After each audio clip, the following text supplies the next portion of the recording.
This is California Highway 1, aka the Pacific Coast Highway.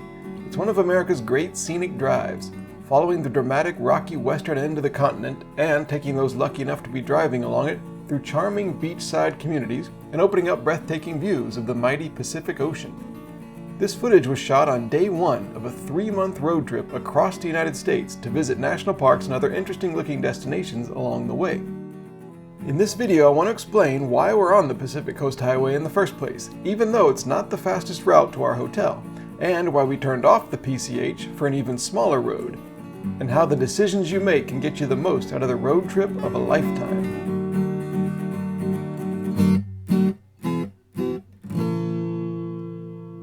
I'm Jeremy. I'm American and I live in Japan, and that's my travel partner, Masayo. We share a travel style, which is not to plan things too much. This trip has a vague outline, but we don't really know the specifics. The general idea is to drive out to the Atlantic coast and back, and then maybe up to the Pacific Northwest if there's time. We'll stop at national parks and other cool places along the way. We're avoiding interstates and big highways wherever possible, even if it takes longer. We're limited to 90 days due to budget and to Masayo's travel visa. I'm the only one with a driver's license, although I don't drive in Japan, so I'm a bit rusty. I have type 1 diabetes and I'm traveling with all the insulin pins and test strips I'll need.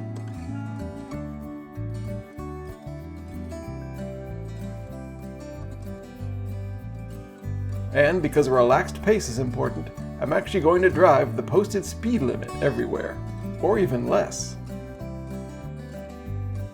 So that's the philosophical framework of this trip.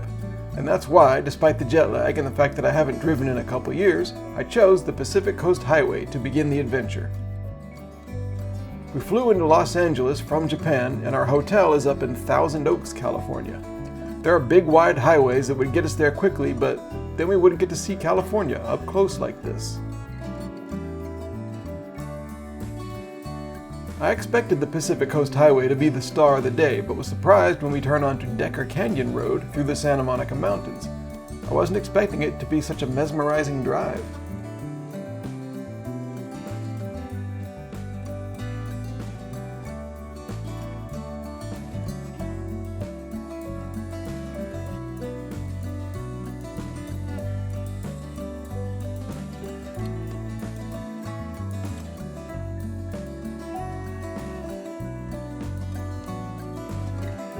I mean, I may have had to pull over once or twice to make sure we were on the right road, but we were, and eventually we were in Thousand Oaks, and we found the hotel. We'll be at this hotel for 3 nights to stock up on supplies, get over jet lag, and visit the first national park. The pizza, and the beer named after the ocean we just flew over, plus the jet lag, aren't doing my blood sugar any favors, but things should even out. Anyway, the beginning of an epic trip like this is always super exciting.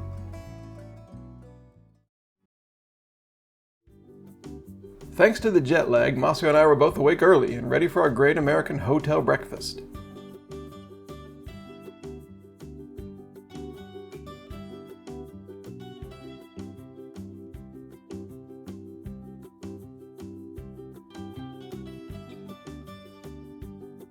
We're planning on doing some camping on this trip, so we needed supplies. So I bought some stuff on Amazon, addressed to me at the post office here. And it worked beautifully. When I went to the post office, it was all waiting for me.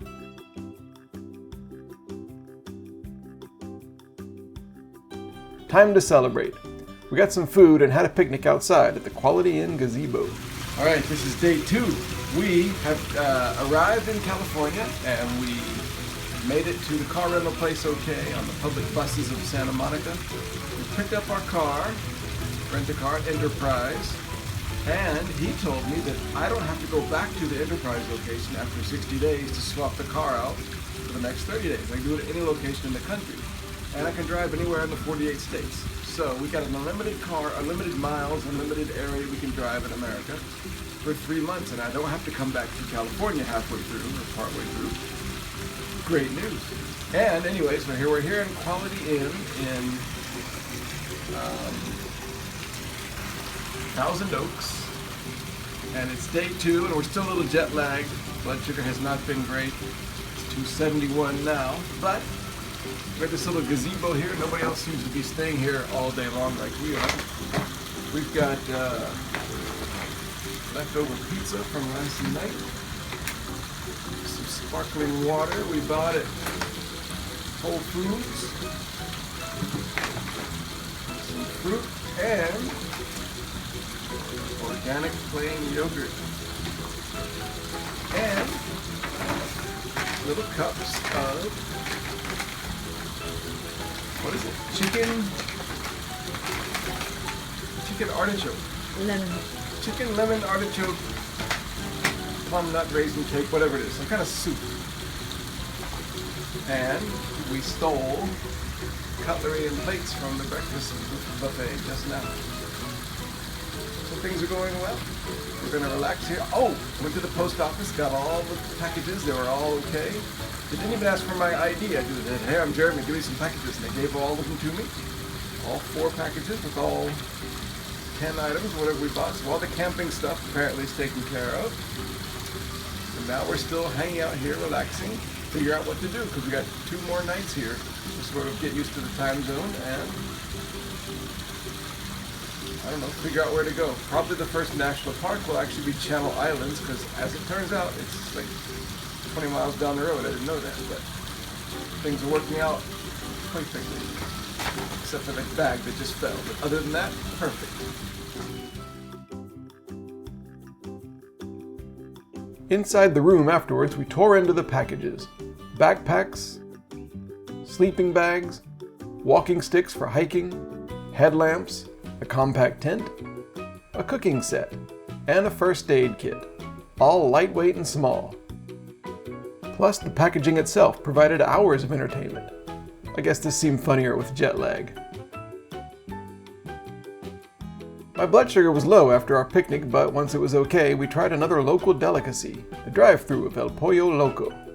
Getting into the bosom of America already, but it's time to actually go do something. I wanted to see the first national park.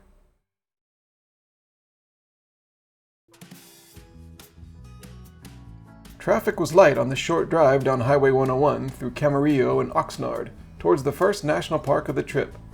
I was impressed with the emerald green Conejo Hills and the mighty clouds and the fog overhead. I know I said I wanted to avoid big highways like this, but it's the only practical road here.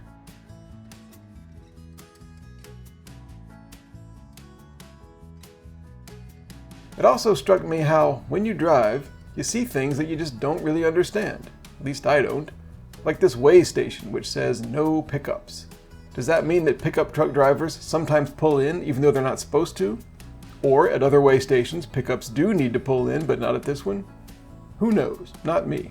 All part of the strange fabric of a road trip.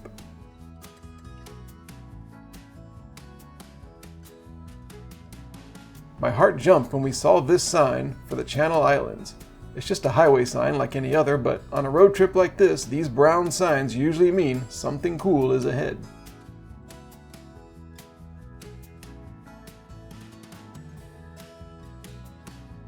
Here in Ventura, California, it was obvious from the flat, watery feel of the land and the road that we were getting very near the California coast. And a few miles later, there it was, at the end of the road, Channel Islands National Park. Well, actually the visitor center and park headquarters. The actual park, the 5 islands, are reachable by boat, weather permitting. Our plan was to visit the nearest island. But inside we got bad news. The infamous Santa Ana winds are too strong today. There are 9-foot waves and nobody's going to the islands. Our guidebook mentions this possibility. According to it, not many people visit Channel Islands National Park at all, and when they do, 90% only get as far as the visitor center. The good news is that the Robert J. Lago Marcino Visitor Center is worth the trip in and of itself. Learning about our destinations is a big part of this trip for me, and this visitor center explains it all. There are 8 total islands in the Santa Barbara Channel. 2 of them became a national monument in 1938. And in 1980, 3 more were added to become the Channel Islands National Park. And each of those 5 islands is different. There are plant species found nowhere else on Earth here, and surprising human history as well. The closest island to the mainland is called Anacapa, 12 miles out. Native Chumash people once lived on Anacapa, which is made up of a long spine of rocks and 3 islets. In 1853, a ship called SS Winfield Scott was going through the Santa Barbara Channel in heavy fog. At full speed, it smashed into the rock spines of Anacapa. The 450 people on board and much of the cargo were rescued, but the boat sank. The wreck is still underwater off the island's coast, and it's on the National Register of Historic Places. Snorkelers and scuba divers might get a glimpse of it. The second island, Santa Cruz, is the largest. It's 22 miles long and big enough to have mountains and valleys. The Santa Cruz Basin, underwater and south of the island, is deeper than the Grand Canyon.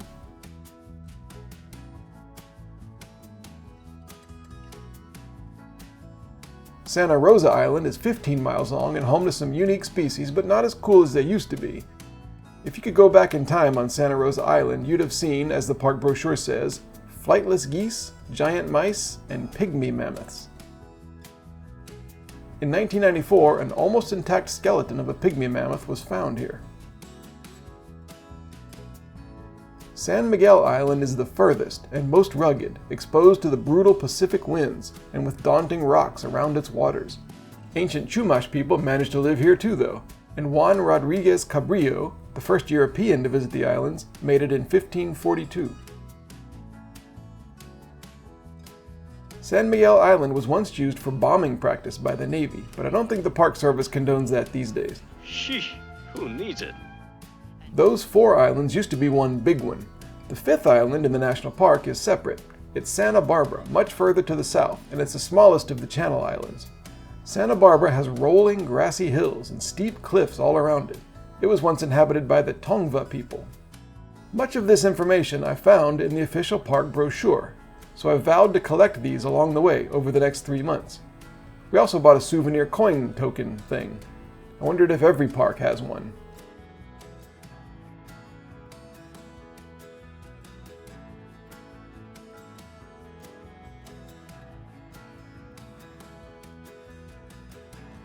The highlight of the visitor center for me was the aquarium in the middle. Various types of local sea creatures swim around, and I didn't know starfish could be a foot long. And towering over the aquarium is a model of an elephant seal, with a face you can't help but love.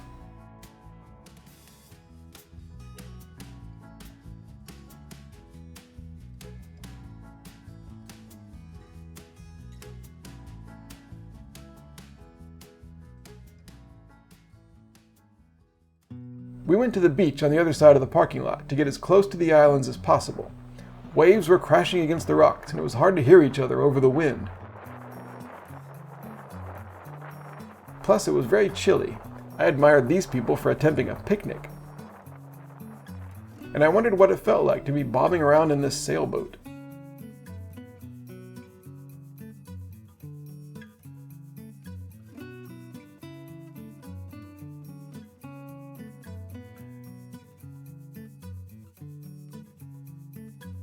You can see the islands from the shore. I think this is all Anacapa Island.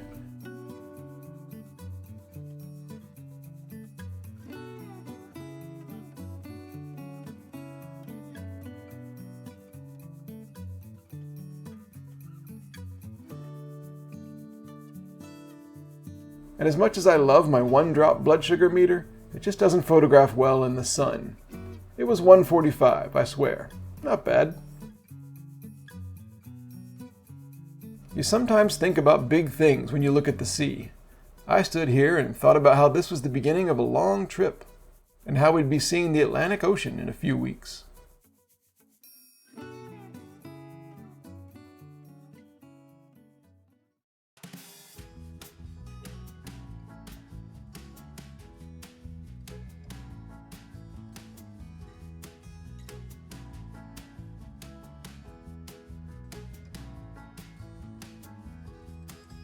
Our hotel is in a part of Thousand Oaks made up of strip malls and fast food chains, so lunch was Jack in the Box.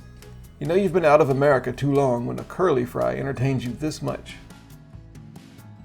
In the evening we went to a nearby mall to buy a Wi-Fi cube from Verizon, since otherwise our Japanese phones would be cut off from civilization in the car. and then some more El Pollo Loco. But I never met a taco bowl I didn't like. The hotel room has been fine, no thanks to us, but it's time to hit the road for real, deeper into America.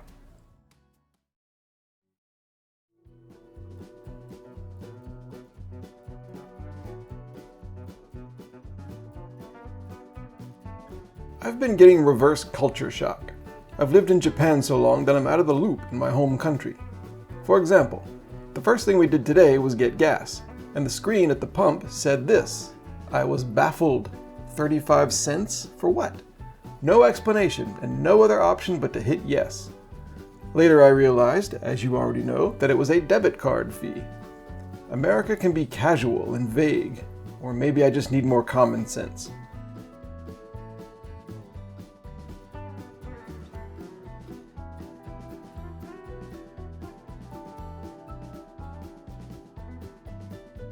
Today we kept moving through areas and roads that seemed famous. Countless movies, TV shows, and songs have been made about Los Angeles.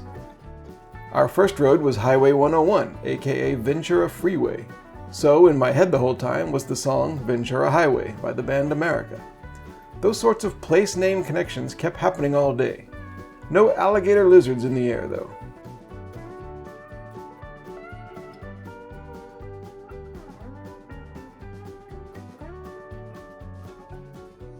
Later we were on Ventura Boulevard, just like in the Tom Petty song Free Fallin'.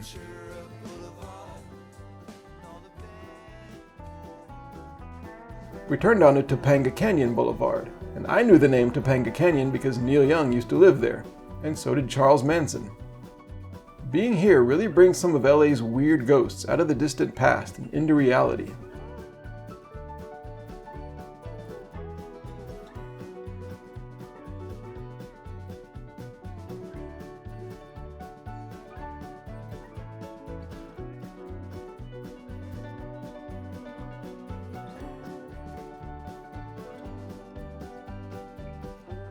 I started imagining celebrity and stardom everywhere.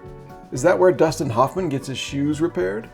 Maybe Larry David buys tires there. Are the Red Hot Chili Peppers in that van in front of us? Maybe. We stopped in to visit my uncle, a musician, and then drove along Mulholland Drive, you know, like the David Lynch movie. And in the song Electrolyte by R.E.M., to visit Runyon Canyon Park.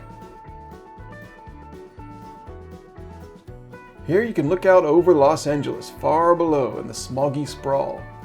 It reminded me of the famous line about LA being 72 suburbs in search of a city.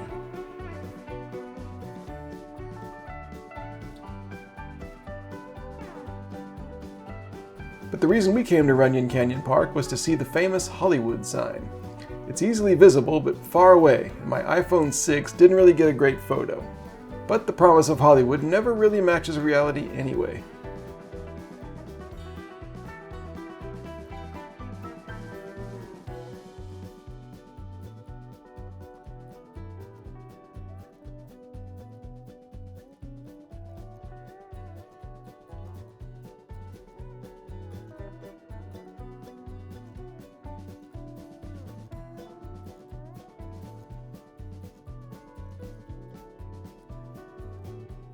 A nearly full moon hung in the darkening blue sky ahead of us, and we followed it eastward towards San Bernardino.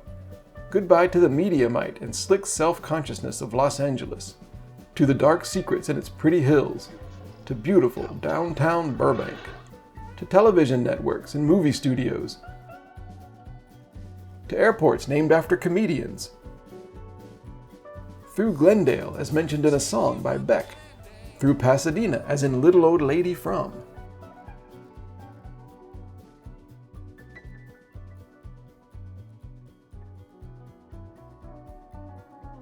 And into San Bernardino, into our room for the night at the Wigwam Motel, right on Route 66.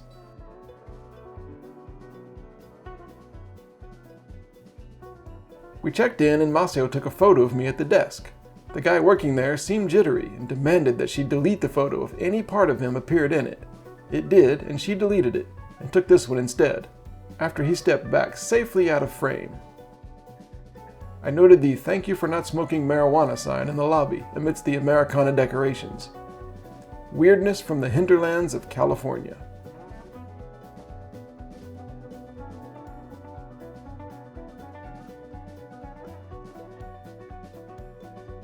Incidentally, the conical Native American structures covered in animal skins with sticks poking out of the top are in fact teepees.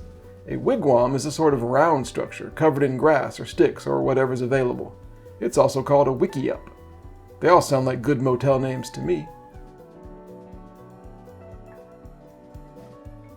On TV that night was My Cousin Vinny, and that's how the first day of real driving on this 3-month road trip ended. Eating burgers inside a concrete wigwam as trucks hissed by on classic Route 66 outside, as we watched Joe Pesci and Marissa Tomei as outsiders trying to stay buoyant in a strange and unfamiliar place.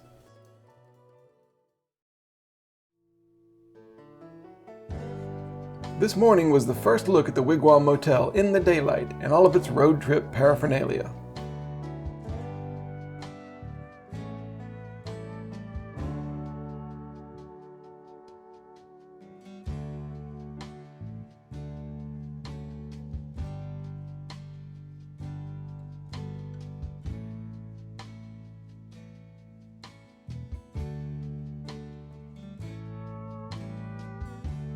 Originally in the 1930s there were 7 wigwam motels, from California to Kentucky.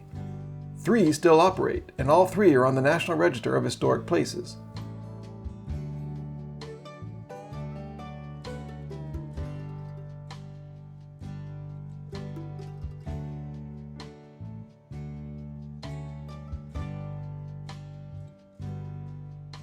Much darker things were happening in San Bernardino this morning, but we wouldn't find out about them until the evening.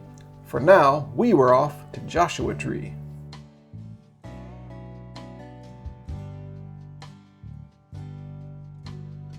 The Wigwam Motel is sort of on the border between the cities of San Bernardino and Rialto. Rialto has some unusual claims to fame. J.J. Fad of the 1988 hit Supersonic were from Rialto. Jeff Conine went to high school here. And Rodney King, whose beating led to the LA riots, drowned in his swimming pool in Rialto in 2012. And Pyro Spectaculars, one of the world's largest fireworks companies, is based here. Remember that for later.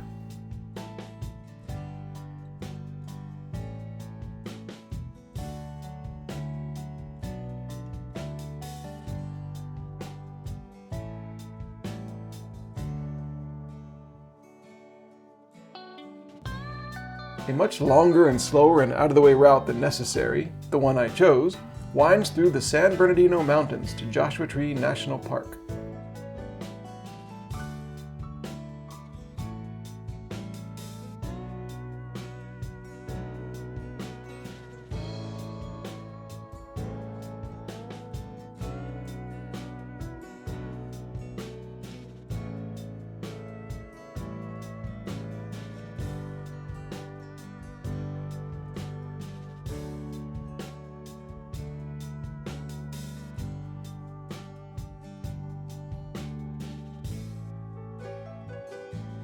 Highway 330 ends in a village called Running Springs, which was first inhabited by a Native American tribe who called themselves the Yuhaviatum, which means people of the pines. And there are pines here. In fact, a scene in Gone with the Wind was filmed in this area because the pine trees looked like Georgia.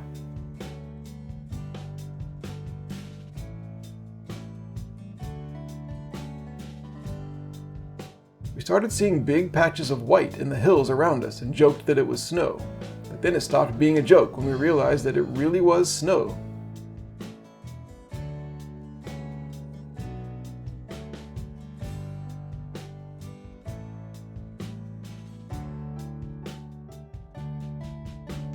At Big Bear Lake, we pulled over for a picnic lunch, and the first use of this camping cutlery.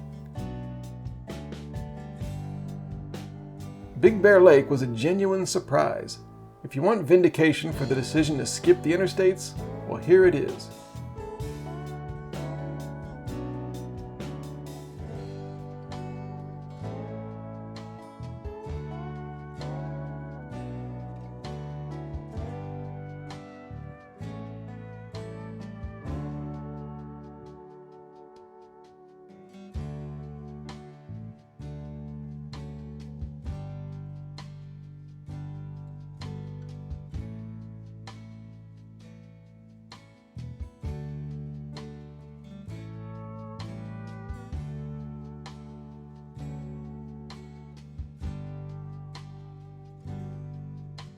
The town of Fawnskin is about halfway along the drive. It's an artist colony and a favorite place for writers. Fawnskin also has an unusual mayoral election system. Votes are cast by giving your chosen candidate 25 cents. Whoever gets the most quarters wins. By buying its politicians so openly, the town claims to have the only honest election in the U.S.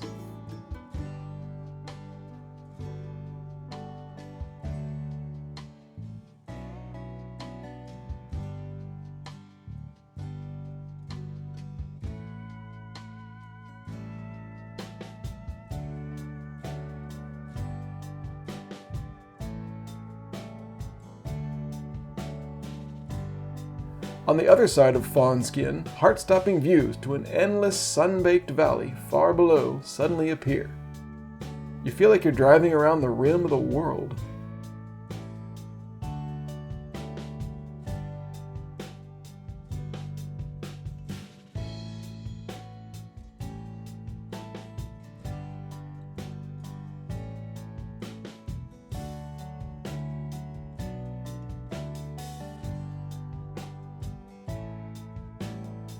And it was here, on Camp Rock Road, that we saw our first actual Joshua tree.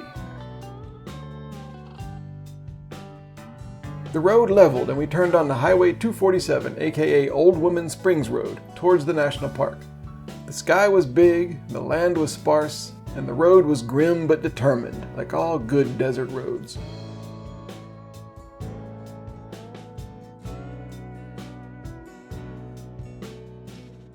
Actually, I need to mention something about the travel gods here. We were listening to an album by a band called Cracker. We got to the town of Yucca Valley and turned on to Highway 62. And just as we did, lead singer David Lowery sang the line, "Come ride with me down 62." I gotta say, it was like the travel gods were smiling down upon us.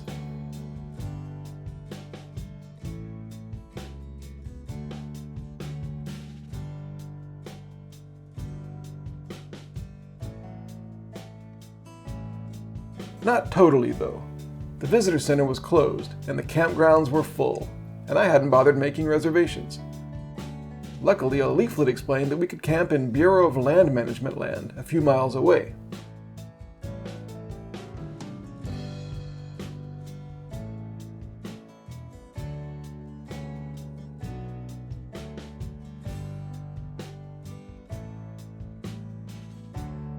Admission to Joshua Tree National Park is $25, but only during the gate's opening hours. Arrive afterwards and you get in free. And whenever you enter, you're now in a peculiar alternate universe.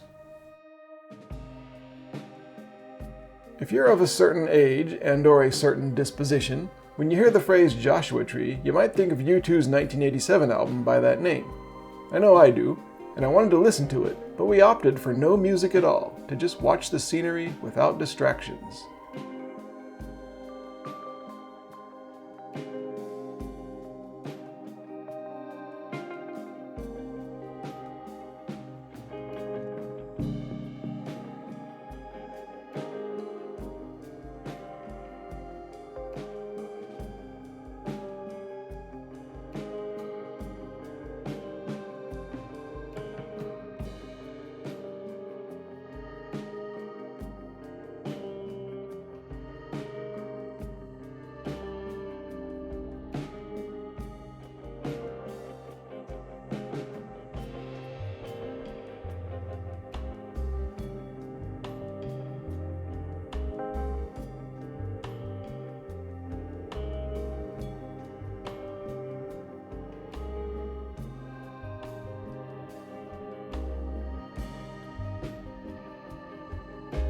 Joshua Tree National Park lies where two deserts meet.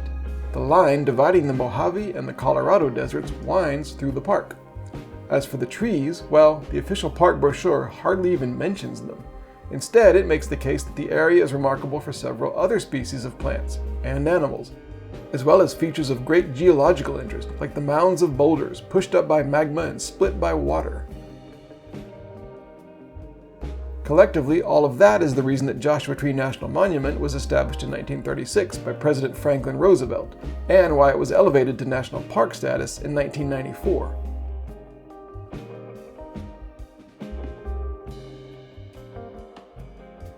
No one is sure why they're called Joshua trees. The usual story is that Mormons passing through in the mid-1800s thought they looked like Joshua from the Bible, raising his arms. But they weren't called Joshua trees until later. Many feel that a better biblical story would have been when Moses kept his arms raised to help his side win a battle. So why Joshua tree? Nobody knows. At any rate, it isn't even really a tree, but a yucca plant. But for our purposes, let's just agree that they are awesome and do indeed look like they're holding their arms up in the air, here in God's country, in some sort of comical yet mystical eternal desert ceremony. The highest elevation in Joshua Tree is Keys View, at just over 5,000 feet.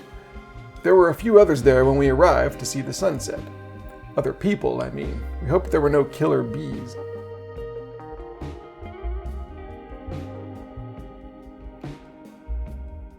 From the top, you can see Palm Springs and the Coachella Valley. You can even see the northern tip of the Salton Sea miles away, which will be on tomorrow's itinerary. And while we were up here, I overheard a girl say, "Oh, Joshua Tree, we listened to that album over and over on the way here."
Energized and impressed, but getting hungry, we headed out of the park to go find a camping spot in the BLM land. Near the town of 29 Palms, we found our road, an obscure, dusty little washboard path with pale green vegetation all around. We had a vague map, but nothing seemed to correlate to it. It was pitch black except the weeds in the headlights. There were no signs anywhere for anything. Where the streets have no name indeed.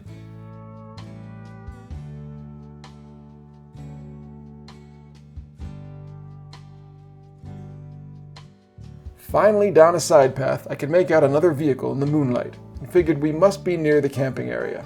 I parked and got out, but then a bright light shone in my face, and a voice called out in the darkness. A kind of whiny California voice. I think it was this guy.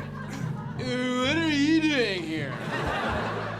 The voice complained that we were too close and asked why we were here when we could go anywhere we wanted, quote, between here and the mountain. I couldn't see any mountain. I don't know what he was talking about. But fair enough. We turned the car back on and kept going, deeper into the obscure. At one point, I saw out of the corner of my eye a big flash in the sky to the south. I figured it was fireworks over the national park. I mean, Rialto is famous for fireworks, right? Eventually, we gave up on camping and went back to civilization.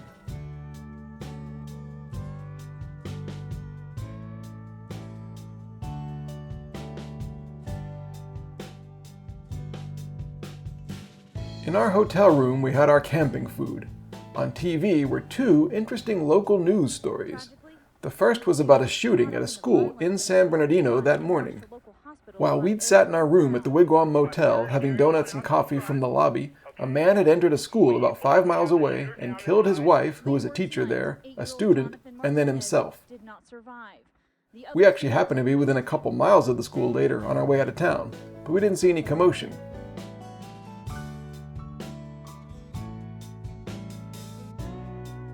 The other story was about another kind of shooting, a shooting star. That flash of light I'd seen in the sky was actually a huge meteor, big enough to be seen all over Southern California and Arizona, and as far as New Mexico.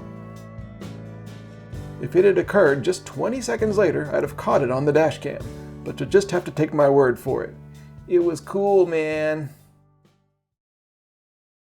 Fell through yesterday. It was disappointing, but it meant a comfortable night in a Super 8 hotel, so at least Maceo and I were well rested for the long day ahead. I swiped some cinnamon rolls. Don't tell anybody. Long day of driving in Southern California today. Back to Joshua Tree. First stop was the eastern part of Joshua Tree that we didn't see yesterday.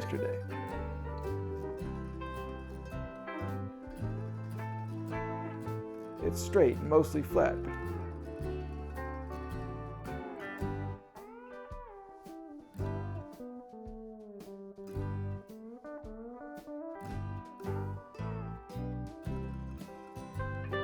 Driving through all of this, I can understand why this part of California is such an inspiration for musicians.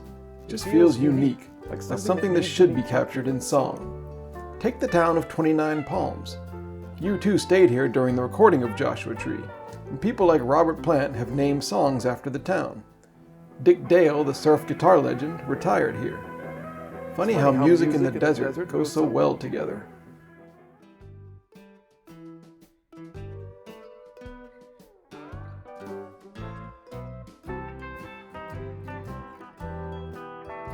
The Oasis Visitor Center goes out of its way to acknowledge the U2 connection, as well as other musicians like Eric Burdon of The Animals, who has a house in the town of Joshua Tree, and country rock pioneer Graham Parsons, who would come to Joshua Tree with friends like Keith Richards.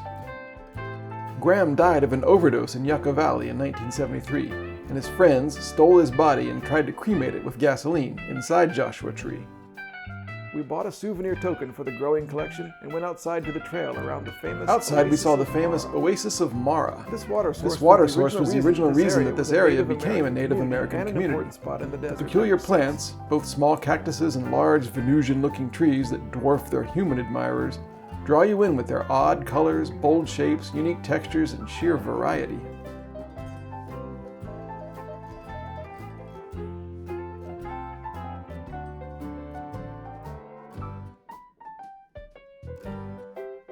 Back inside the visitor center, it was time to address the big question I'd had for weeks. Does type 1 diabetes qualify me for an access pass, which makes admission free or discounted at NPS sites nationwide? I asked a ranger at the counter, and she said, sure, no problem, just fill out the form at the entrance gate. I was so pleased I went out to the car, got a new insulin pen from the trunk, and had me an injection. We drove along a road called Utah Trail, named in honor of 19th century Mormons who came here from St. George, Utah, and, as mentioned yesterday, may have given the Joshua Tree plant its name. We made it to the park boundary, and a little ways ahead, at the entrance gate,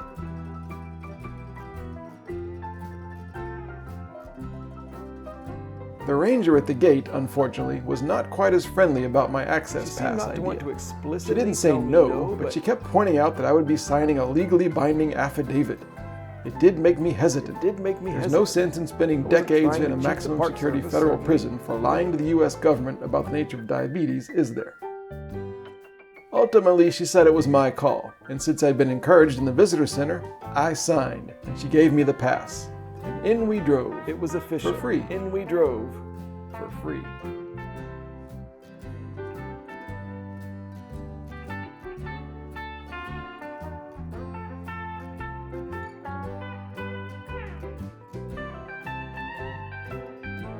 Our destination was the Choya Cactus Garden, the first. We turned briefly into Bell Campground to see what we'd missed last night. Would have been nice to camp out here under the stars. Joshua Tree National Park. Lesson learned. Try to secure a campsite earlier. Don't just show up after 5 p.m. hoping for the best like we've done. Again today, we were driving with the windows down, and this time a bee got in the car. We pulled over to help the little guy back outside where he belonged, and I noted the "Beware of Bees" sign right in front of the car. Very funny, Joshua Tree. Really, it was good practice at avoiding things that could stick painful spikes into your skin, because this half of the park doesn't really have any Joshua trees. Instead, we saw teddy bear Choya cactuses. They look soft and cuddly, and visitors are allowed to get very close to them. but their needles easily get stuck to skin, so easily that they're said to jump onto you and are extremely painful to remove. So I've read. I kept my distance.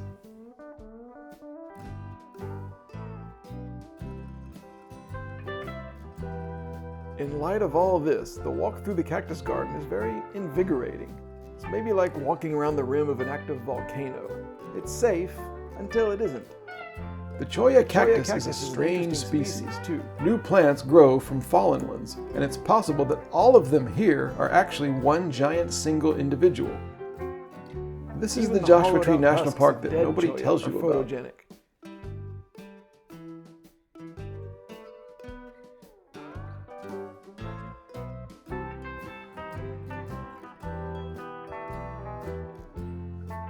A little further down the road are some ocotillo cactuses, which thrive all over the Southwest. These will become a frequent feature of this road trip. On a road trip like this, you'll see ocotillos as far as Texas.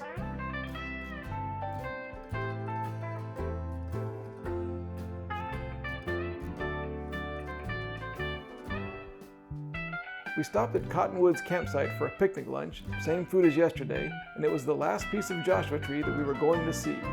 I was sorry to say goodbye to this most enjoyable of parks.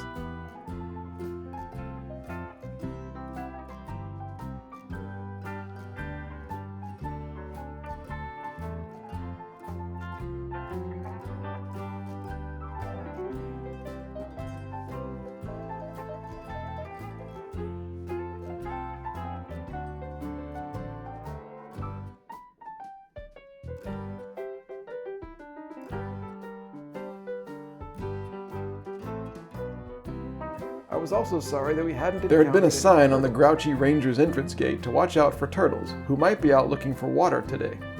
We'd kept our eyes peeled all day, without success. But then we were going down the long straightaway, exiting Joshua Tree to the south, and there it was, the world's most perfectly placed turtle, ambling laboriously across the road.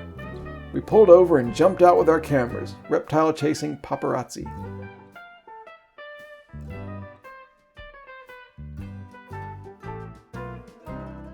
Again, the travel gods were watching out for us.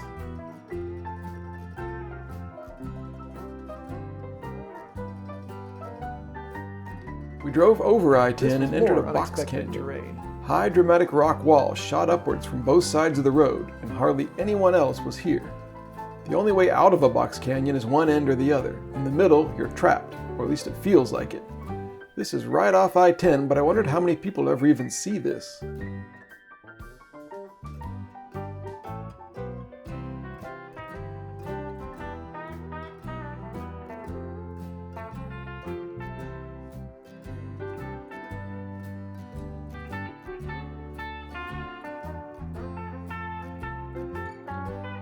Exiting the box canyon further to the south, you can see the Salton Sea ahead, and the road goes below sea level. Suddenly you're in a place that looks like some Mediterranean countryside. Palm trees and grapevines line the road, a surprising explosion of fertile green. And this is the village of Mecca, itself a kind of oasis in the desert.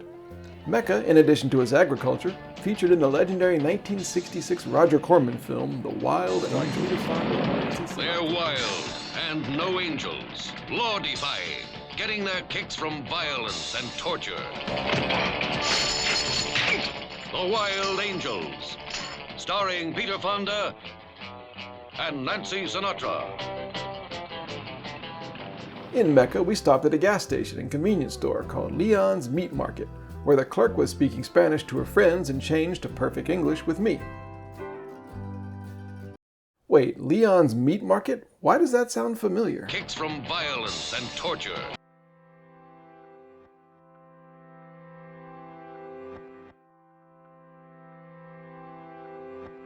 Just past a fresh new traffic accident on Grapefruit Boulevard, we chose obscure Highway 111 to the east of the huge Salton Sea.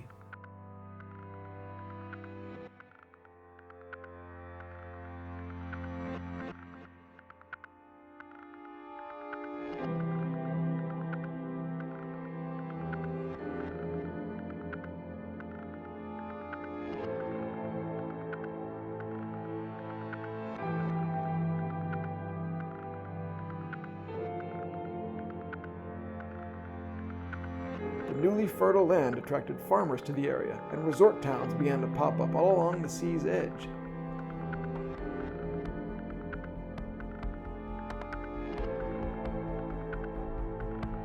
To this day, for us, what all that meant was passing through some of those resort towns, now abandoned or nearly so. Salton Sea has a very weird history.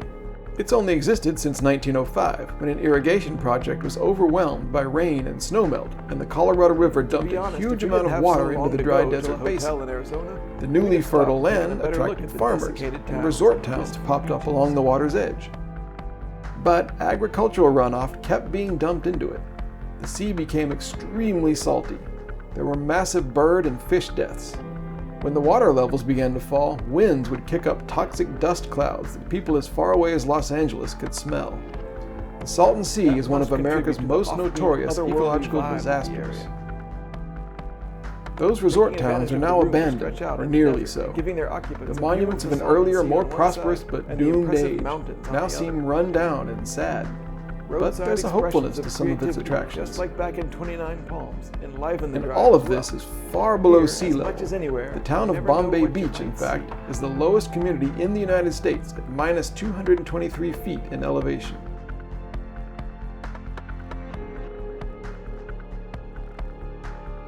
This part of California is so remote that there is literally no road except the interstate to get to Arizona. So we had to break the trip rule again and drive the last hour along I-8. And I thought we'd seen it all today, but the most surprising was yet to come. I-8 here is also called the Kumeyaay Highway, after the indigenous tribe that originally lived here. The interstate runs very close to Mexico. Right here, the international border is only about 1,700 feet away. Further towards Arizona, as we were enjoying. A little later, we came over a small hill and were stunned by this: sand dunes. We'd hit a wrinkle in the space-time continuum, and we're now driving through southern Morocco 1,000 years ago.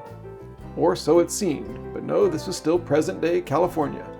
Behold the Imperial sand dunes.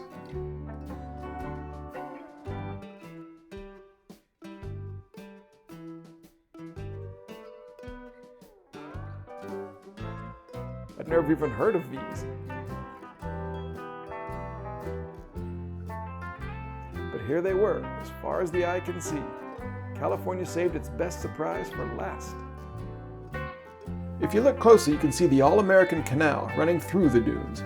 It may not look like much, but it's the largest irrigation canal in the world. It turned Southern California, one of Earth's driest regions, into rich farmlands.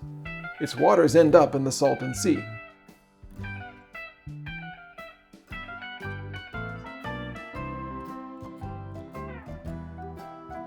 And due to over 500 drowning deaths since it was built in the 1930s, it's earned the nickname the most dangerous body of water in the U.S.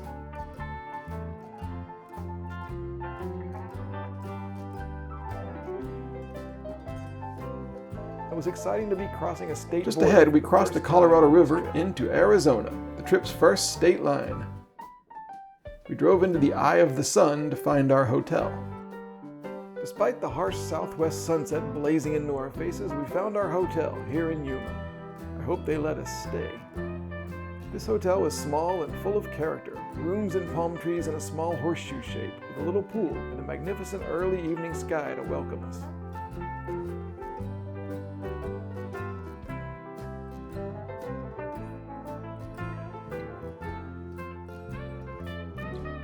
It was quite a remarkable day of driving, with hugely different terrain and views.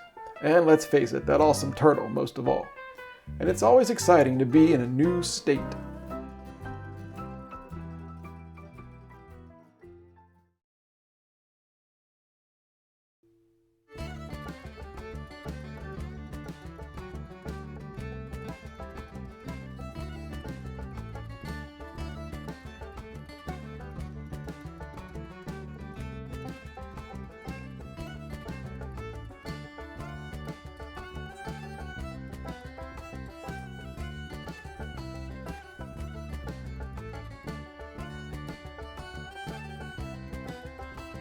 Good morning. As everyone knows, if you eat mangoes and bananas, then donuts are healthy, right?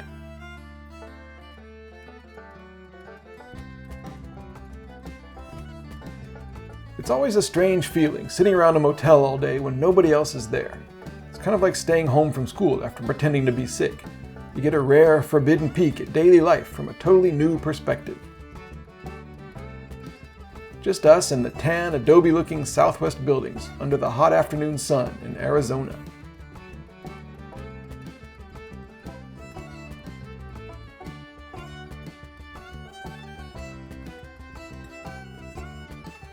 When we did laundry in the afternoon, I had some more reverse culture shock, in a good way. I asked the motel lady where I could get some detergent for the machine, and she gave me some. That might not sound notable, but for me it was. Nobody gives you soap in Japan. There would be a dispenser on the wall to buy it. I'd forgotten about that easy breezy, informal American hospitality.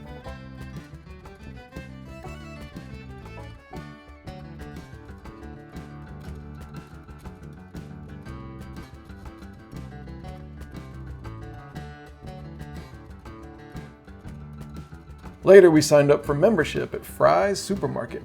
As long as we see them, we'll be eligible for discounts, which is good for travelers like us who enjoy picnic lunches, even if they are sometimes in motel rooms.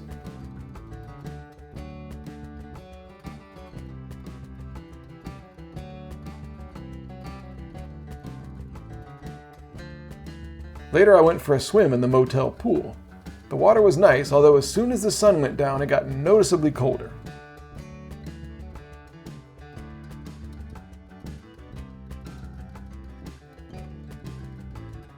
And I thought it was touching how the motel thought there might be as many as 50 people trying to crowd into the pool at once. Maybe someday when robust business threatens to overwhelm the place.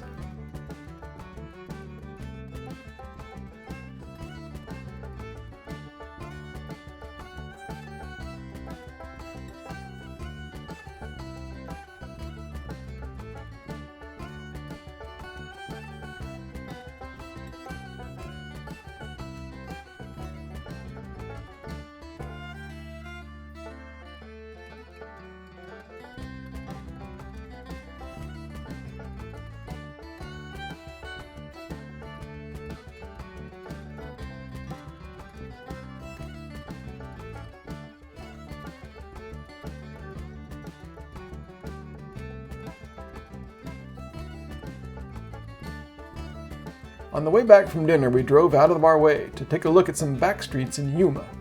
It may not look like much, but consider it from a different angle. Okay, it isn't much, but the point is, we tried. It's always nice to see something new, no matter what it is. But Yuma has done all it can for us.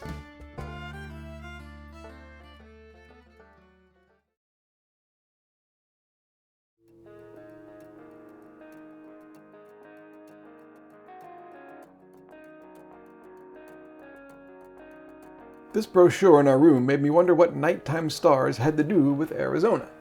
As it turned out, we'll find out tonight. We stopped to buy some camping food and a new plastic cooler to keep my insulin cool, and got back on Interstate 8.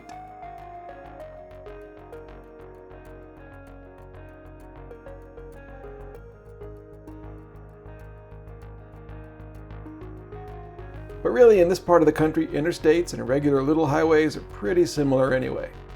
Sometimes the views are really breathtaking. Literally, like when you go around a bend in some rocky hills, and suddenly you can see forever across the impossibly huge-looking Mohawk Valley.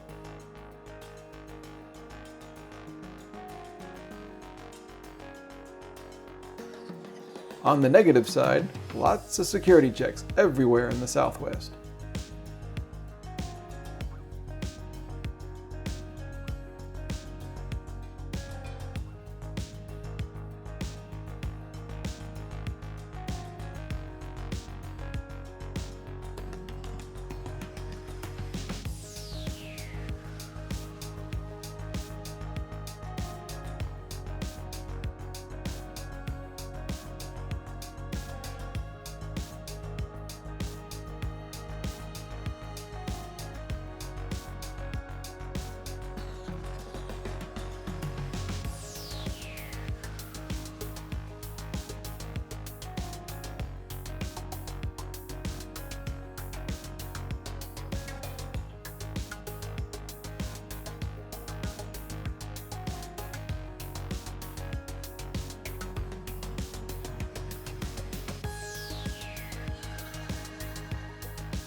We followed a train beside the road until we saw a sign for painted rock petroglyphs.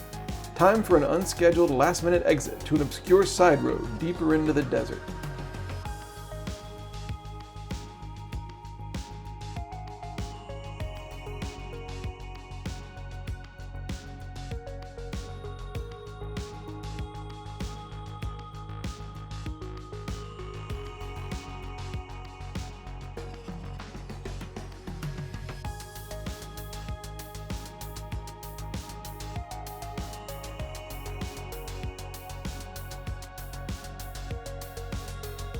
Painted Rock Petroglyph Site is mostly a pile of rocks, mainly covered in intricate and whimsical little images and patterns, hundreds of years old.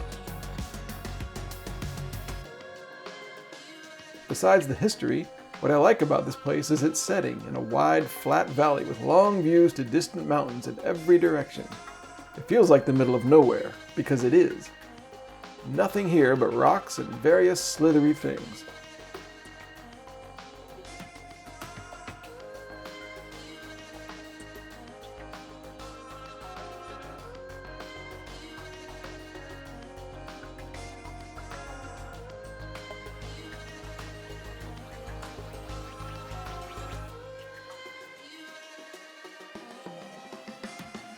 Oh, and the hot sun. Bring sunscreen if you don't own a hat or hair.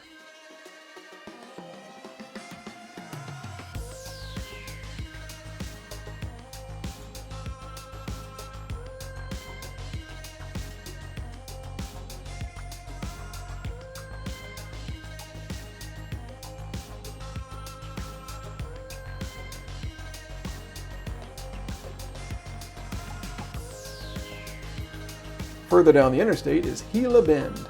Looked like a pretty cool place. Gila Bend is the subject of a song by the great band Los Lobos. That's all the endorsement I need.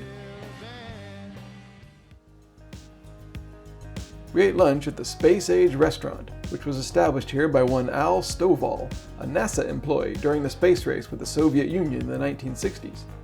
Inside are murals dedicated to space and, more specifically, to astronauts and space exploration. Later on this trip we'll be in alien-happy Roswell, New Mexico, so this is a taste of things to come. To paraphrase Mark Twain, road trip destinations don't repeat, but they do rhyme.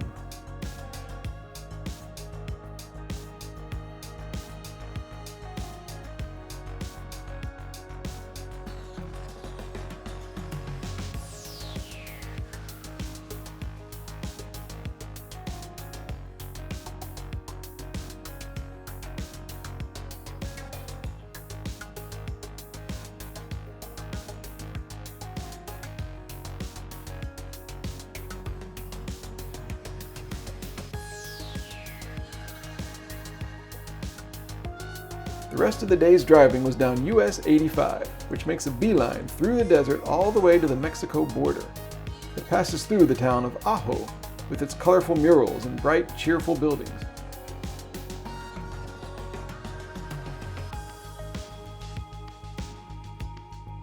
It may be beyond the end of the world, but Ajo claims to have excellent burgers. Maybe we can come back tomorrow and try some.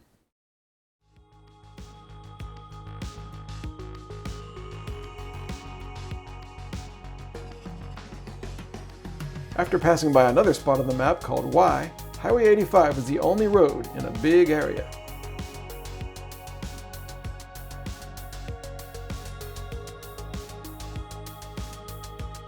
Just before the Mexican border, you arrive at the far-flung Organ Pipe Cactus National Monument and UNESCO Biosphere Reserve.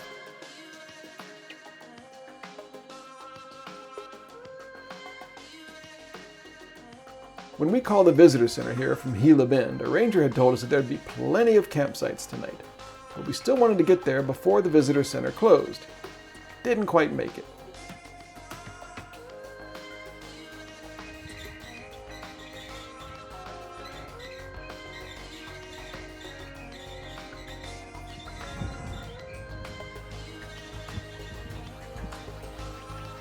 I chatted with the ranger taking down the flag.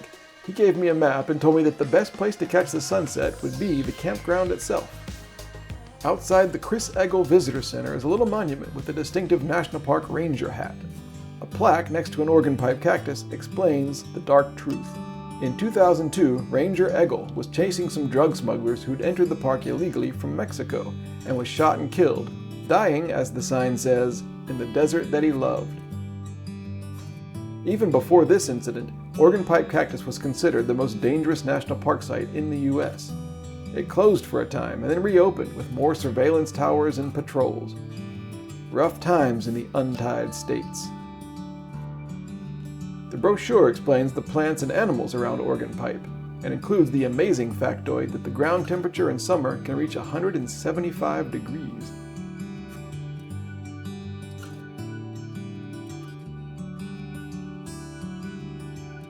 In Twin Peaks Campground, I finally first got to really use my new Access Pass. The cost of one night's camping is $16. You pay on the honor system, putting your cash in an envelope and dropping it into a slot. My new Access Pass meant we only had to pay half, $8.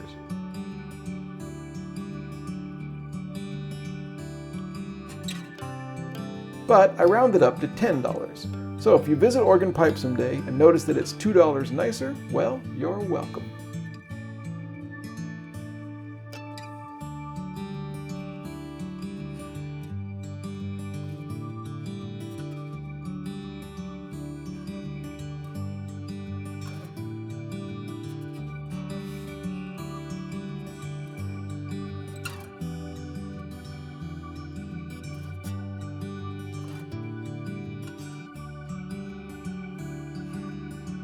I gotta say, we happened to choose an excellent campsite. Unlike the others, campsite number 196 had its very own saguaro cactus with big arms, plus an ocotillo as a bonus.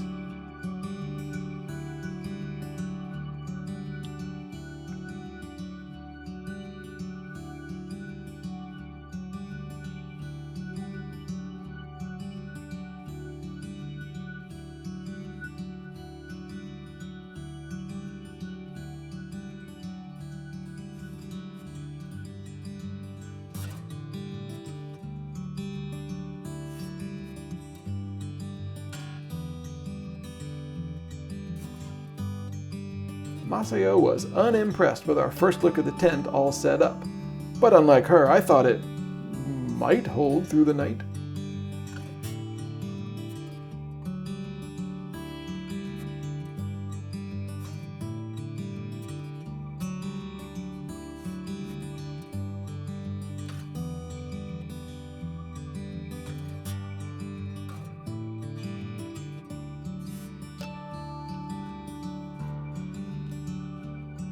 Wandering around just before dusk, we encountered our first big organ pipe cactus in the wild.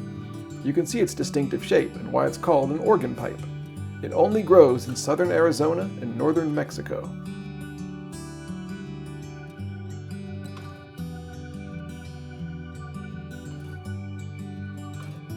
The uniqueness of the plant, its mysterious remoteness, and the beauty of the surrounding terrain are why this area was designated a national monument in 1937 by President Franklin Roosevelt. I'd like to point out the comical grandeur of the official proclamation, quote, "In witness whereof I have hereunto set my hand and caused the seal of the United States to be affixed." Well, well! You know, FDR, I myself have hereunto edited together a video about a road trip, and with an employment of my trackpad finger, have verily caused it to be uploaded to the tube of you. Having visited the place, I personally think that Organ Pipe Cactus should be upgraded to a full-fledged national park. It's awesome, and the ranger was right. The sunset from here was just fine. You just have to come to the desert to see it like this.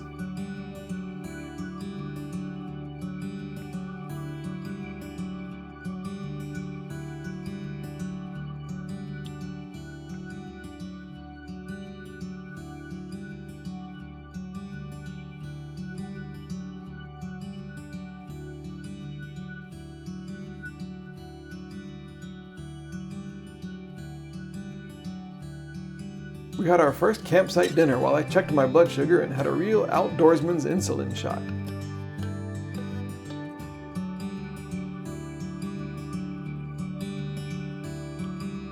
The bright sky slowly got darker, unbelievable clouds continued to roll across Organ Pipe, and the dying sunset morphed into a thrilling astronomy lesson, live and personal.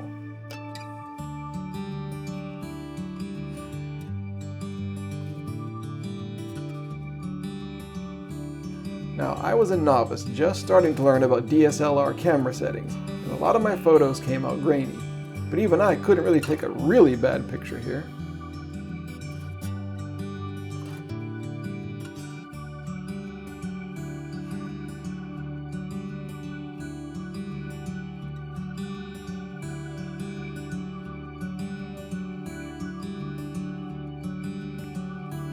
I managed to capture a bright, easily visible Big Dipper beside our cactus, the star cluster Pleiades just over the Sonoyta Mountains, Sirius, the brightest star in the sky, even brighter out here away from city lights, and Betelgeuse in the constellation Orion. Just say it! It would have to be Betelgeuse. Betelgeuse, if you want to pronounce it. I've heard people say Betelgeuse, and I'm just like, really? Actually, it's Betelgeuse. Yeah, it's actually Arabic, and right? maybe I'm not even pronouncing it right, but it's definitely not Betelgeuse. And countless others, points of light quadrillions of miles away, yet plainly visible here on a warm desert evening.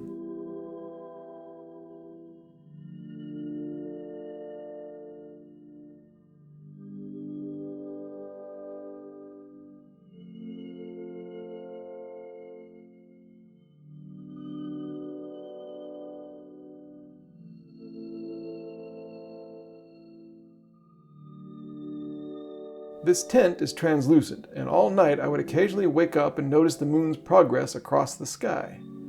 I liked how the slow but steady pace of the cosmos complemented the patient serenity of the desert.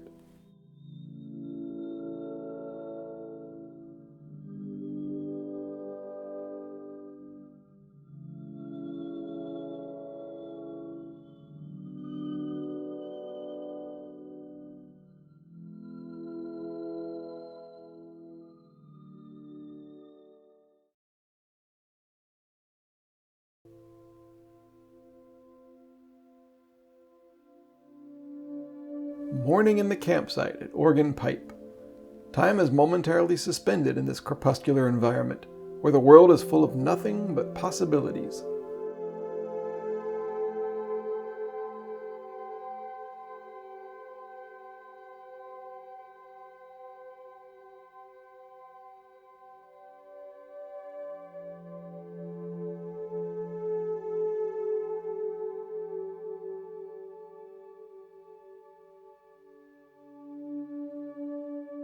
And the tent had held through the night. My sleep had been fitful, and I was up at 5:30. Plus I'd overdone a low blood sugar correction and was now very high, over 300. So I was at maximum grogginess. Maybe it was a good thing that I accidentally made the coffee twice as strong as you're supposed to.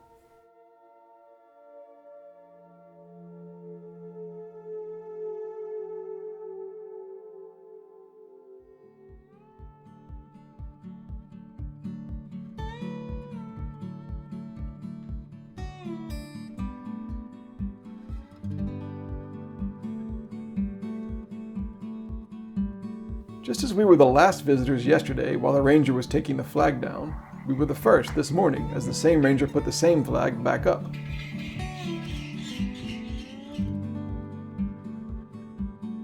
Inside, they let me charge my camera battery, and I chatted with the rangers about the 21-mile Ajo Mountain Loop drive.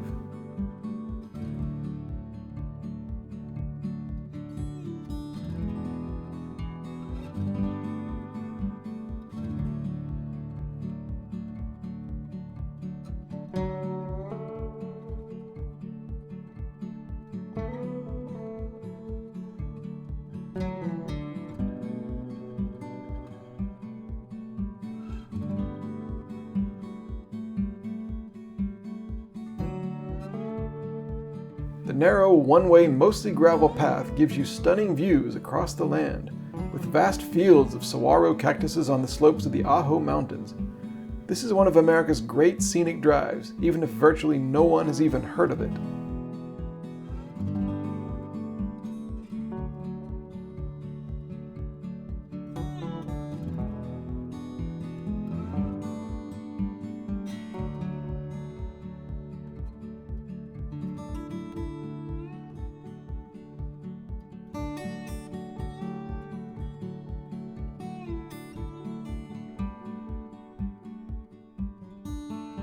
On this drive, you learn that the saguaro cactus can grow to 50 feet high and weigh several tons, and they can live to be 200 years old.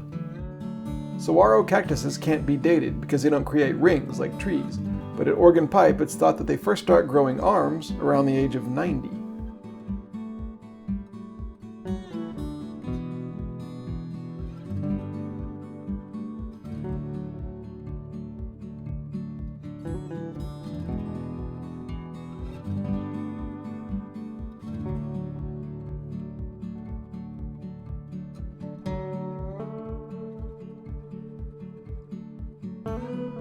The Organ pipe cactus grows here because this area has very few instances of frost in wintertime. And even when it does get cold, the Organ pipe cactus takes advantage of heat given off at night by nearby rocks which sat in the sun all day. Genius. And there are other types of cactus along the drive too. The prickly pear and its distinctive flat pads provide food for javelinas and tortoises, and can even be made into jelly by humans.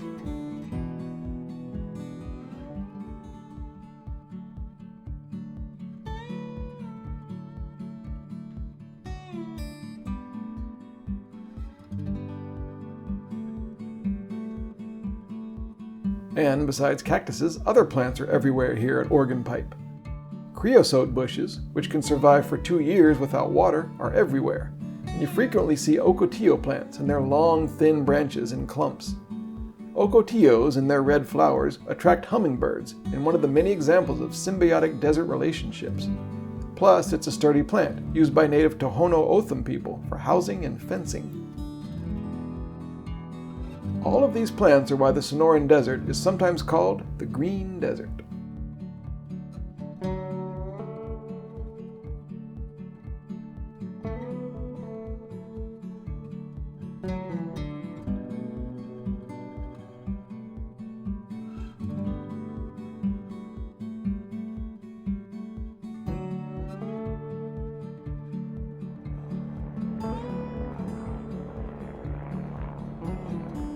The reality of the monument being so close to the international border means that the tranquility is occasionally spoiled by the operations of border patrols. But ultimately, nothing detracts from the spectacle of the mountains, the desert, and the feeling of being very far away from the problems of modern society.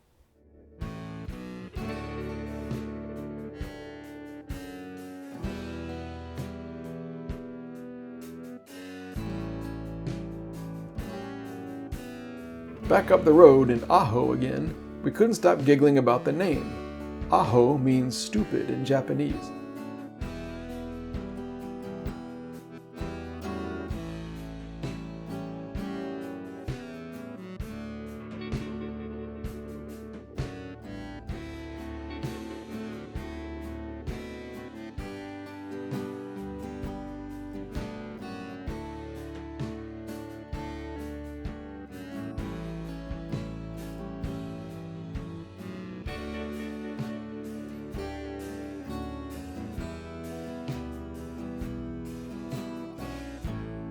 We stopped into a stupid thrift store on the corner, flipping through the records for fun.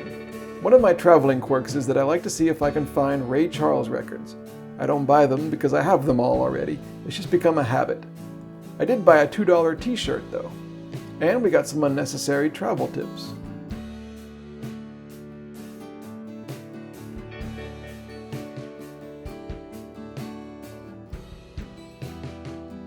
But the best thing in Ajo was the murals around town.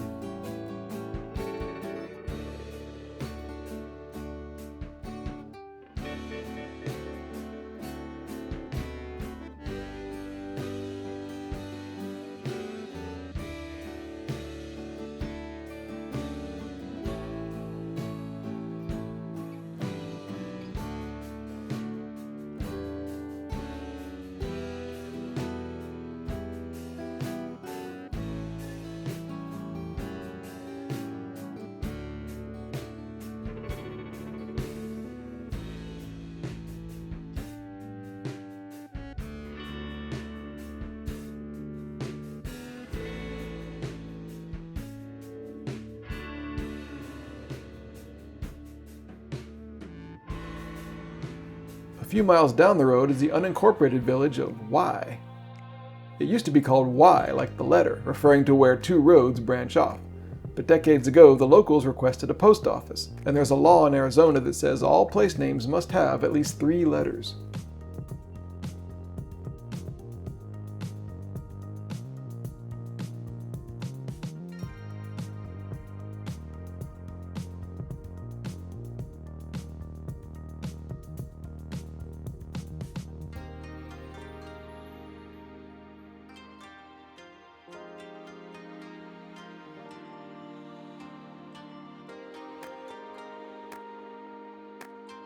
Ajo actually means garlic in Spanish. The town may have gotten its name from Ojo, the native name for the area. Out here on rugged little Highway 86, you get more linguistic insight into Tohono O'odham culture in the form of some great place names on the road signs.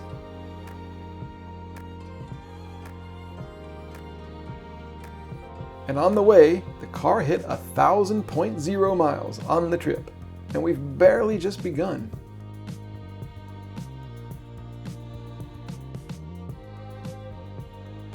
Another Spanish name we kept seeing on signs was Quijotoa, and a historical marker finally explained it. Gold and silver were discovered in the area in the 1880s, leading to a mining boom. It was over as soon as it began, though. As the sign says, it was a complete failure. The desert giveth, and the desert taketh away.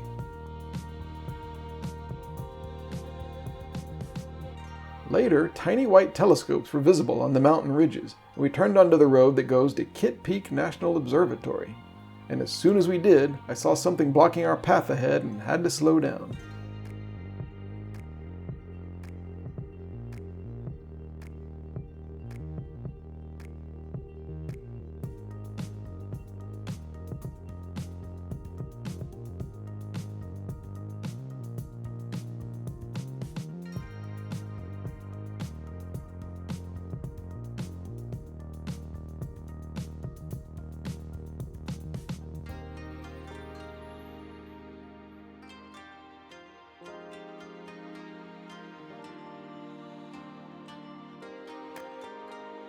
The road into the Keeneland Mountains is steep and dramatic. In 11 or so miles, you climb over 3,500 feet. Plastic bottles crumple in the lower air pressure.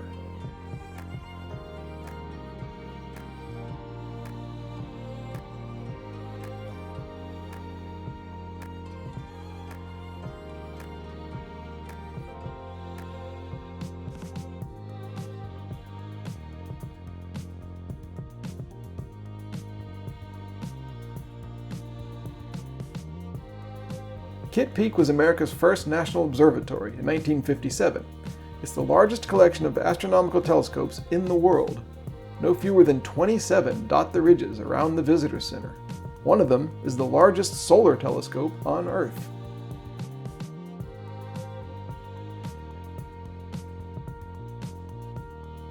The visitor center is great too. You can control lightning in a globe, or see what you look like in infrared.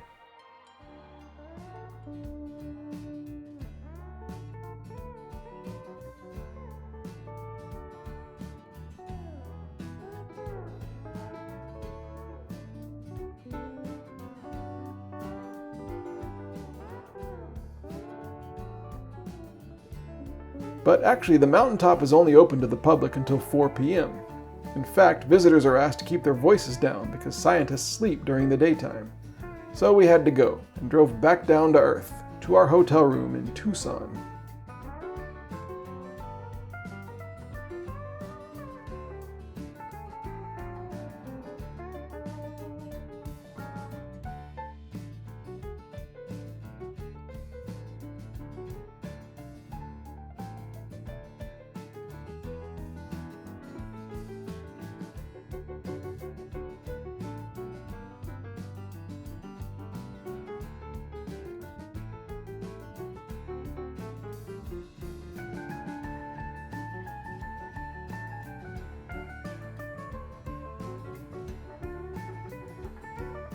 Arizona has been excellent, and it's nice to be in a hotel room in Tucson. It was good to have a comfortable room after camping out in the desert. Sometimes you've earned that pizza and beer.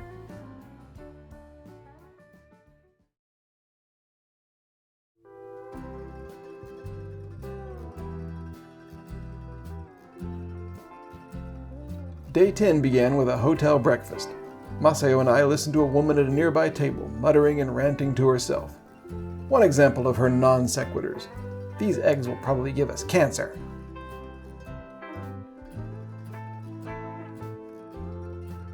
With this cheerful start to the day, we heeded the sign's advice to go bask in the sun, got some picnic food, and drove through some back roads towards world-famous Saguaro National Park.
Saguaro National Park has an unusual layout.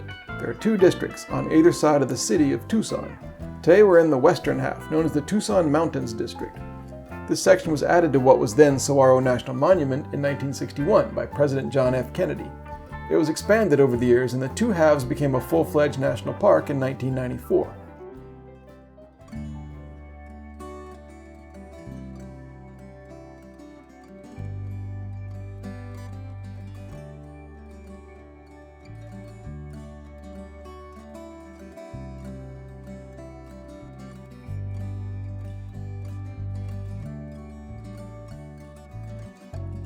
By the way, I know it's spelled Saguaro, but it is indeed pronounced Saguaro. In times past, even the Park Service hadn't settled on a spelling. And oh yeah, I keep using the word cactuses. Well, I looked it up and you can pluralize the word cactus 3 different ways. Cacti, cactuses, or cactus. Choose your favorite.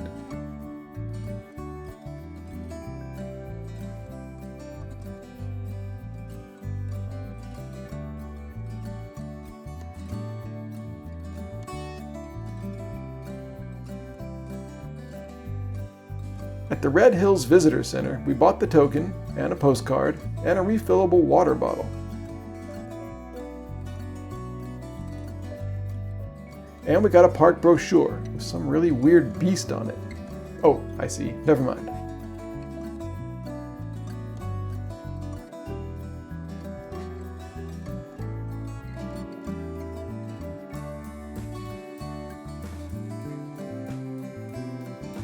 On the 5-mile dirt road known as Scenic Bajada Loop Drive, we stopped at Sus Picnic Area for lunch.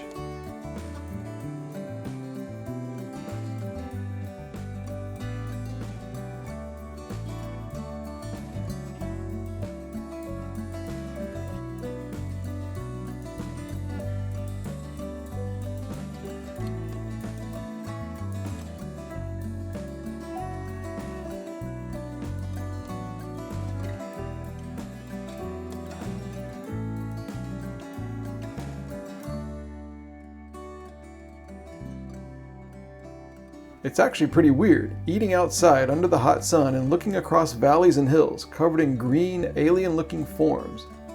I kept imagining that the cactuses were marching towards us, but would stop and freeze in position when I turned to look.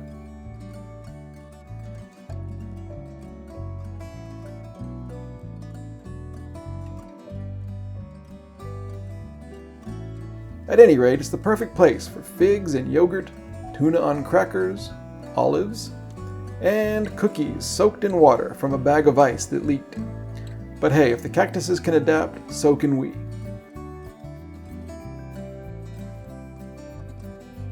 The saguaros here have not only adapted to the super dry desert, but they thrive. They don't have leaves, so it's the needles or spines that do the photosynthesis. Inside, the cactuses have thin but strong wooden frames, and the waxy outer skin cuts down on the loss of moisture. Roots are shallow but extend sideways, as far from each cactus as it is tall.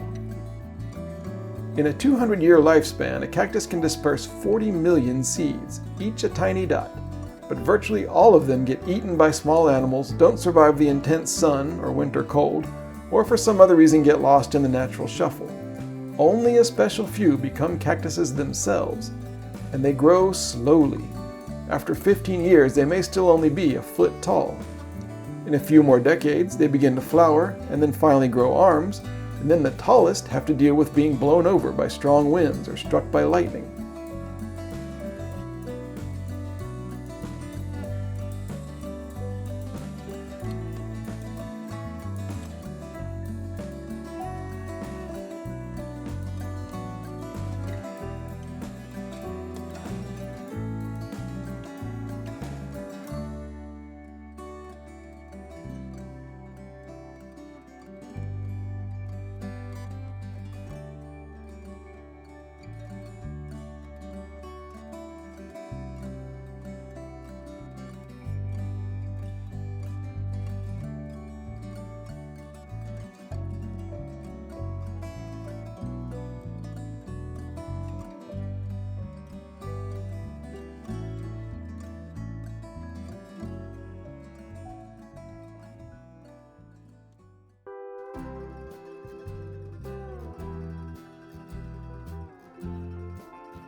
On the way back into Tucson, Maceo requested that we stop if we happen to see a lavender prickly pear cactus. Fortunately for her, with a big bird in the deep blue sky as our guiding spirit, we found one and hopped out in someone's front yard for photos.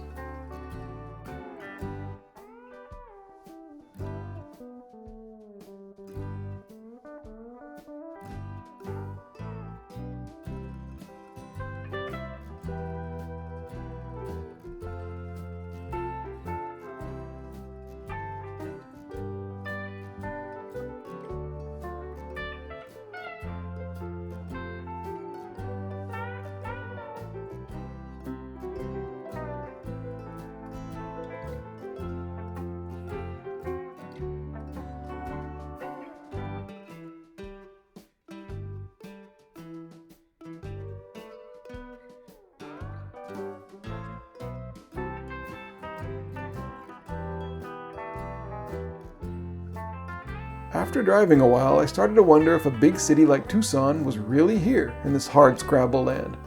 Maybe I dreamed it. But then we came over a small hill, and there it was. What a location.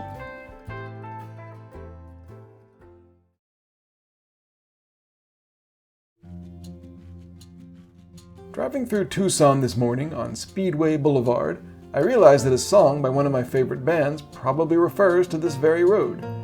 The song Merry Christmas Emily by Cracker contains the line 6th and Speedway on Christmas Day.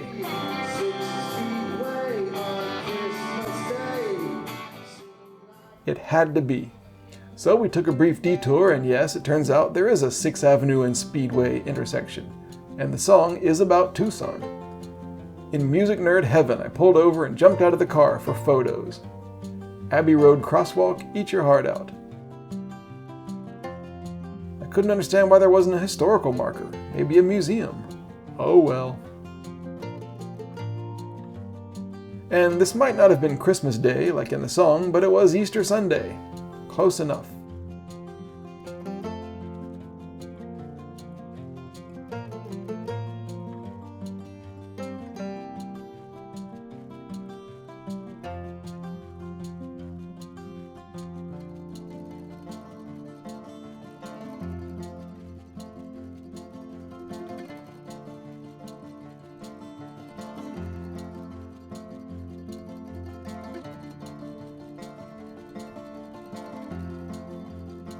The older, more traditional half of Saguaro National Park is the eastern section in the Rincon Mountains.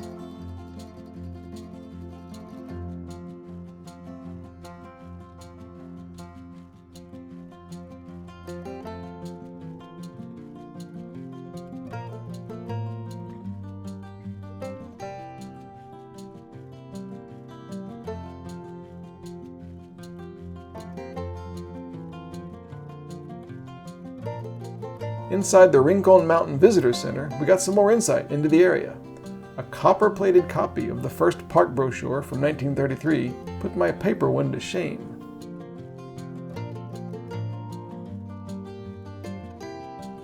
At the urging of University of Arizona President Homer Shantz, Saguaro National Monument was established in 1933 by President Herbert Hoover, 3 days before his administration ended and FDR took over.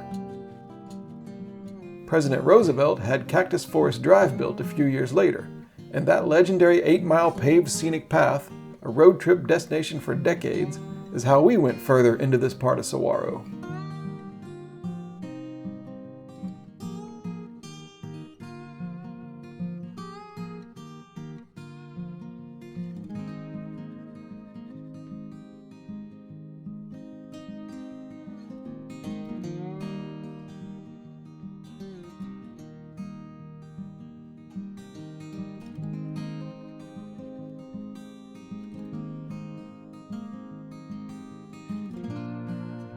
Frosts and livestock grazing killed many of the cactuses in the Rincon Mountains over the years, and it was only in 1980, when the National Park Service was given authority to stop the grazing and promote the conservation of the area, that a healthy population of young cactuses started to establish itself.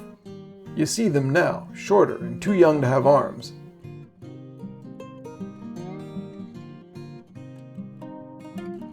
Older saguaros are unfortunately few and far between, although there are always some hanging around, posing for tourist photos. And here you can see the inner wooden skeleton of a cactus. Even in death, they amaze and amuse.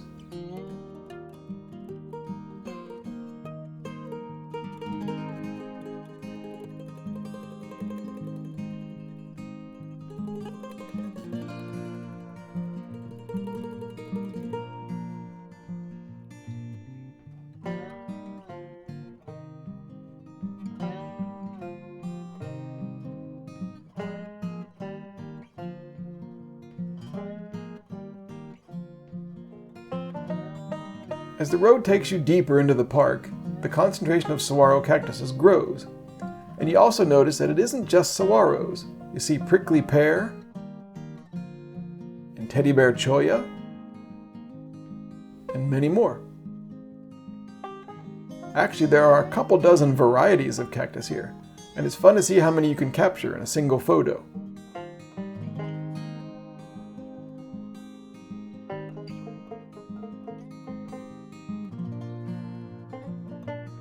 This is at a spot called Javelina Rocks, named after the javelina, which is also known by the charming name skunk pig, and which hangs out in the area.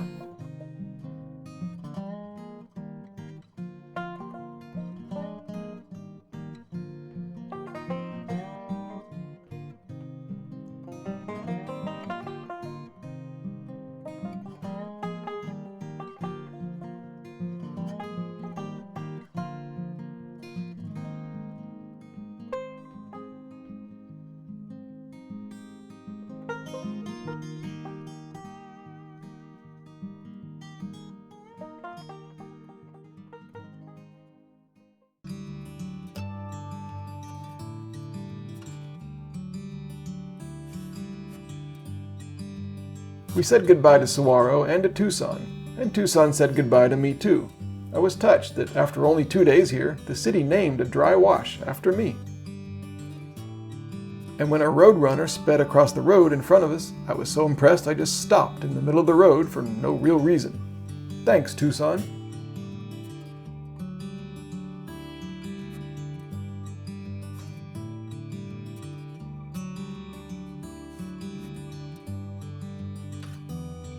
I-10 can take you from Tucson to Deming, New Mexico in under 2 hours. And I suppose the interstate can have its moments. And in Arizona, even the decorative overpasses make it almost worth it.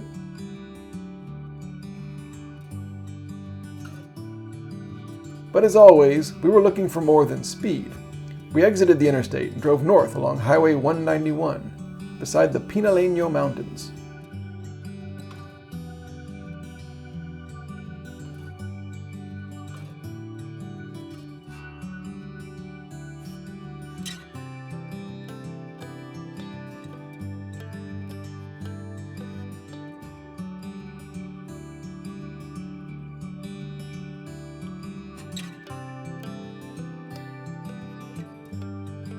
first sizable town you come to is called Safford.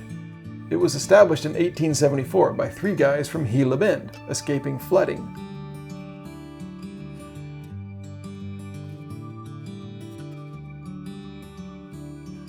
Safford is on a freight train line, and it was really trains that built a lot of towns in this part of America.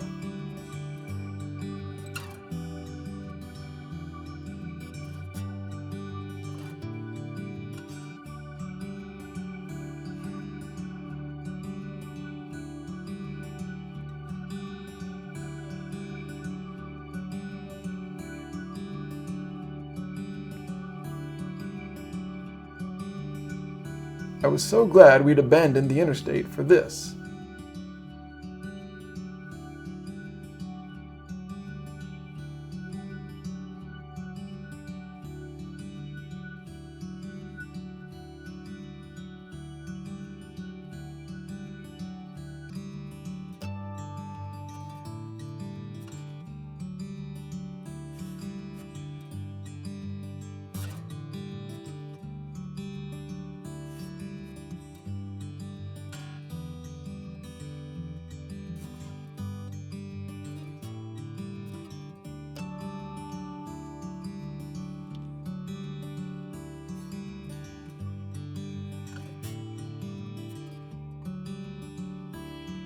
And we weren't the only ones enjoying the road this evening.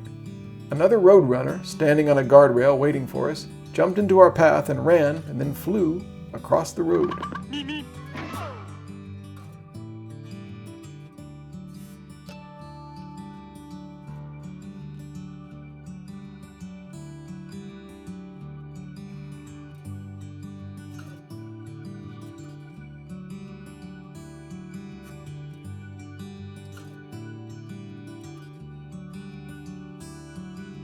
By now we were in the Apache National Forest, an area of nearly 3 million acres. It was the last thing we saw before leaving Arizona, although we'll be back later in the trip.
In a small town called Buckhorn, New Mexico, we pulled over at a post office to mail the postcard from Saguaro National Park back to ourselves in Japan.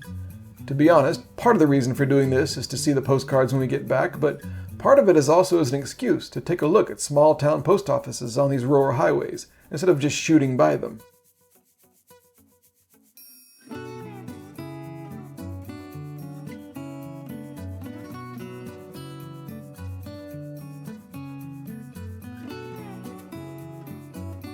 Speaking of turkeys, down the road we passed through a town called Cliff, which looks unremarkable but which was once the center of an international scandal in the art world.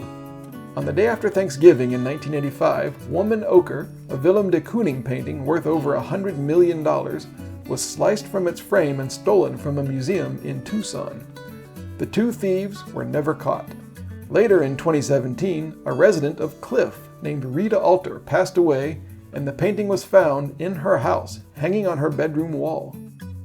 Some say that she and her husband, who had died a few years previously, had been the 2 thieves. Others say she was just merely the painting's most recent owner. You'd never suspect any of this just driving through Cliff. If you investigate the stories, there really are no boring highways in America.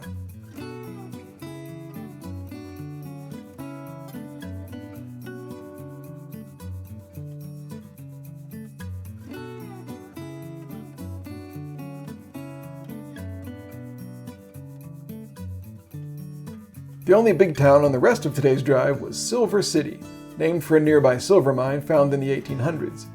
Silver City is also famous as being where outlaw Billy the Kid lived as a teenager, and where his criminal career began, when New Mexico was still a territory.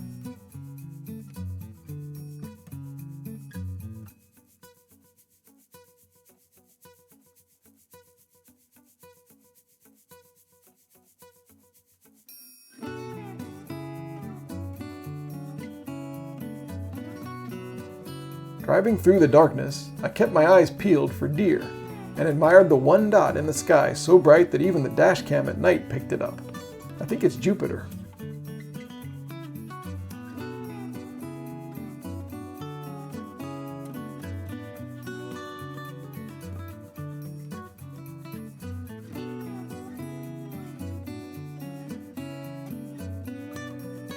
I liked the Grand Motor Inn in the city of Deming as soon as we pulled up.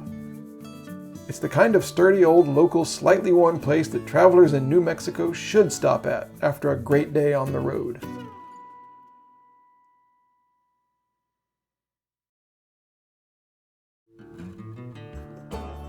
Day 12 was a drive through a strange mix of old American history, terrifying modern military power, and imaginative American pop culture kitsch. If you've ever watched a documentary about the atomic bombs dropped on Japan in World War II, or if you've ever heard the stories of alien remains near Roswell, New Mexico, then you'll have heard of many of today's place names. Unfortunately, we had little choice but to take the interstate from Deming. But I-10 has its moments.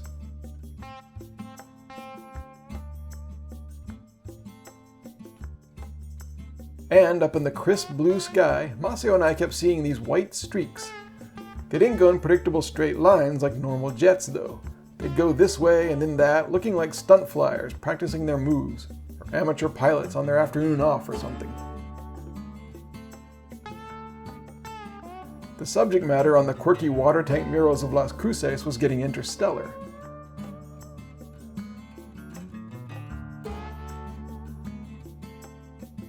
Signs reflect the names made famous in the ambitious mid-20th century. Alamogordo, Truth or Consequences, a town named after a radio show in 1950, and of course, White Sands. Our destination today is the sand dunes themselves, but the larger White Sands Missile Range is a big chunk of New Mexico where, in 1945, the world's first ever detonation of an atomic bomb occurred. It was nicknamed Trinity, and aside from shocking the world when the technology was used twice against Japan, it ushered in the space race between the US and the Soviet Union, when everyone's dreamy gaze turned upwards to the heavens.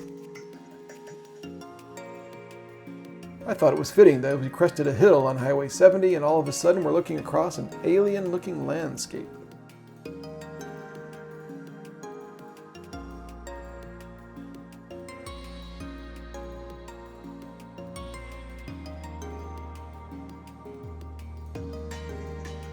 This strange land is in fact the Tularosa Basin. It's where White Sands is located. So I'd heard. It doesn't look like there's much of anything out here. But again, you top a tiny hill and boom, there they are, the unmistakable white sand dunes, a natural feature so misplaced it looks like a geological error.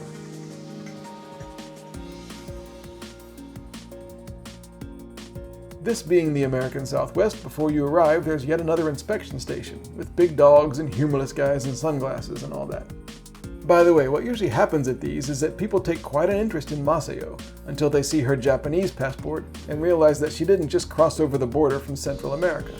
They rarely pay much attention to me, usually not even asking for my name or passport.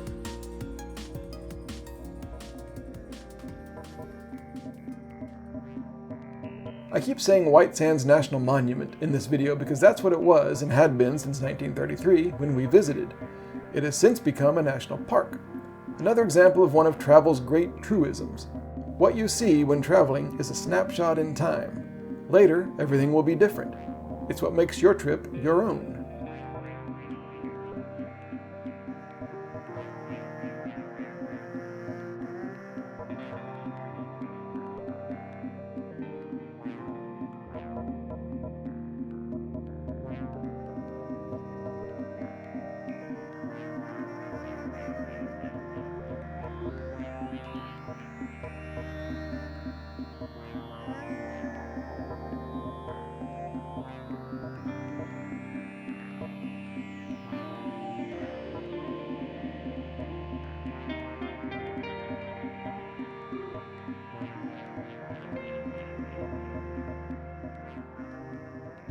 Driving into the sand dunes is weird. I've been to white sandy beaches countless times, and this just felt like a day on the Florida coast. But then you look around at the grim, dark mountains and the desert scrub brush and yucca plants, and you suddenly remember that you're hundreds of miles away from any ocean. What are huge white sand dunes doing here in the Chihuahuan Desert? Well, the dunes are made of gypsum, a mineral that was left in the area by an ancient ocean. When the mountains rose, they lifted the chunks of gypsum up with them, and now wind and rain are breaking it down into fine sand and transporting it here. This is the largest gypsum field on Earth.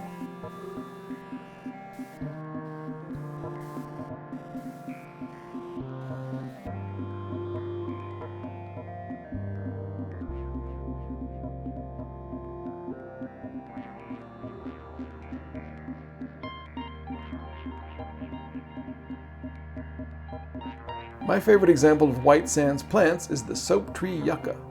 As the wind keeps covering it with sand grains, the soap tree yucca keeps growing higher to make sure its leaves are exposed. But the sand has the last laugh. It blows away, and the now exposed plant falls over and dies. Boom!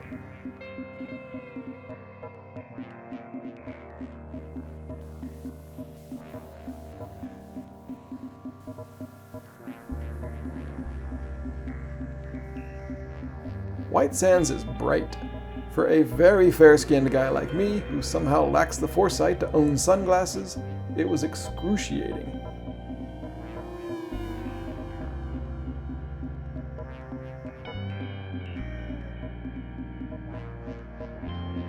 We had some leftovers for a surreal picnic lunch under a metal half-clamshell cover, straight out of the Jetsons, and then went exploring the sand.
The landscape changes on the other side of the Tularosa Basin. This is the reservation of the Mescalero Apache tribe, established in 1873 as a place for the originally nomadic mountain people.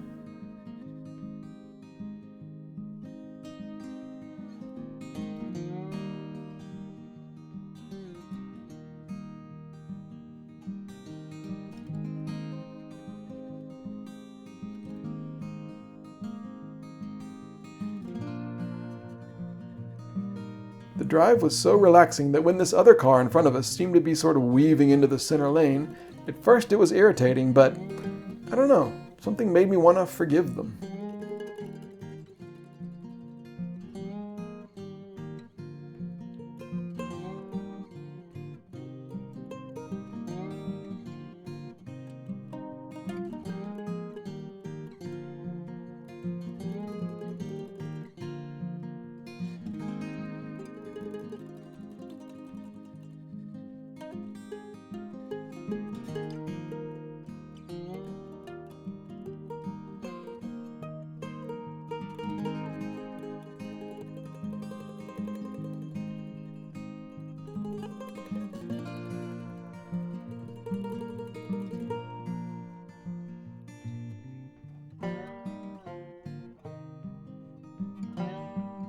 We found a very basic motel room in Roswell, where we'll be for 3 nights.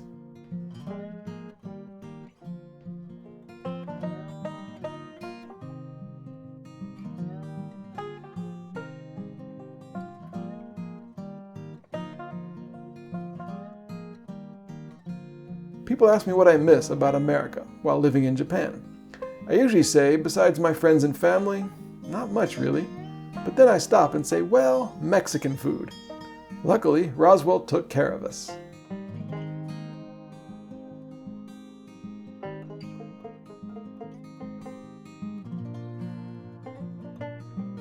Roswell, of course, is famous because some believe that the military recovered a crashed alien spacecraft from a spot about 75 miles outside of town, and has covered it up ever since. The bemused town of Roswell, if nothing else, enjoys the tourist attention.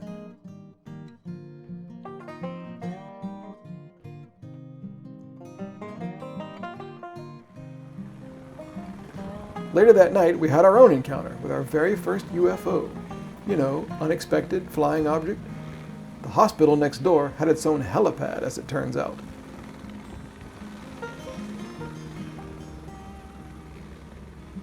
Normally I might be annoyed, but in Roswell, chaotic intrusions from above, that's why you visit.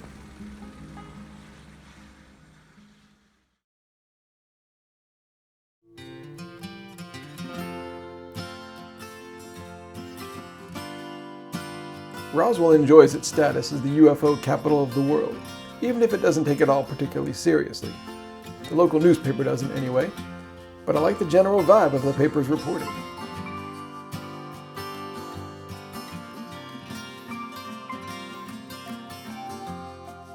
There wasn't much to do around the motel, so we jumped in the car and hit the road, on our way to Carlsbad Caverns National Park, an enormous underground cave system.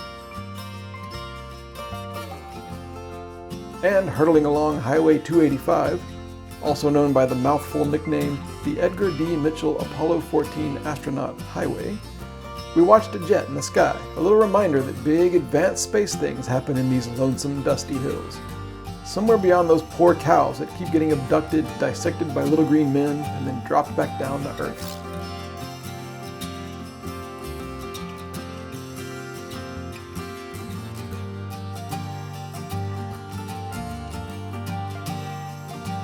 Carlsbad Caverns is beyond the towns of Artesia, home to the nation's only underground high school/fallout shelter, and Carlsbad, hometown of actor Bruce Cabot, who starred in an early famous tale about a fearsome non-human invader. And speaking of life forms being dropped onto New Mexico from above, Artesia is heavily featured in the 1976 David Bowie movie The Man Who Fell to Earth. I'm on my way to New Mexico now. It was partially shot in White Sands too, incidentally. Yet another cosmic connection to the stars in this area.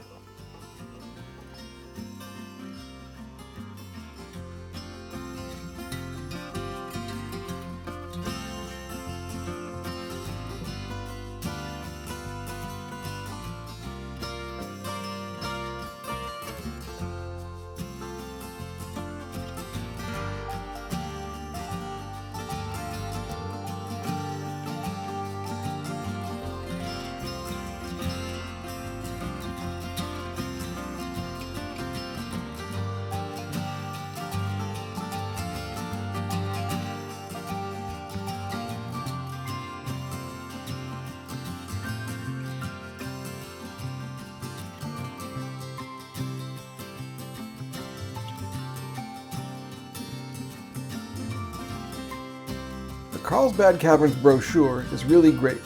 It's an engrossing little piece of literature in and of itself, covering the history of the caves, both geological and human, featuring excellent diagrams and photos, and written to give a real sense of the awesome spectacle below the ground.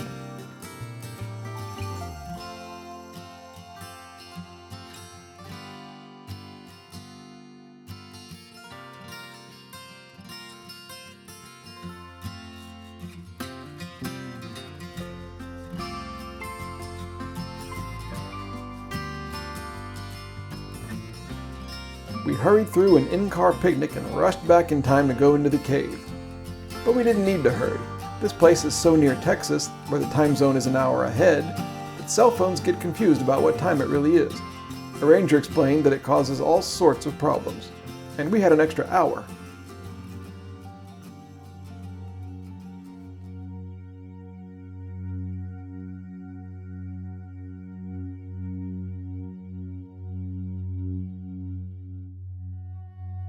It took about 20 minutes for our eyes to adjust to the darkness inside. The 20% grade of the trail can be tough on the knees, but on the way down, you always have this feeling that you're nearing something momentous.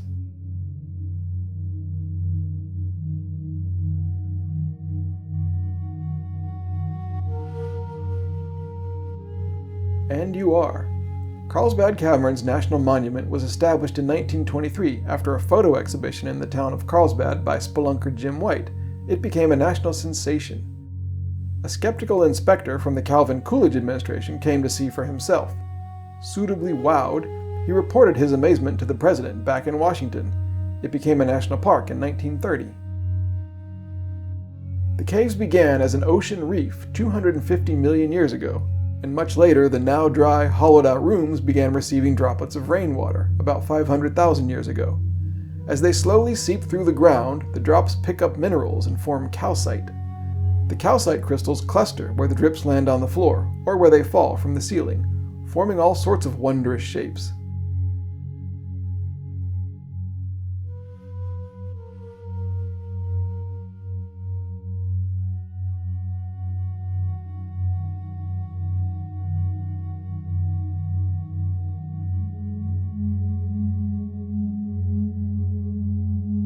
The shapes have cool names, and it's fun to look for all of them.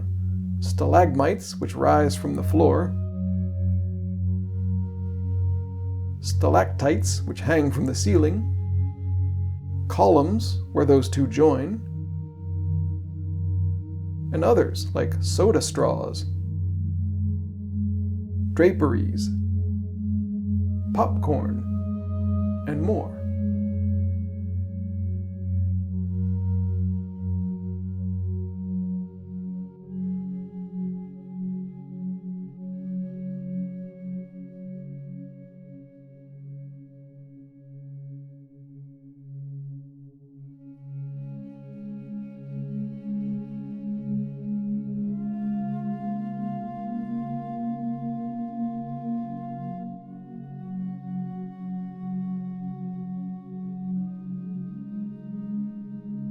And it's still ongoing.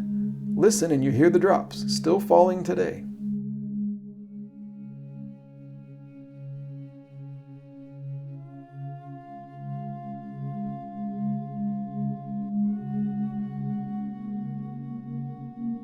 To be honest, some of the larger formations kept reminding me of the creature from the Roger Corman movie It Conquered the World. But down here, who needs cartoonish aliens and touristy Roswell? Carlsbad Caverns is the real deal. A spooky, captivating, and utterly otherworldly place. It's quiet and cool, a constant 56 degrees Fahrenheit year-round. It's hard to convey the feeling of walking around the big room, the largest cave chamber in North America. Descriptions fail in Carlsbad Caverns.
And then you climb back up, back out into the surface world of the Chihuahuan Desert, back to where the bats and swallows flit around the natural cave entrance.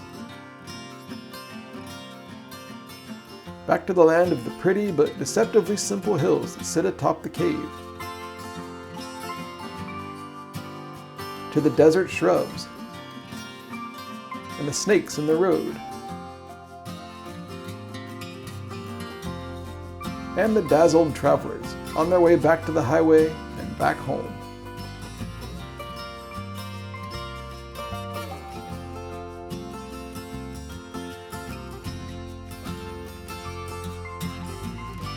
We stopped at White's City, population 7, to mail the postcard to ourselves and headed back to Roswell the way we came. But now everything seemed different, because now we knew the whole story. We'd seen the land below all this. The oil wells and the little towns and the nervous cows were only one part of a bigger and far stranger reality.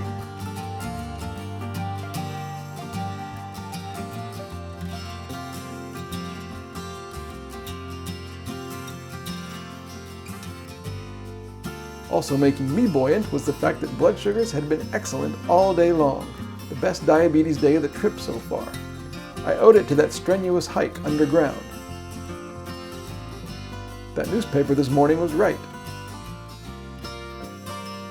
Visiting Carlsbad Caverns is like a glimpse into a secret new dimension, and the lesson is, there are always more layers to what you think you see.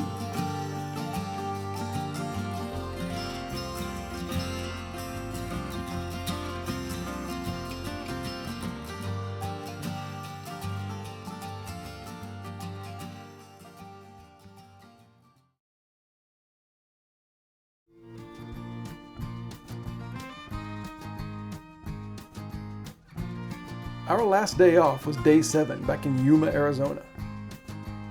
That was only a week ago, but Yuma seemed like a million miles ago. We've already had enough memories and anecdotes and experiences from this trip to last us a long time.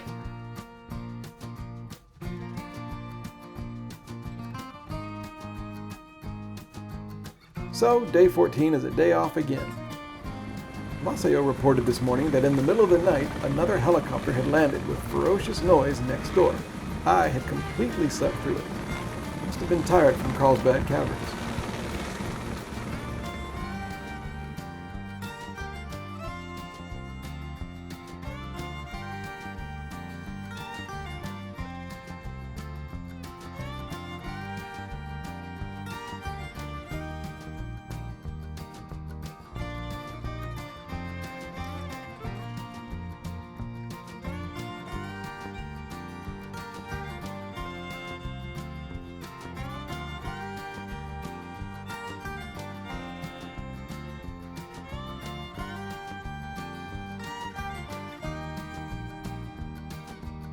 We drove around Roswell in the afternoon and passed by the New Mexico Military Institute. A diverse range of people have attended this institute, including White House reporter Sam Donaldson, actor Owen Wilson, and cable TV pioneer Bill Daniels, who in 1952 became the first person to transmit a commercial television signal via microwave from Denver into Wyoming.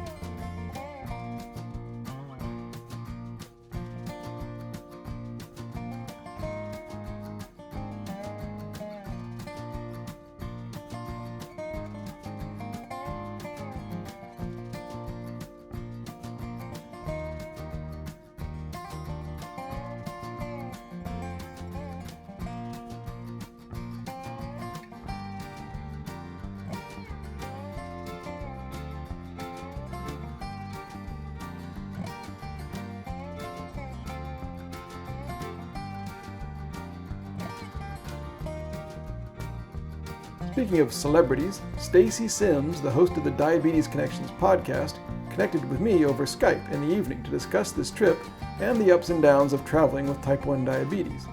The chat was fun, despite the dodgy Wi-Fi at the very back of this little motel. It's been okay.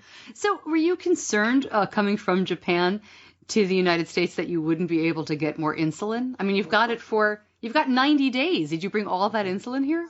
That is a worry of mine. If something happens to my insulin supply, if it goes bad or I lose it or something, I'm not quite sure how I would get more, but as you said, I've been all around.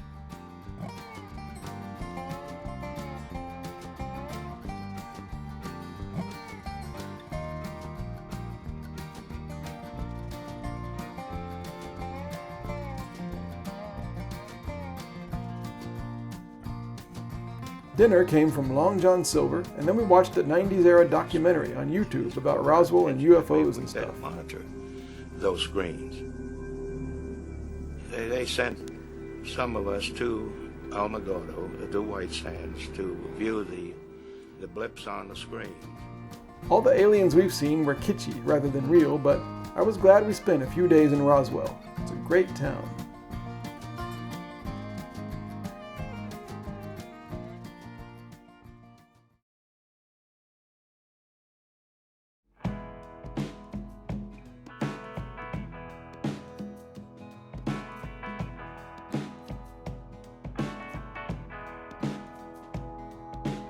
This morning I called down to Guadalupe Mountains National Park and spoke with a ranger named Sherry. She said we should be there by noon to make sure we could get a campsite.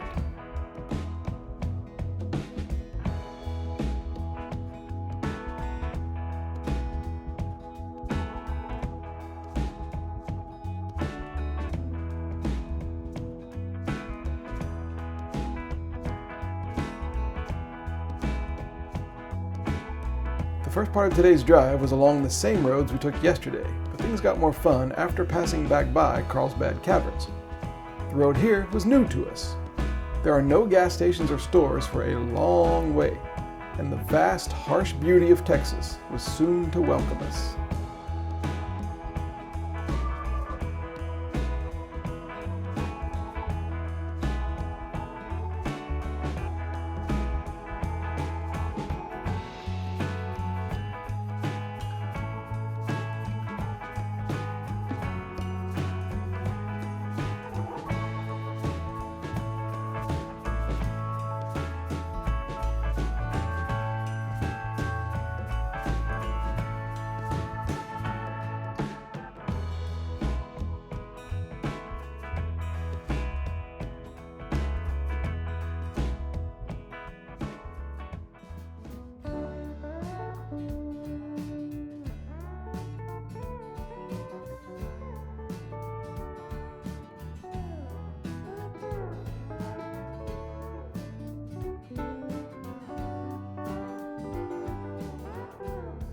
Pine Springs Visitor Center at 12:30, we were in luck. We met Sherry, and she said there were still campsites available for tonight.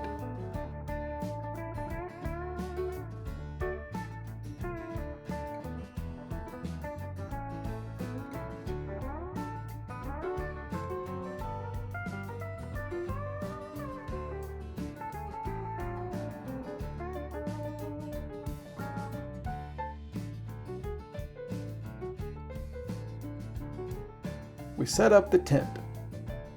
Instead of poking a hole in my shoe like I'd done at Oregon Pipe, I broke a stake with a rock. I consider it progress.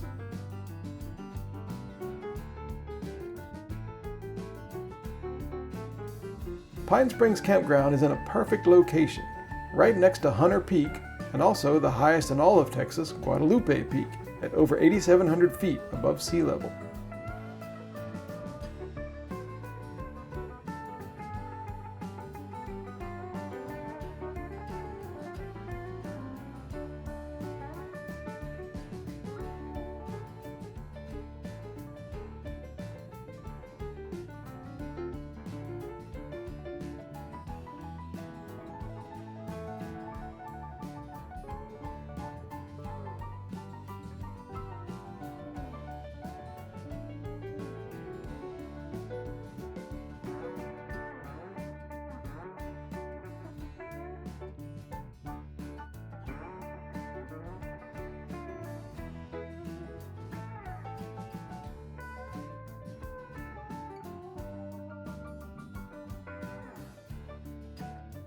Our first attraction was Frijole Ranch, a collection of small 19th century buildings built around a little spring that still trickles water.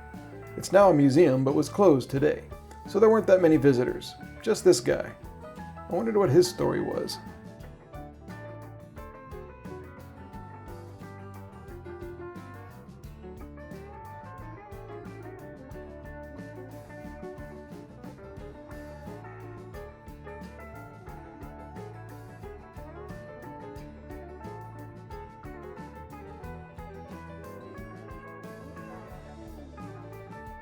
The fertile oasis of Frijole Ranch is an indication of the human history of the area, but also a reminder that the Guadalupe Mountains are not just huge desiccated desert rocks. There's water, not only here, but in the mountain's moist, shady canyons. You wouldn't know it by driving by, but life abounds here.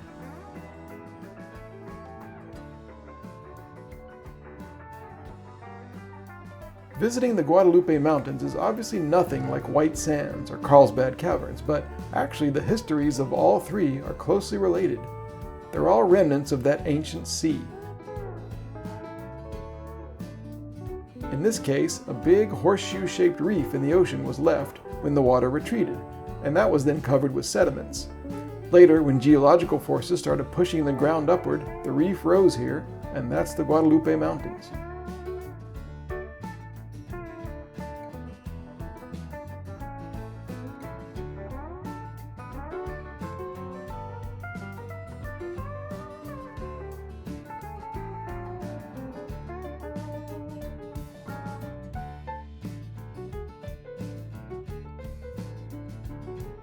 Further down the road is McKittrick Canyon. We walked the mile-long nature loop through a hilly field with its unusual array of plants.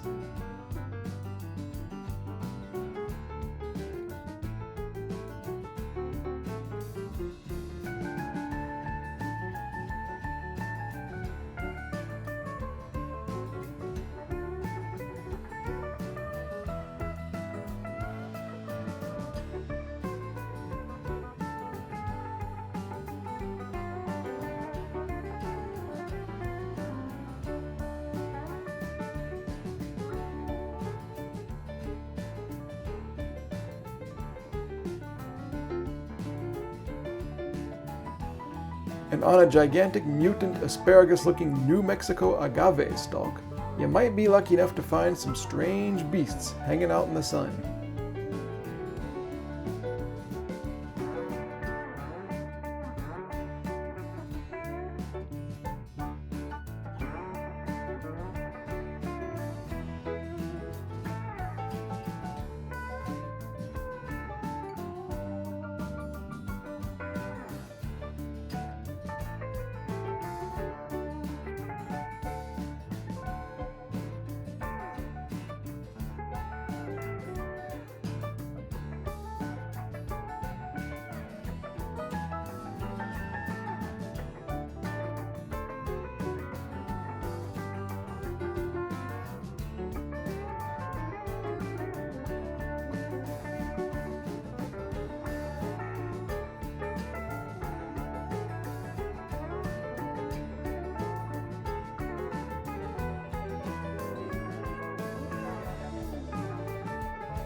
Dinner was some bad minestrone in the campsite.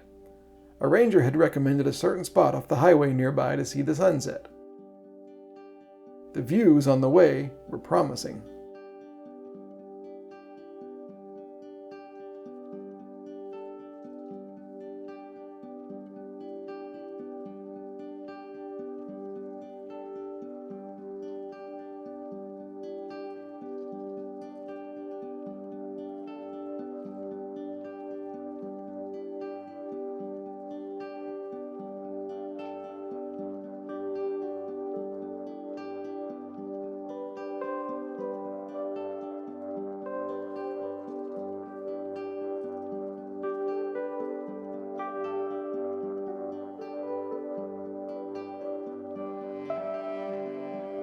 It's not just the striking valley view that makes this a great sunset spot.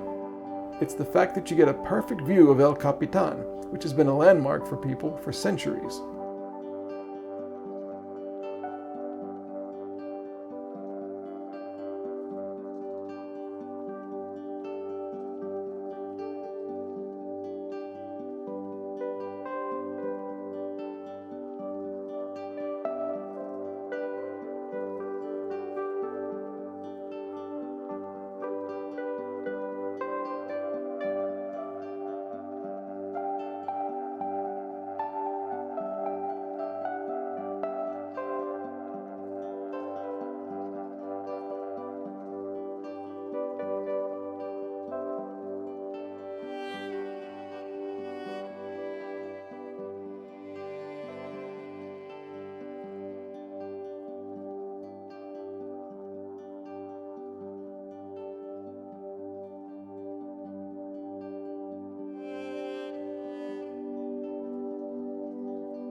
The earth cooled after the sun went down, and the sky darkened. As the last of the silhouettes faded into night, I wondered if there might be another opportunity to see some stars. Well, there was.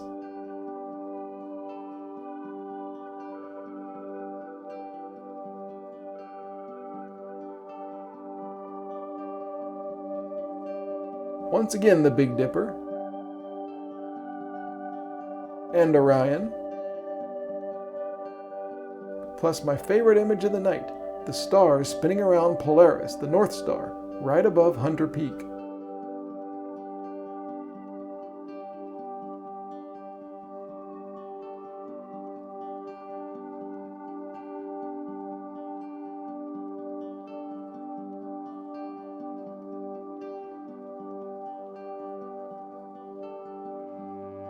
Falling asleep in the Guadalupe Mountains was somehow like being home in bed. It was familiar and comforting, even though we'd never been here before. It's nature's home away from home.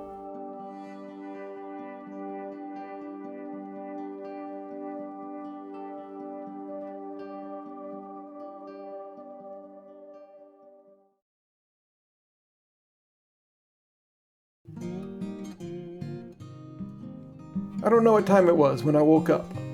Phones get confused here, too. I think it was about 6 a.m. Whatever time it was, the first morning in Texas was captivating.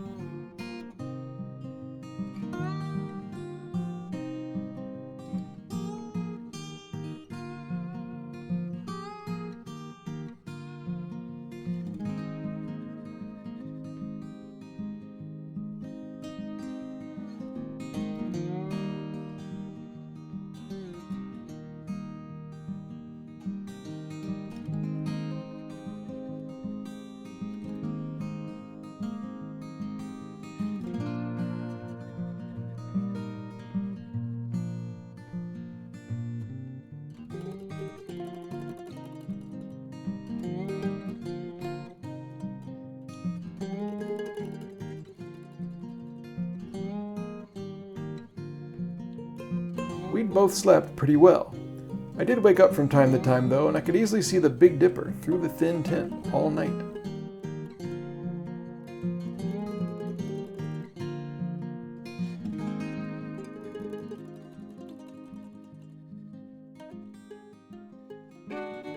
After breakfast, we packed up and set out on the drive around the southern edge of the park, on our way to some sand dunes on the western side, down some very obscure Texas farm roads.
By the way, if you work at Enterprise, I assure you that this is all special effects, and I would never actually drive down some dusty washboard road like this deep in rural Texas.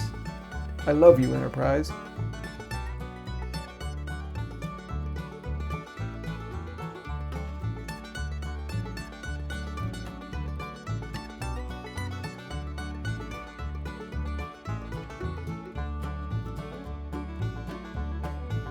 When we got to the end, all we found was a cul-de-sac and a sign that explained that the actual dunes were an hour or so's hike under the hot sun. We decided that we'd gone far enough.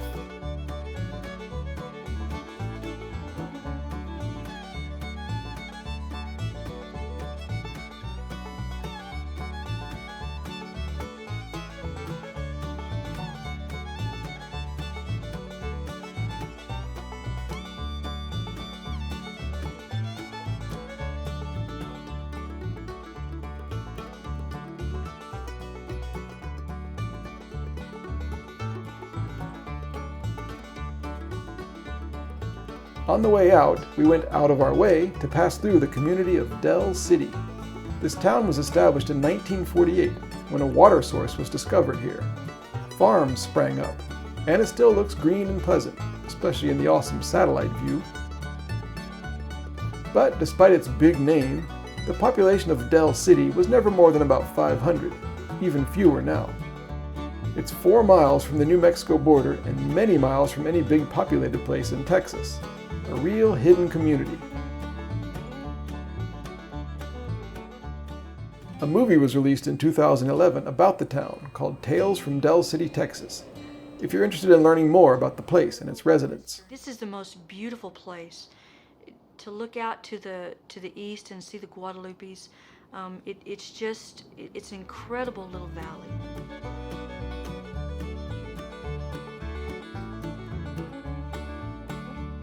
The vast areas and the roughness of Texas give rise to a sort of fatalistic directness.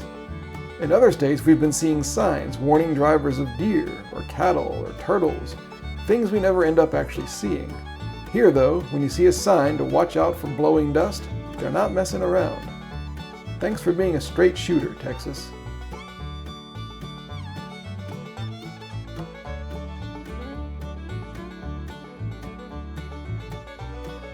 Texas State Highway 54 is 55 miles long, and we drove all of it down to Van Horn. It passes through no towns, and it connects with no other highways or major roads, except at both ends.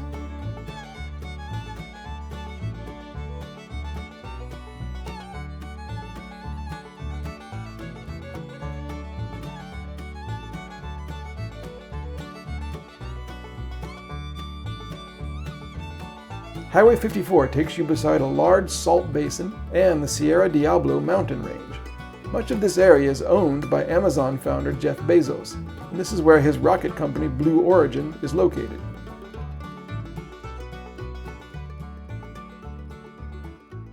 Van Horn, Texas has never had a population over 3,000, but it is full of history.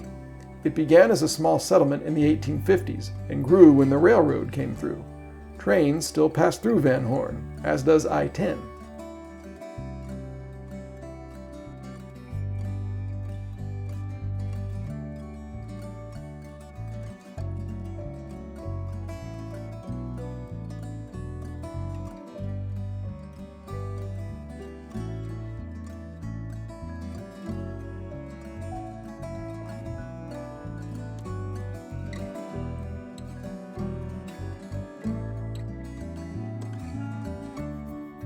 Quality Inn let us check in right around lunchtime, and the rest of the day was spent relaxing and planning for tomorrow. I took a shower with my pants on so we'd both be clean. The thing about Bluffworks pants is that they dry immediately.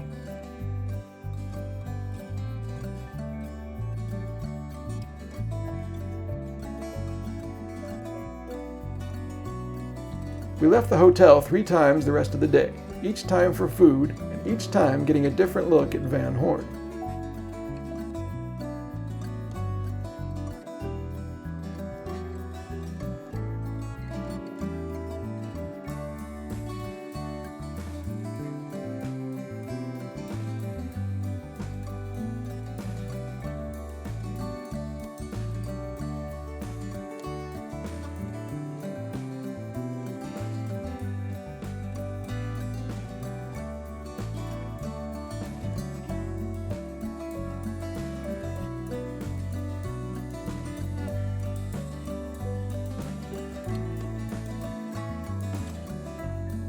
There's nothing like the bold colors of the sky and the serene feeling of infinity in West Texas. Van Horn is a great place to rest up between national parks.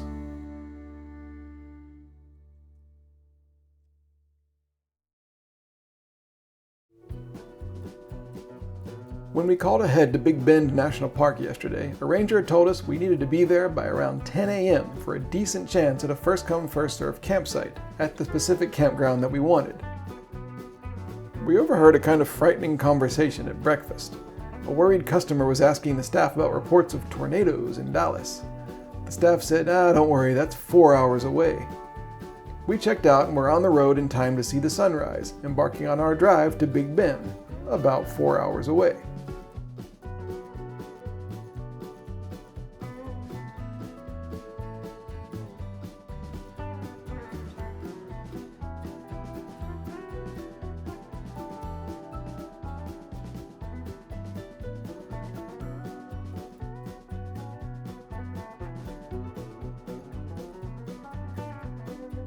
Construction zones slowed us down considerably. And nothing to look at but this stupid truck. Wait, why are those people stopped on the side of the road?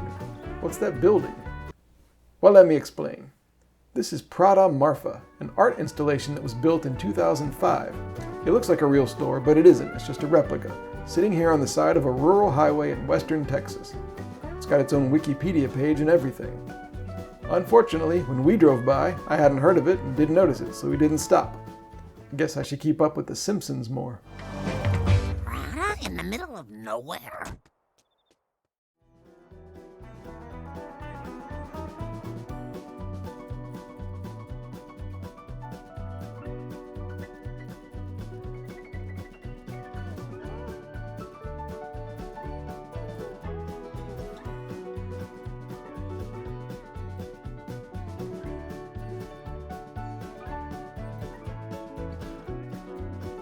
And the distractions kept coming.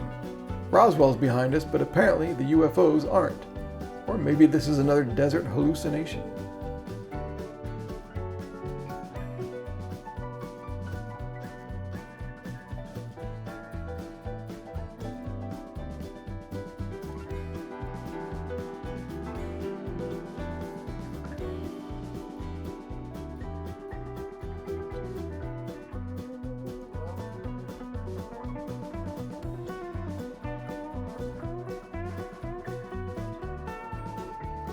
Later we passed through the small town of Marfa, another place known by many but which I'd never heard of. Marfa is infamous for being an unlikely art center out here in the high desert.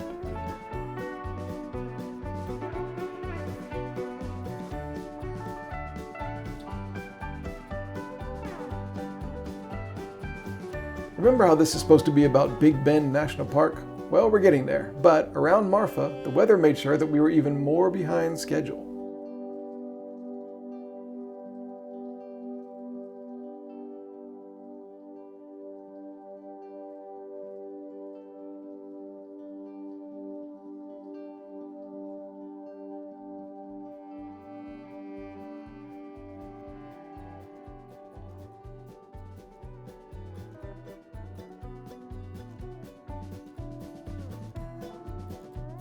On Highway 118 on the other side of Alpine, the weather lightened up and expansive vistas started to assert themselves as we drove further towards the Mexican border.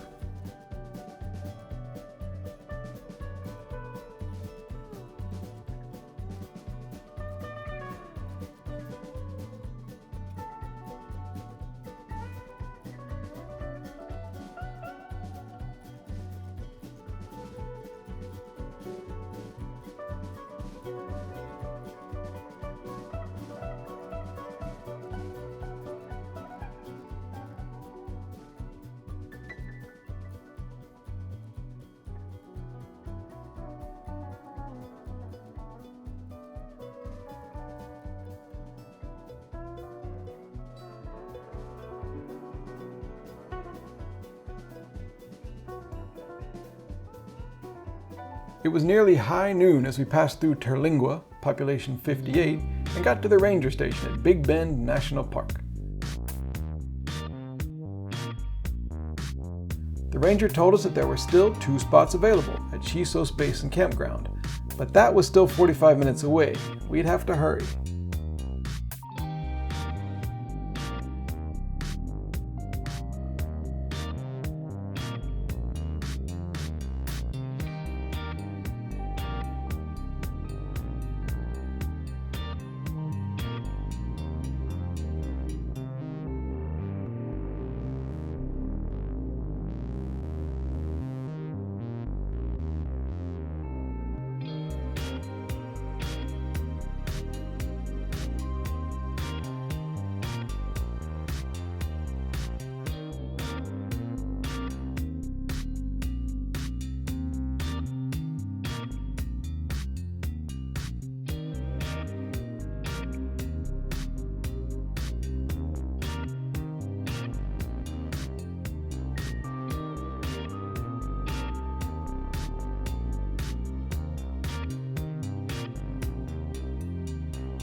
By the time we turned onto the road that goes to the Chisos Mountains, a sign told us not to bother.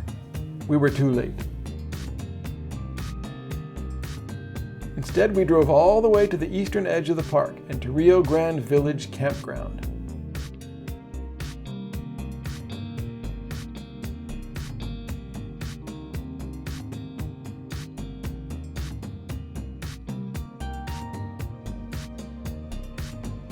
Big Bend National Park is humongous.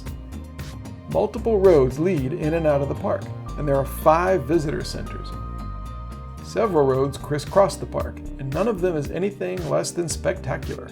That means that driving anywhere in the park takes a long time, but that you'll be mesmerized the entire way.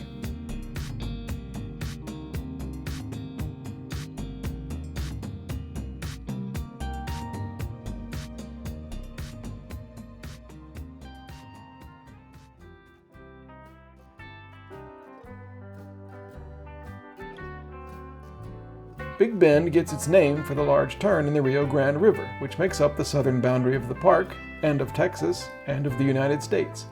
That bend in the river is a large part of what gives Texas its attractive and distinct shape. The Big Bend area was designated Texas Canyon State Park in 1933, and just 2 years later it became Big Bend National Park.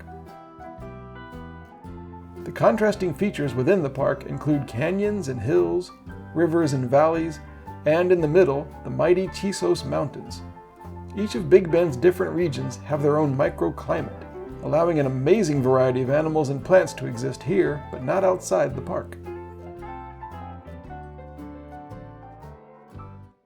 Rio Grande Village Campground was experiencing some extremely high winds. We found a campsite all right, but I didn't know if our little tent could withstand this. We even had to eat our picnic lunch inside the car.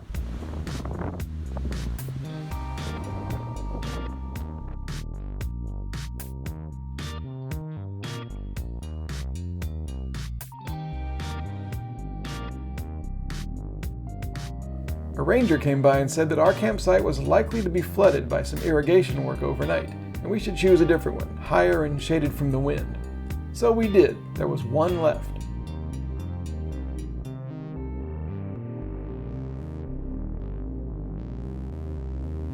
We registered and I marked the spot with a bottle of water, as the ranger advised.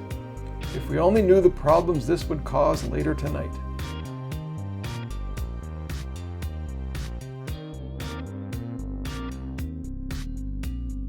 We spent the day driving through Big Bend, all the way to Santa Elena Canyon in the far western part.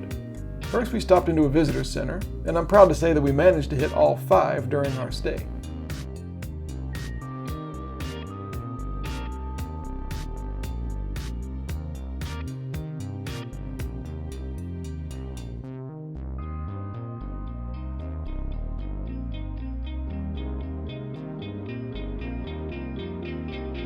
They had a big 3D model of the park, and actually, I'd seen this before. I came to Big Bend with 3 friends about 20 years ago, and we camped in the same campground before setting off on a few days rafting down the river. And I remembered this 3D model.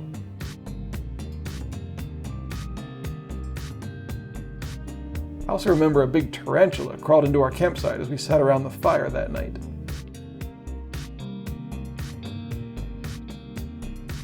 The Big Bend brochure, again, is really well done. I mean, check out this lovely alliterative writing. If you wonder at the river's power, did it truly cut colossal canyons? Just listen to a canoe's hull hiss from the river's abrasive particles. The river has run for eons like a belt sander.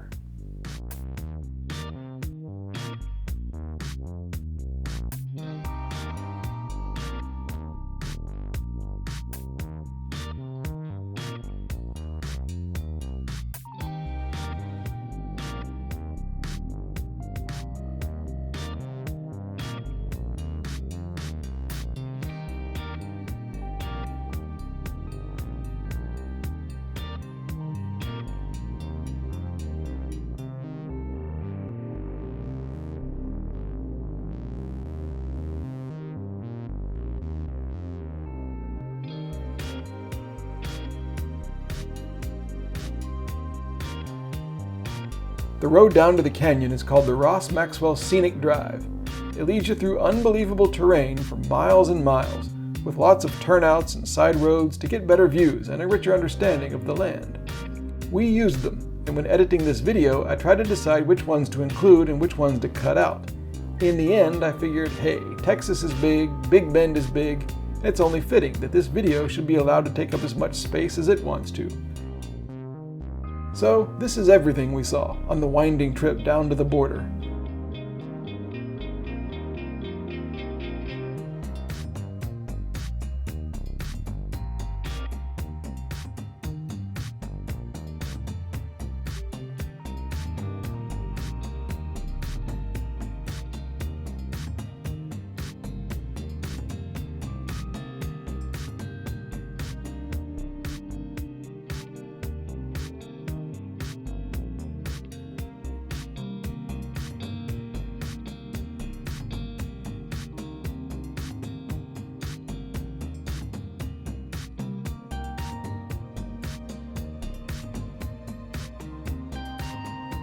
At Sotol View, you get a close-up of a sotol plant, used for liquor and food, for weaving, and for starting fires by rubbing the stalk on something.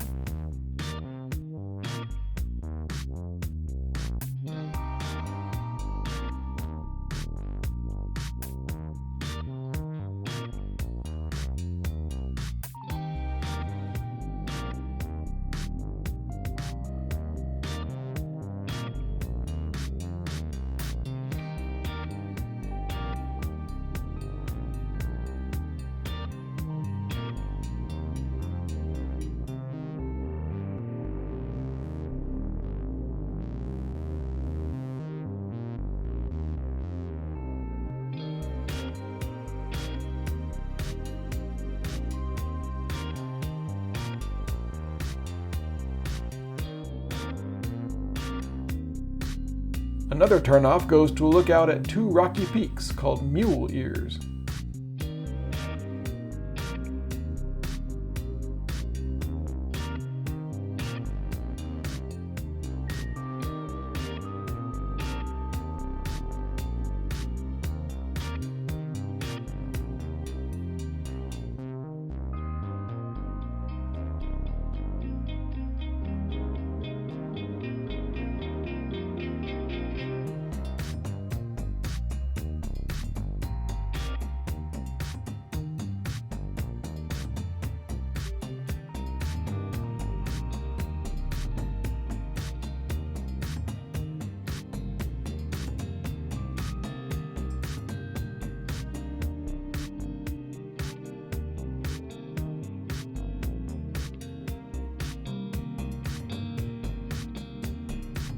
We started seeing a tiny little notch in the distant rock ridge. I wondered if we'd find out what it was.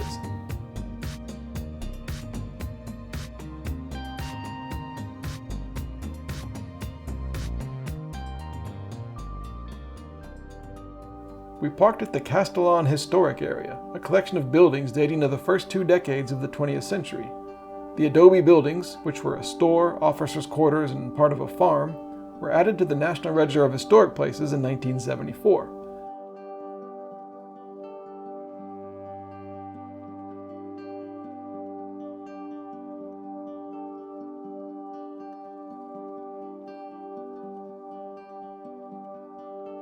But a couple years after we were here, a fire that started in Mexico was blown over the river and flaming embers rained down on Castellon, damaging it extensively.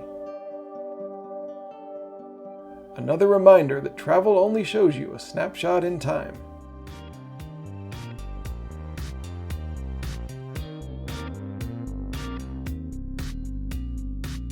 Eventually we started to see that little notch was in fact a canyon, a really big one. Turned out to be our destination, Santa Elena.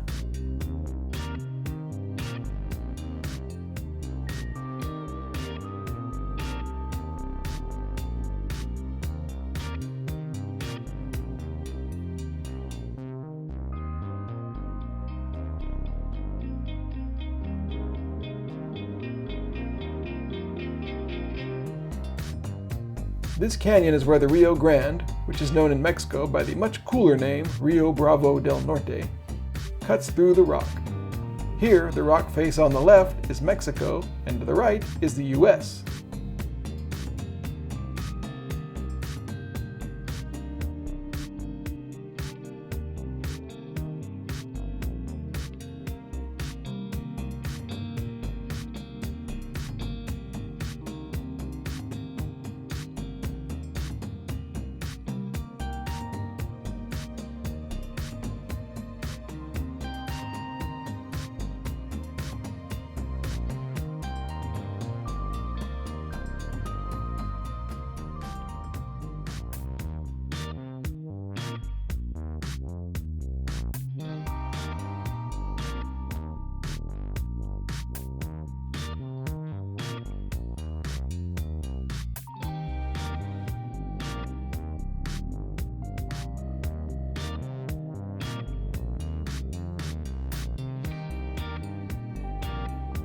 We drove back along the same scenic road, catching the land in different light closer to sunset. If anything, I think the views on the way back were even more striking.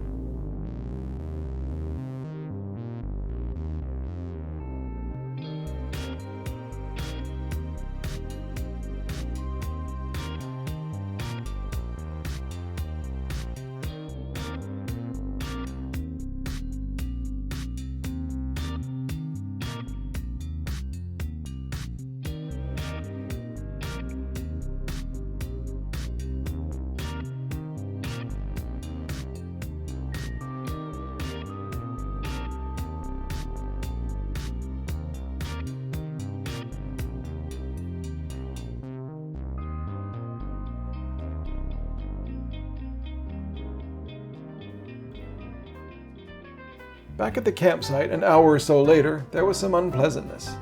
An older couple were in our campsite, with their tent set up and everything.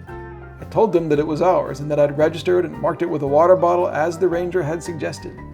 They kind of vaguely said that they hadn't been sure, but they had asked, quote, someone and kind of thought it was probably available. I got the impression that actually they didn't care, they just wanted what they wanted. Even mild-mannered Masayo got upset and had a few choice words for them. But I didn't want to argue, and I didn't want to uproot an older couple from their home, even if they had cravenly stolen it. So we went back to our original place, the exposed campsite in the fierce wind that was probably going to flood.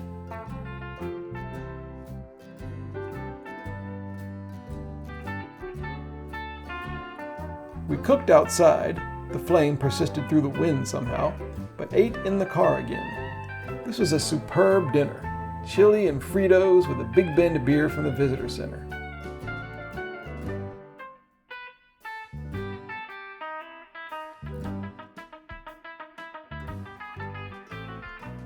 We watched the tree branches swaying, admired the sunset through the windshield, and regarded the tent and its duct-tape stays with trepidation.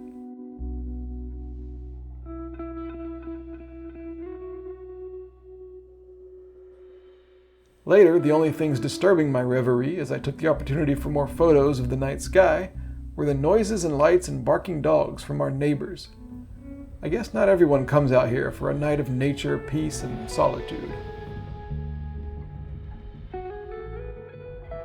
Anyway, I had my own modern distractions. In the car, I copied the day's dashcam footage over to a hard drive. So we got in the tent and settled down at what could be a rather strange night. Would we blow away? Or wake up in several inches of water? Who knows? It's all in the hands of Big Bend and its unforgiving weather now.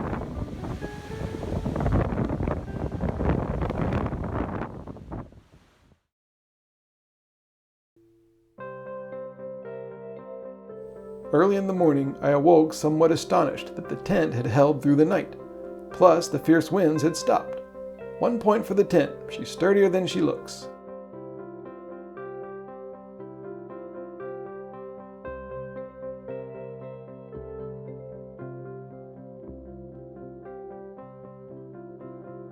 I don't know if I am, though. I started up the stove for breakfast and checked my blood sugar. 355, super high.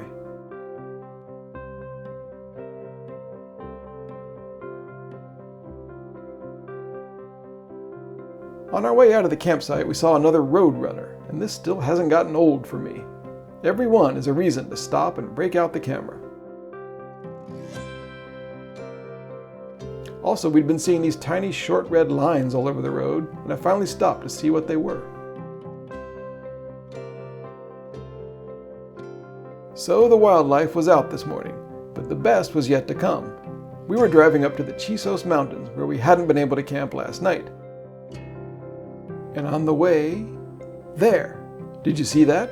As I mentioned, I saw one of these on my previous trip to Big Bend about 20 years ago, but now I'm better equipped photographically for this. A real tarantula out in the wild.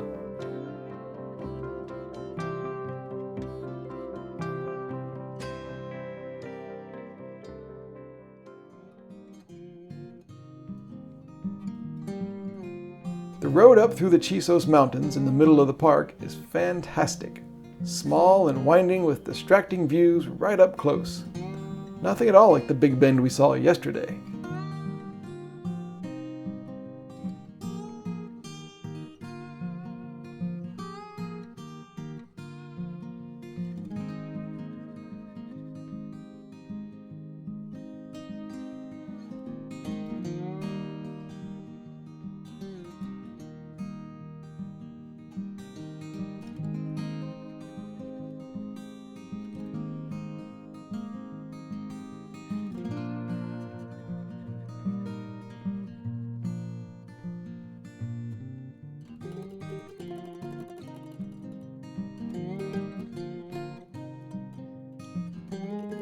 Truly fearsome beasts like bears and mountain lions are frequently seen here. Drivers are told to be careful on the approach to the top, where a visitor center is. I was hoping to see a bear, at a safe distance from the car anyway, but we didn't.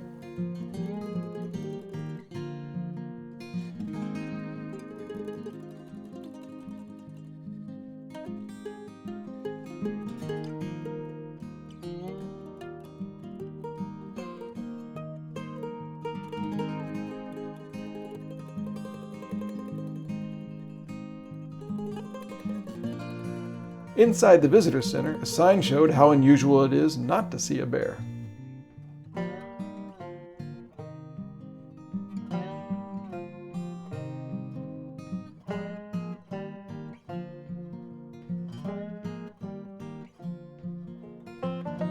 It would have been fun to camp up here in the cool mountains with the bears and the mountain lions.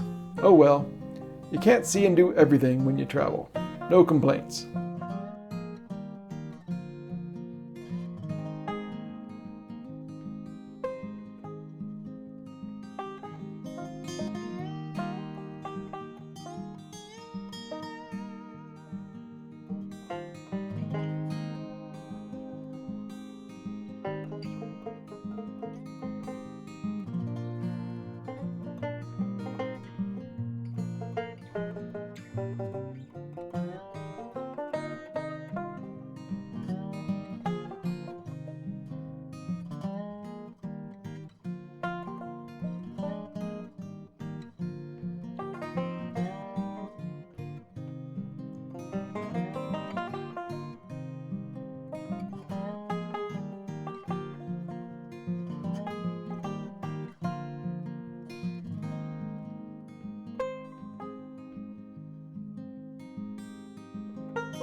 A short side road leads to a display showing some ancient history of the region. I think I'd prefer the bears and mountain lions.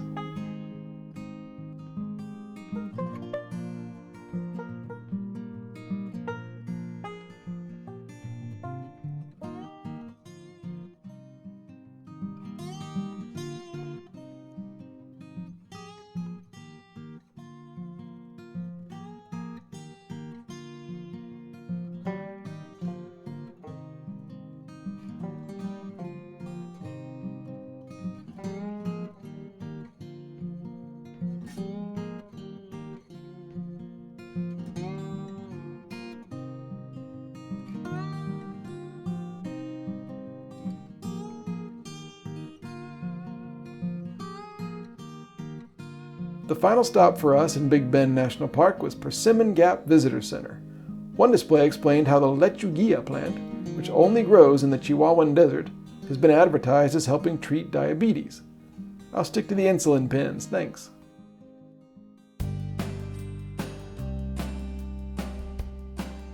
Outside the park, the vastness of Texas awaited us. Our drive was about 2 hours to Fort Stockton.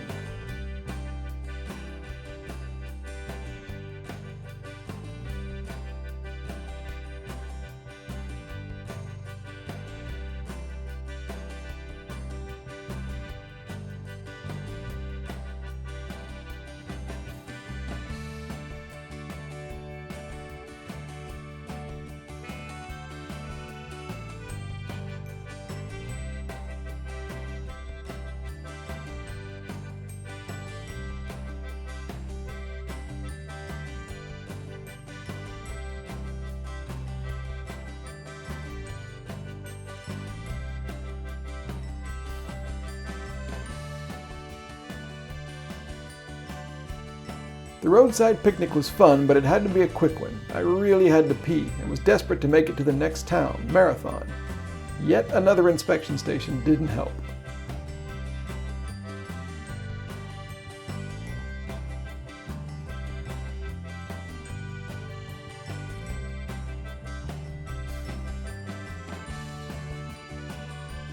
And when we got to Marathon, the gas station there was closed.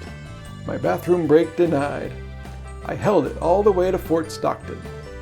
These are the sorts of skills you pick up on a long road trip like this.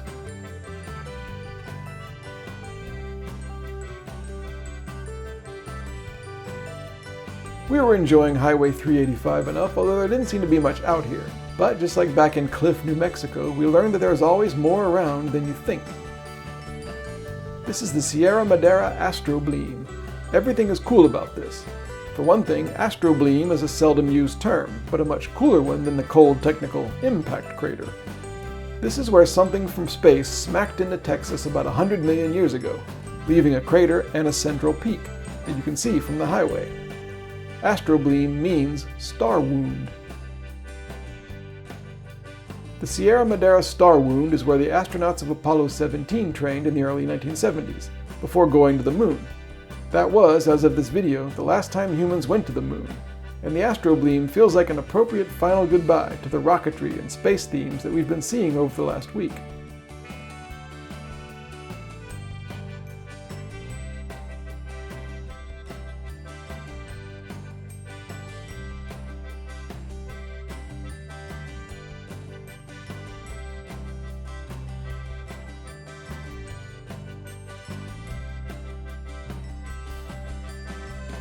The day's final roadrunner was this artificial one, in Fort Stockton. We drove through the serene, uneventful streets of the town to our simple little motel. It had been a wild few days, and we just wanted to order a pizza and get a good night's sleep. I called one pizza place and nobody answered.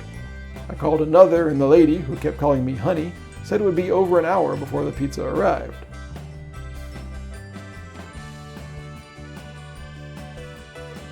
The day ended badly for me. Being sleepy and gorging on pizza and beer made my blood sugar shoot up before bed to 396, the highest of the trip so far. I took a bunch of insulin and we hit the sack. Hey, every day on the road can't be perfect, but you still go.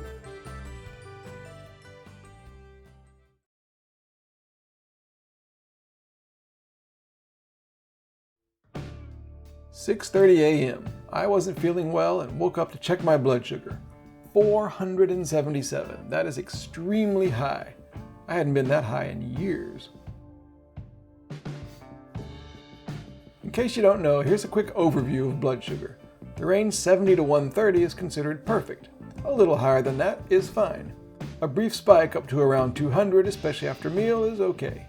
It shouldn't get much higher than 200 ideally, though it does. It certainly should never get into the 300s, and the 400s are very dangerous and ought to be unheard of, and they usually are for me. For example, here are my readings over the last few days. Not great, but the average is acceptable, almost. But anyway, when it does get really high, it can be tough to bring it back down. Starting with a reading near 500, I had my work cut out for me today. In other news, we didn't even have a plan when we woke up. I took a bunch of insulin for a tiny breakfast of applesauce and a breakfast bar, and then drove Maceo to a nearby donut place for her breakfast. And I forgot to hook up the dash cam on the way there, the first missed car footage of the trip. That's what high blood sugar does to your brain. You get foggy. Blood sugar was 330 before leaving. Still awful, but much better. We decided at the last minute to drive to San Antonio, 7 hours away, and spend 2 nights there. And before leaving Fort Stockton, we decided to do something about the car, which still has a bunch of Texas all over it.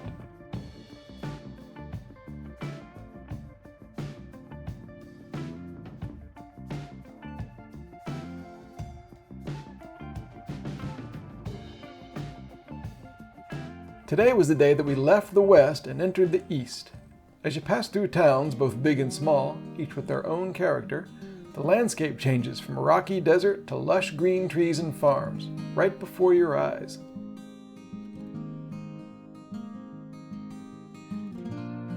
But it's all still Texas. We kept passing these signs for draws. A draw is where 2 hills meet and form a little furrow where water can run after it rains. 19 Draw and Monument Draw were cool names, but one of them had the most Texas name imaginable. I'm disappointed that Hollywood never made a movie called 6-Shooter Draw.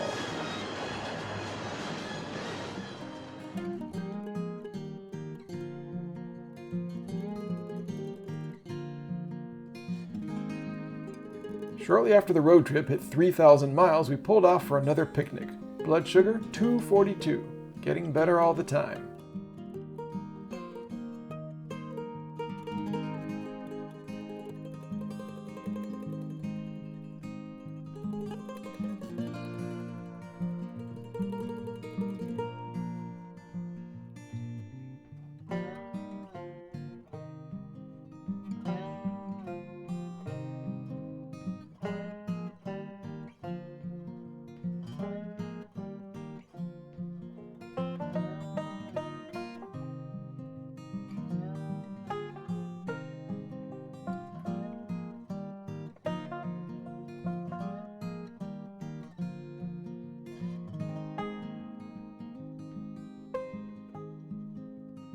The first town we hit was Sanderson, where we stopped at a post office.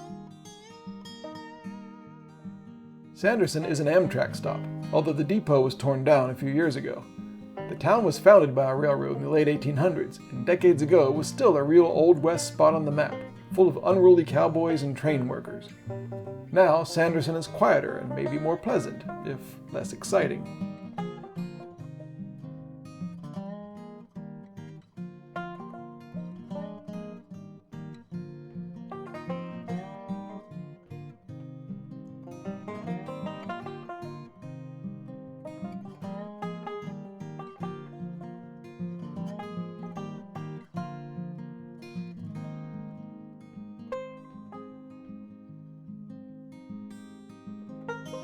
Further down the road, we passed through Dryden.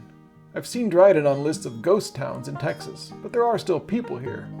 The population is somewhere between 30 and 40, although other sources have it fewer than 20.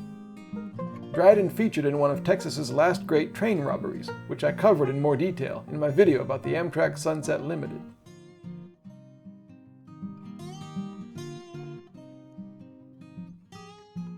At one point, the land got very flat, and Highway 90 started sloping downward.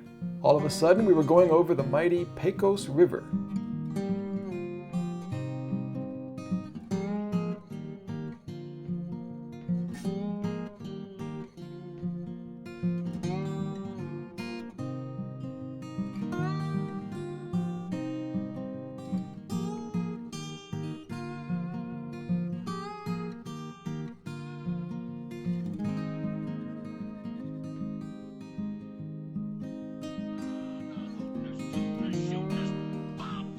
I'd only heard of Pecos from Yosemite Sam. I'm the fastest gun north, south, east, and west of the Pecos. When I was 8 years old and watching that, I didn't even know what Sam meant by the Pecos. It turns out it's this river. The Pecos River starts around Santa Fe, New Mexico, flows down beside Roswell, Artesia, and Carlsbad, and ends up feeding the Rio Grande a couple hundred feet south of here. It's one of America's premier rivers, a waterway grinding through the desert dust, the behemoth of the Southwest, bereft of barrier or fear, a grand, brave, gargantuan snake slithering over...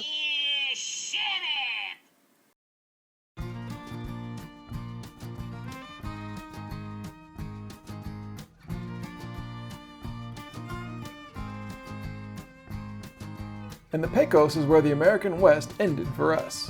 After that, Texas was a lot more green. First, the Amistad National Recreation Area is more like marshy Florida than dusty Arizona. It's located in Val Verde County, whose name is Spanish for Green Valley.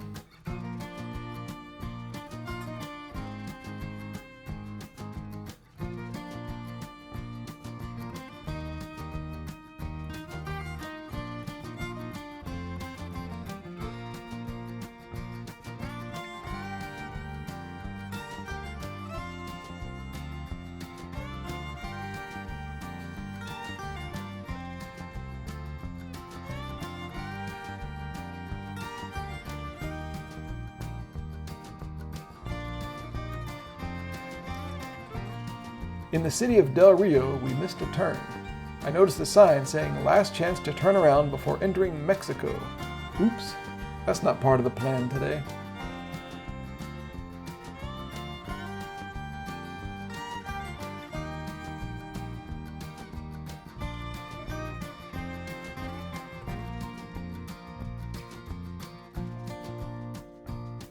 Outside of Bracketville, we pulled over for another break. Blood sugar continued to steadily improve. 215. By the way, I've gotten some comments from people wondering why we don't make exotic foods a bigger feature of this trip. Well, all I can say is that on a long-hauled road journey like this, there's just something about eating picnic food outside on a rusty table. The breezy air and the sound of cars and the promise of wildlife. This is what it's all about on the road for me.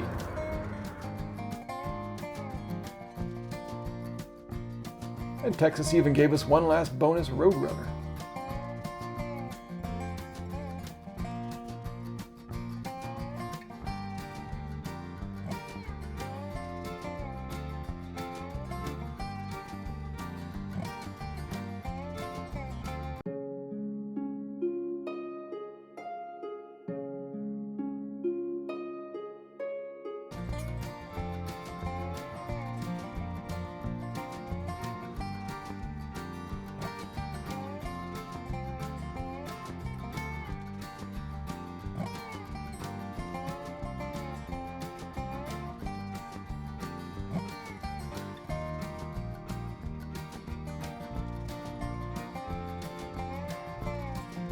Green Texas kept rolling by with the miles as we passed through the towns of Uvalde, considered the border of North and South Texas,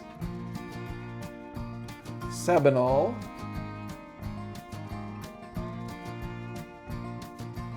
and D'Hanis and Castroville, communities originally founded by people from Alsace, a mixed French and German region of Europe. Not something you might expect in Central Texas, but here it is. And Hondo, Texas, infamous for its sign that says, "This is God's country. Please don't drive through it like hell." The sign was put up in 1930 by the Lions Club. The word please was added later to soften the tone.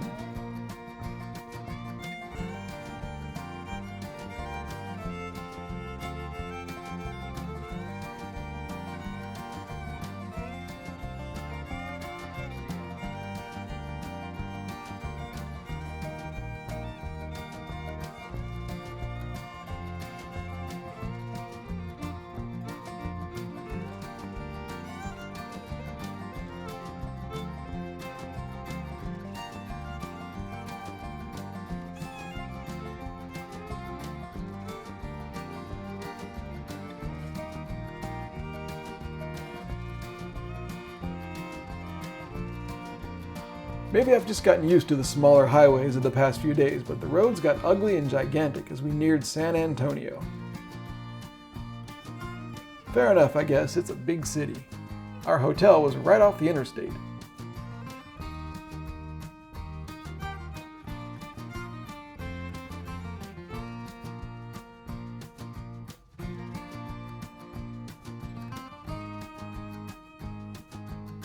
We walked to a nearby Chinese restaurant called April's. Some Chinese and Japanese written characters are the same, and even with my rudimentary Japanese, I could read the name, which means April flowers.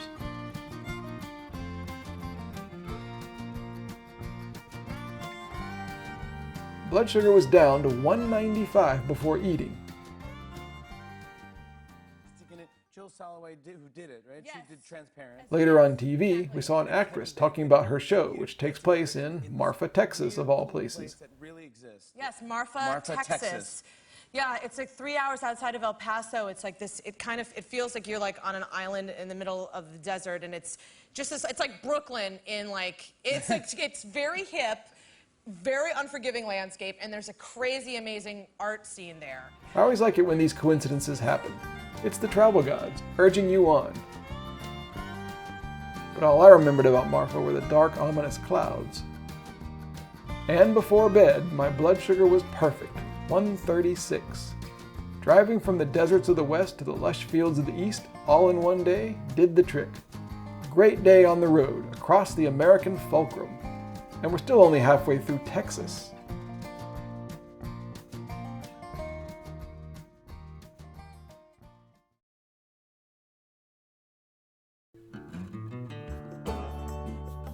Downtown San Antonio was close enough to walk to from our hotel. So, day 20 was the first day of the trip where we didn't use the car. But on the way, we did have to stop and ask directions from this guy.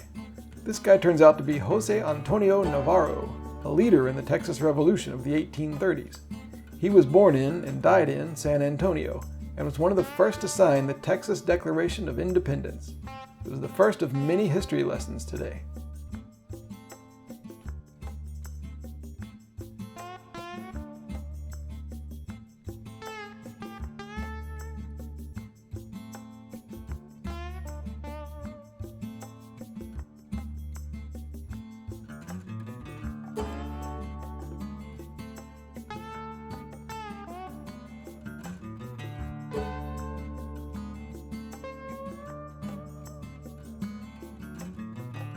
We stopped at the Cathedral of San Fernando, whose full name in Spanish is Catedral de Nuestra Señora de la Candelaria y Guadalupe.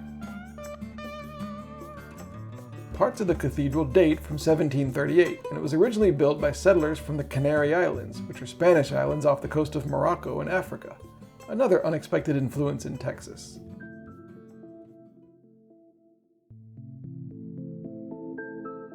Inside it was quiet, and official-looking religious things were going on. We walked around reverently, trying to stay out of the way and admiring the decor.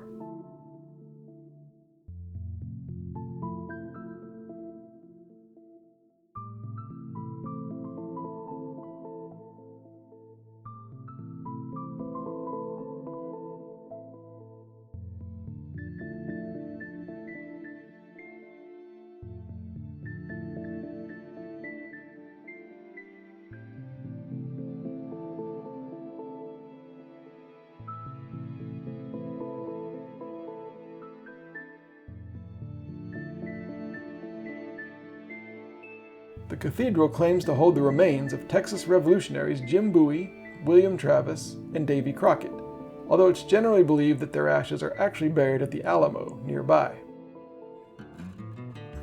We're going to the Alamo, but first, it's below street level to walk around San Antonio's Riverwalk. This area was made possible by FDR's Works Progress Administration in the late 1930s, expanding upon ideas from local leaders and architects. It's quite a place to explore. Winding stone paths, iron railings, quaint bridges, and gentle turquoise water make for a cool, relaxing stroll below the city and in between shops, restaurants, and museums.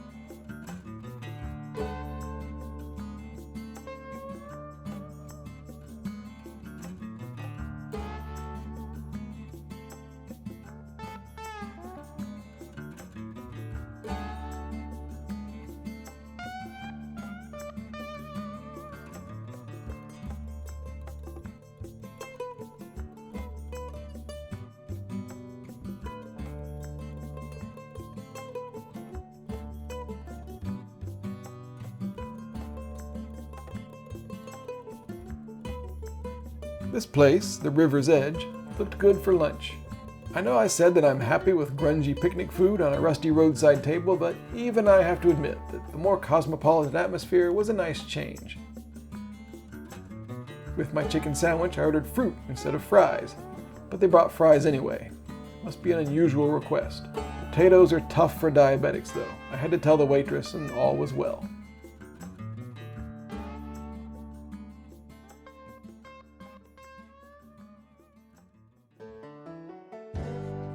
Just outside of Riverwalk is the Alamo.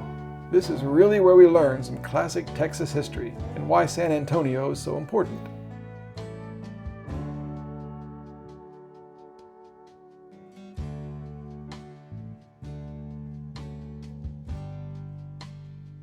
The Alamo is the common name for this mission, which is also called Mission Valero.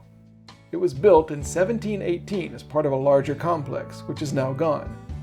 We decided to pay for the audio tour. The reason the Alamo is so famous is that the commonly told narrative of the battle here is so inspiring. The brief synopsis is, in 1836, Texas was part of Mexico. Local revolutionaries wanted to be independent though, and events led to a fierce battle for 2 grueling weeks at the Alamo. The Mexicans, under President General Santa Anna, won the battle and killed nearly every man at the Alamo, including famous names like Bowie and Crockett and Travis.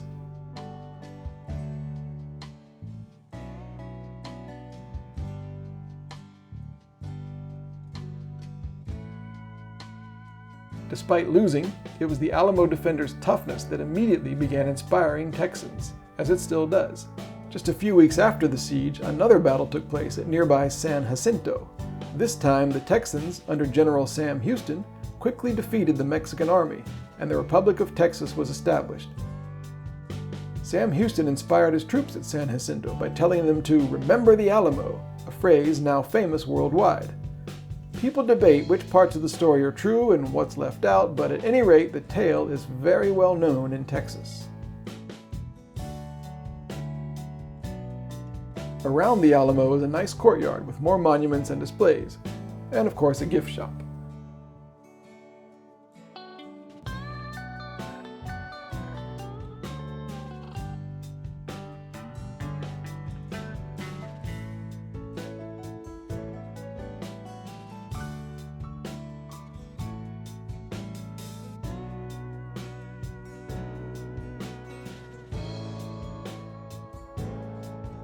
I was nervous about possibly seeing a bear while driving in Big Bend a couple days ago, and here's Davy Crockett going out with his little knife looking for bears. Different strokes. And as a classic rock fan, I of course was drawn to anything regarding Bowie. Speaking of classic rock, you may have heard a famous story about Ozzy Osbourne peeing on a wall of the Alamo. The real story is that on tour in 1982, Ozzy was wandering the streets of San Antonio one afternoon, wearing his wife Sharon's clothes because his own had been hidden so he couldn't leave his hotel room, which didn't work. And as one does, Ozzy peed, not on the Alamo Mission building itself, but on the Alamo Cenotaph, which honors the Texans who died in the Battle of the Alamo, and which sits just across the street. Ozzy spent the afternoon in jail, then did his concert that night, but was banned from the city for 10 years. What would make Ozzy do something like that? By the way, speaking of Jim Bowie, it is apparently pronounced Bowie, not like David Bowie, and he's famous for the unique knife he used. Plus, I think he looks like Charles Grodin, but that's beside the point. And just to wrap up this day of Texas history at the gift shop, I'll just reach down and get my own personalized knife. And oh, come on, Jeffrey and no Jeremy. Alright, give me my souvenir pennies and I'll be on my way.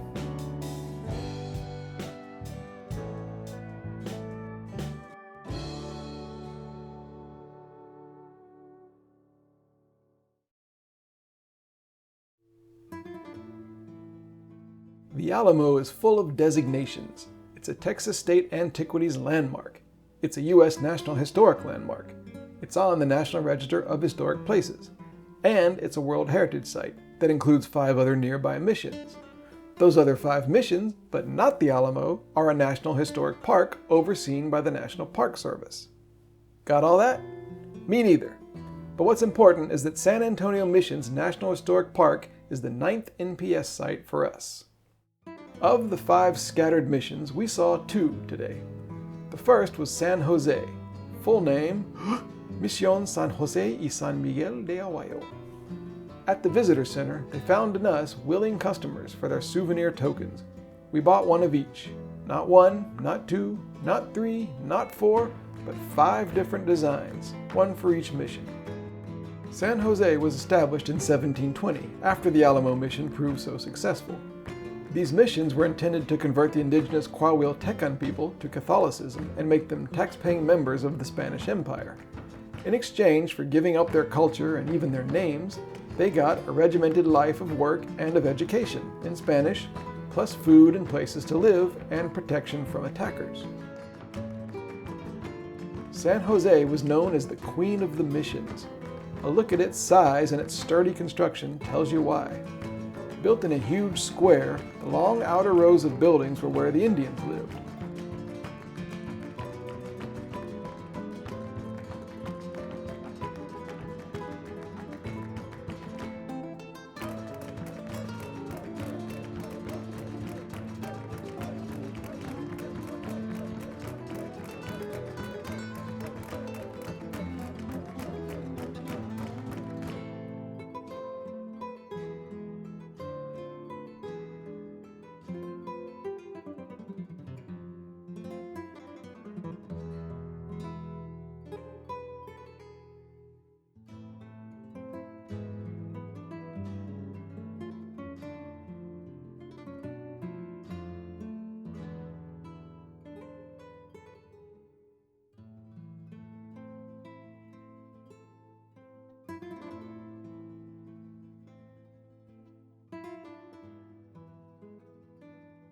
At the back was the all-important church with its infamous ornate rose window.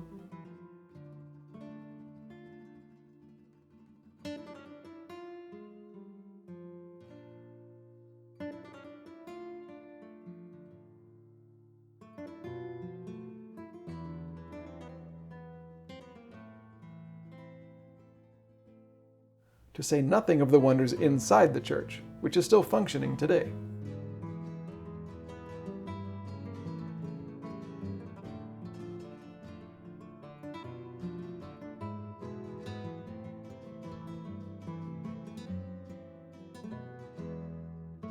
The other mission we drove to is Concepcion, full name, here we go, Misión Nuestra Señora de la Purísima Concepción de Acuña. This place is much smaller and a bit more unnerving. Not only might all those jewels and solid gold bars in our car get stolen, but fire ants might eat us. And there would be no help from the visitor center. Mission Concepcion was great though. I liked the smaller, quieter vibe. It was established 11 years after San Jose in 1731.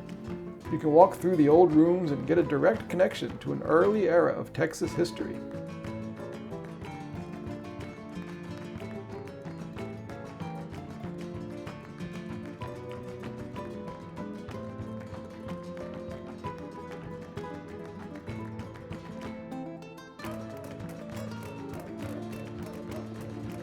Like San Jose, Concepcion is still used for religious purposes today.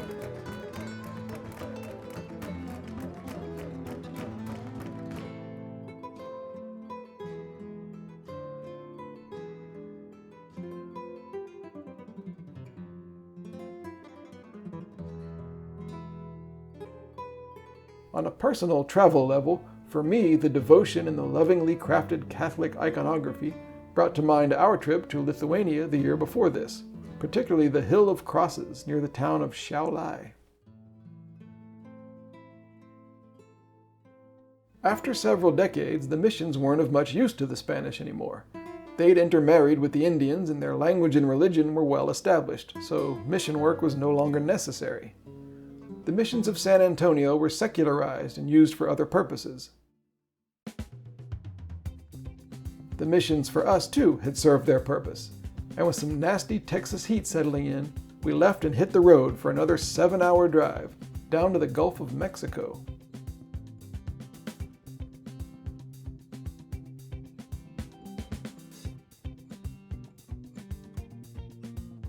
And as usual, we took the back roads.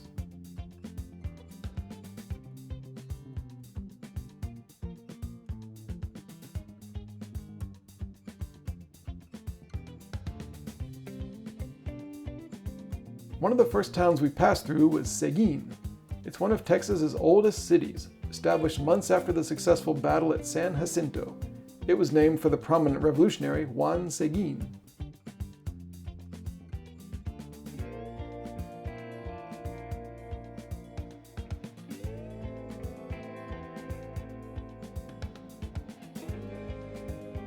Today's picnic near Gonzales was one of the trip's most enjoyable. A secluded and shady spot called Lakewood Recreation Area near the Guadalupe River.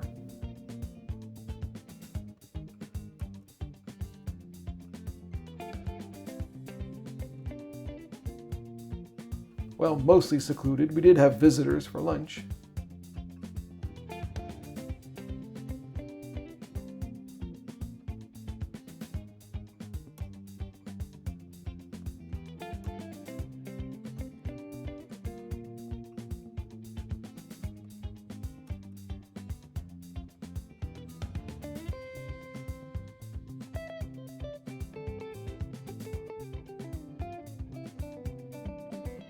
Later we passed through the city of Shiner.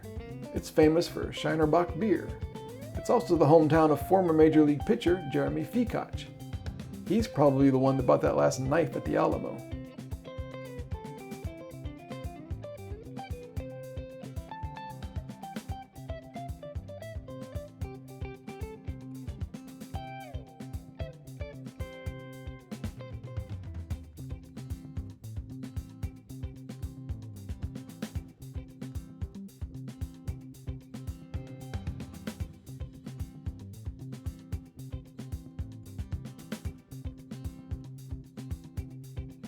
Near the small city of Eagle Lake, we pulled over to check out this little picnic area. Crazy gigantic trees, and an interesting historical marker to boot, if you can read around the bullet holes anyway. In America, if you build it, someone will shoot it.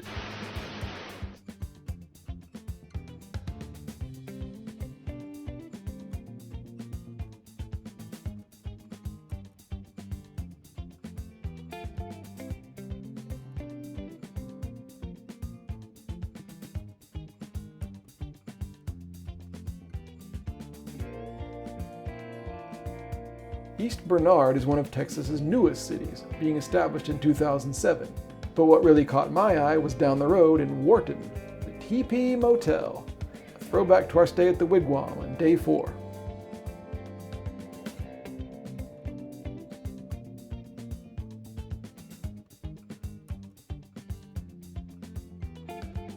The little town of Brazoria is notable in Texas history, but what's cool to me is how unique one of its notable residents' life stories is. Sophie Herzog, born in Vienna, Austria, moved to Brazoria in 1895. And I'll just quote Wikipedia here. She was the first woman to work as the head surgeon in the American rail industry. She was the first woman in Brazoria to own a car and a telephone, and she developed her own method of bullet removal. That cliched old biography. The prettiness of the drive turned dramatically later in the day. Texas gets flat here, and you feel like you're nearing the water. Bridges become frequent, and everything seems more coastal.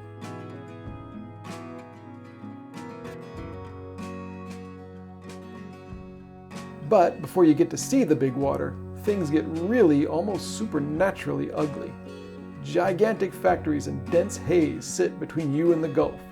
One last obstacle to endure before the reward at the end. All you can do is drive through it and admire the shamelessness.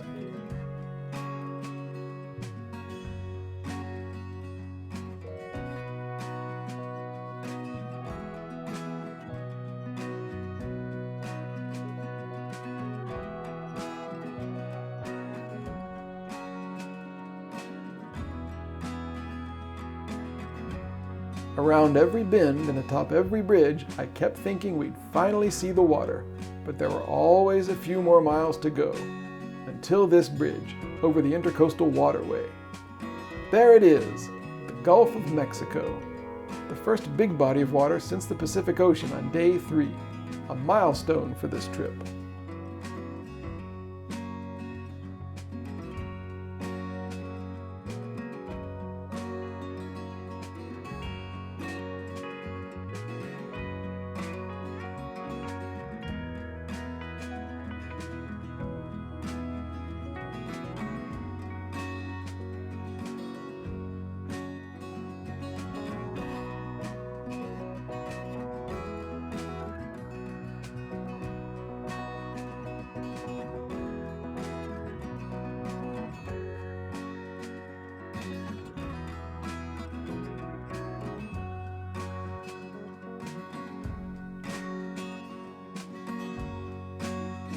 The rest of the drive was along the edge of the water, past windblown reeds and houses on stilts that looked ready to collapse any second.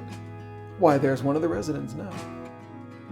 We drove through small, pleasant-looking communities gripping the thin strip of land in defiance of the pounding water, the constant winds, and the occasional hurricanes.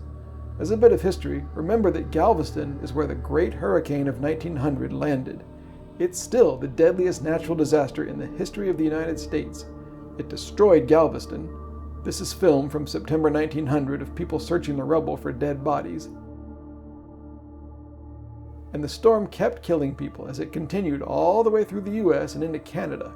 It was still a big storm when it finally petered out near Iceland a week later. But today, luckily, all was calm and lovely. We're only staying one quick night before moving on, but it was a thrill to be this close to the water, in such a remote but thriving place.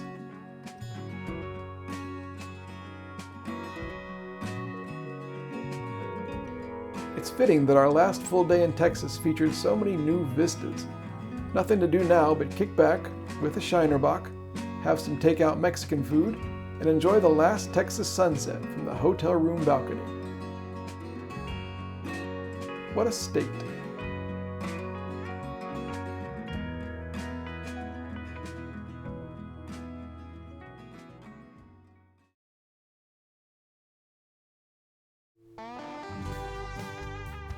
The last morning in Texas.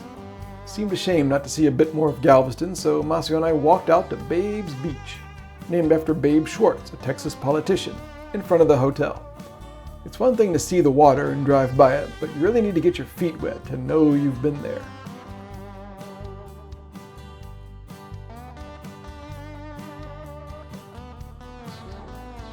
This was a great start to day 22. Just the wind and the surf, a few people, and lots of seagulls and pelicans. We couldn't stop watching them and trying to photograph them.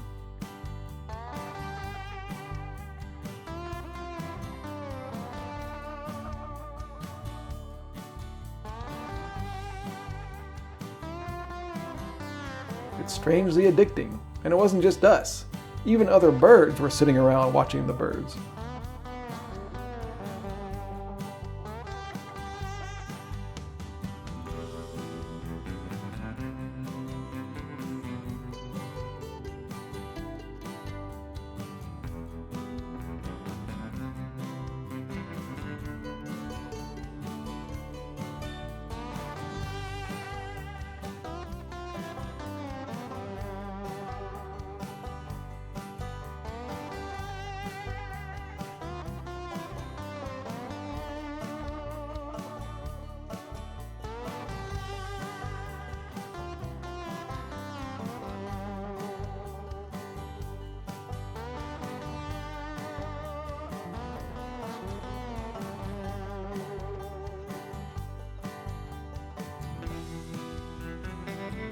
One somber piece of Galveston history is right under our hotel balcony. This is the Rosewood Cemetery, established by a local black organization in 1911 at a time that African American people were barred from burial in the city's other cemeteries. The small part of Rosewood that still exists is now being looked after again. A stark reminder of a sobering past, somewhat at odds with the clutter of Galveston Island's tacky hotels and food chains. But it was eventually time to leave. The good news is we missed a turn on the way out of town. Even the dead ends in Galveston turned out to be interesting.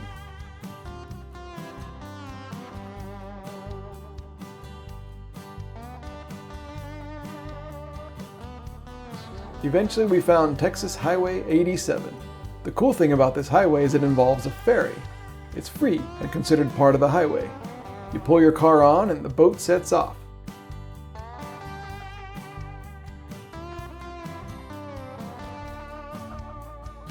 I was excited to be aboard the Ray Parker Jr. Oh, oops, never mind. Stoker.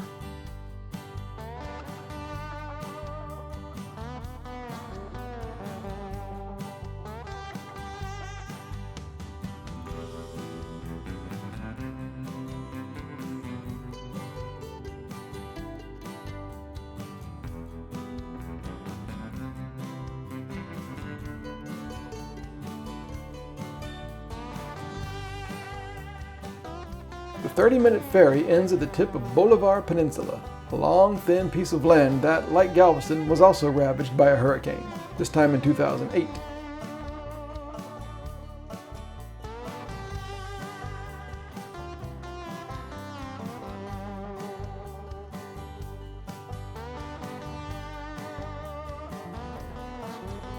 Later, we had to veer off of Highway 87. A long segment of it was destroyed by a hurricane in 1989. So now you have to drive up and around McFadden National Wildlife Refuge.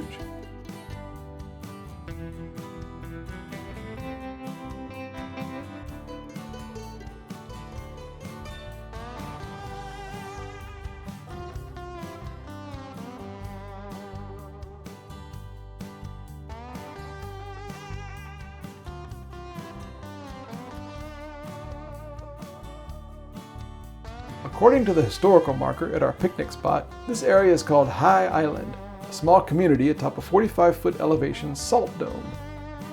That elevation makes the spot safer from flooding and higher than anywhere else along the Gulf of Mexico, between Alabama and the Yucatan Peninsula.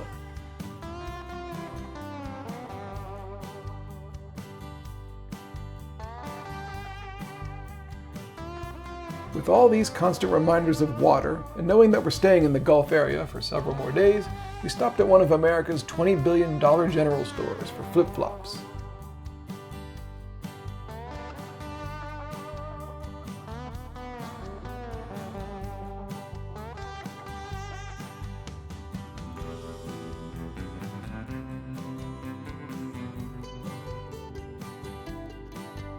Okay, now let me quickly address something here. At this point in the drive, a bug hit the windshield. I didn't notice it at the time, but it's plainly visible on the camera. So try to ignore it for the rest of today's video. Thanks. Sorry about that. When Spain was establishing those missions back in San Antonio, one thing they also had to deal with were the French to the east. This bridge over Sabine Lake connects the lands of those two forces. You go up it in Tejas, and when you come back down the other side, you're bienvenue en Louisiana.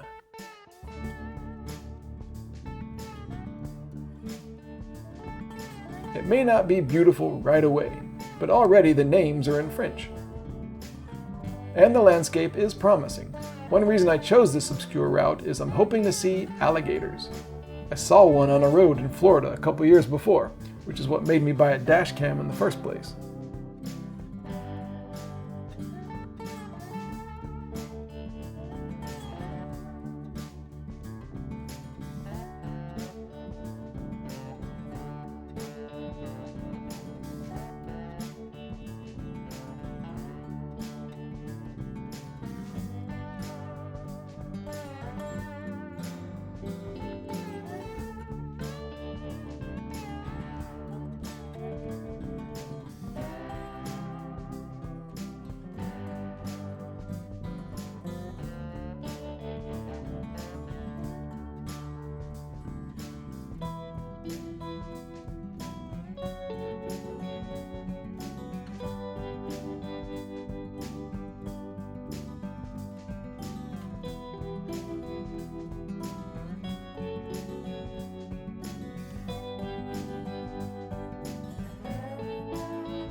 In addition to having its own ferry, Louisiana Highway 82 is also part of the Creole Nature Trail.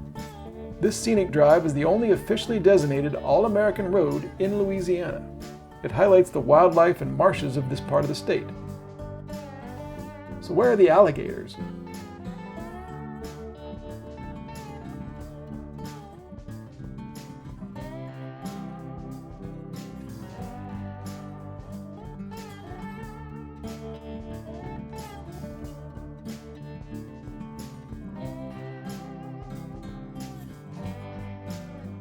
One bridge takes you over the Mermentau River. This area is famous for, among other things, being a possible location for buried treasure from the 19th century pirate Jean Lafitte. Lafitte was an interesting guy, kind of a folk hero. He made millions from smuggling and piracy in the Gulf of Mexico, including at a base on Galveston Island. At times, he was one step ahead or one step behind the law in Louisiana. He was commended by future President General Andrew Jackson for helping the United States fight the British at the Battle of New Orleans. And that was after he turned down an offer from King George III, yes, that King George, to fight for Britain against the US. And then he became a spy for Spain. Jean Lafitte even looks like a pirate. So now that's two things we have to look for today: alligators and buried pirate booty.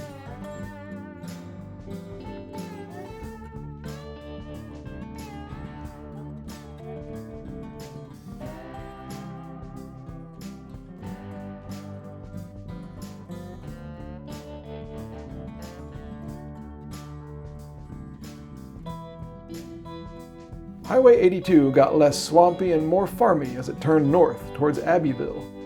And I'll go ahead and tell you right now, this turtle was the closest we got all day to an alligator.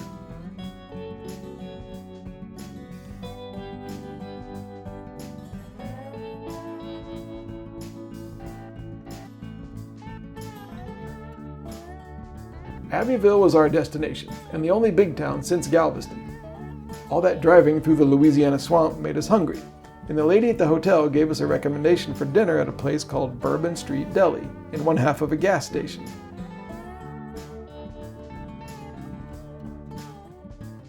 Didn't seem promising, but this is probably the best food of the trip so far. Shrimp po' boys with duck and andouille gumbo. I'm not going to describe it in detail because I'll start drooling while recording this narration. Just know that it was as good as it sounds.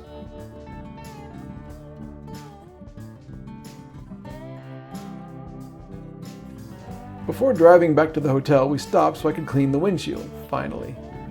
Looking at this footage now, I don't remember why I was grinning like this. Maybe it was just the great Cajun, or was it Creole, dinner. Maybe it's delirium from the humid swamps. It's probably simple old travel ecstasy, being in a new state. It's great to be in Louisiana.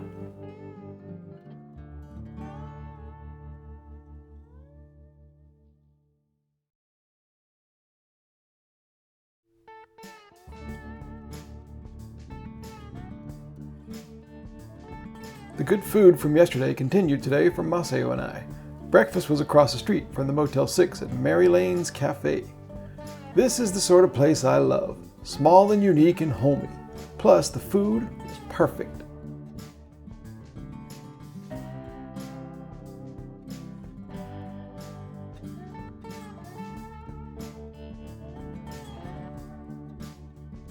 Which was a good thing.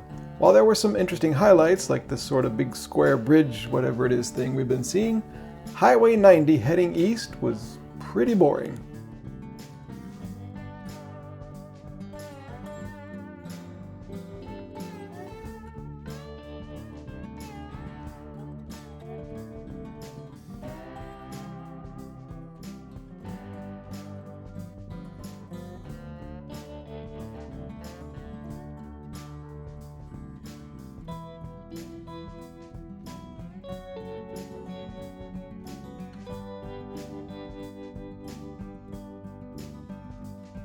Louisiana isn't huge though, and just 2 hours later we were at the Jean Lafitte National Historic Park and Preserve.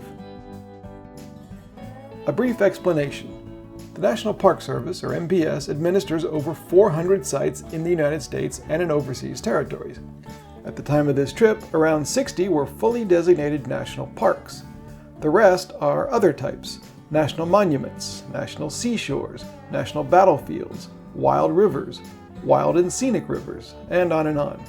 Jean Lafitte, as far as I can tell, is the only one designated a National Historic Park and Preserve. Jean Lafitte actually comprises 6 sites across southern Louisiana. 3 are Acadian culture centers. 1 is Chalmette Battlefield, site of the Battle of New Orleans in 1815. 1 is the world-famous French Quarter in that city. And the 6th is Barataria Preserve, a little south of New Orleans, and that's the one we're seeing. It's the swampy one.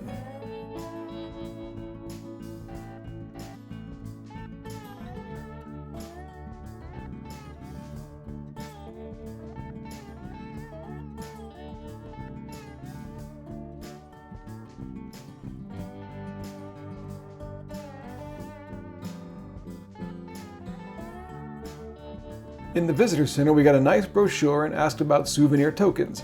They'd never heard of them, so we bought a little badge thing we clipped the pin off of. That brochure explains a lot about the area. Southern Louisiana, seen here after a Grateful Dead concert, is some of the youngest land in North America. The newest part of the Mississippi River Delta here is only about 500 years old and still changing from sediments to mudflats to actual land with vegetation.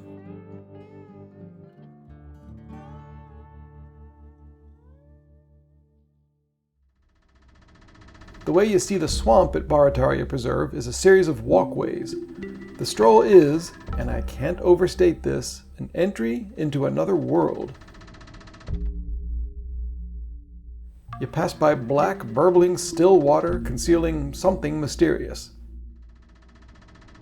Rustling green trees and reeds everywhere, and bunches of gray moss hanging in nature's greatest haunted house year-round. Oh, and wildlife.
It seemed likely that we'd finally see our alligator.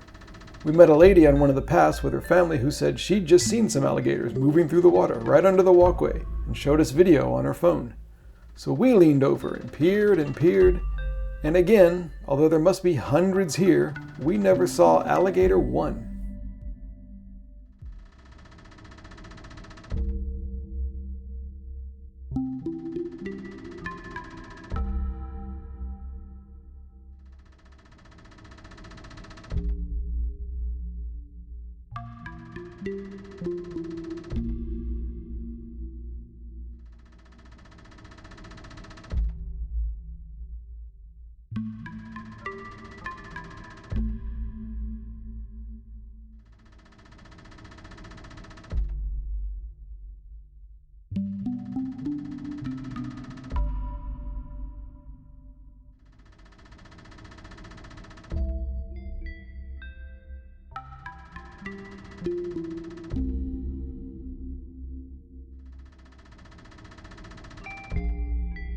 Despite that disappointment, Barataria Preserve was perfect.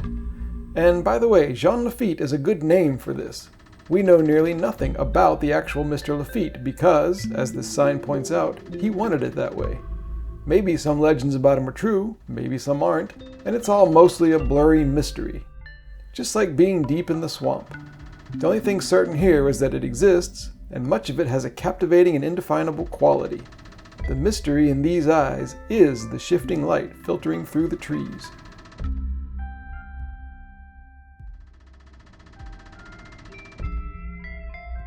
How could a day get any more Louisiana than this?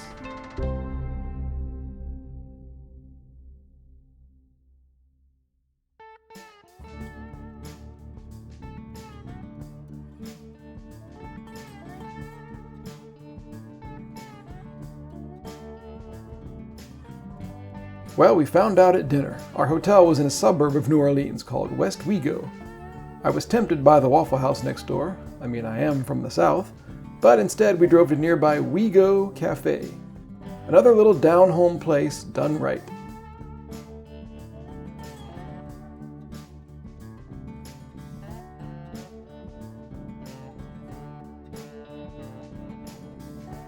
We got a table in the corner, and Masio had catfish, and I had shrimp jambalaya. Exquisite.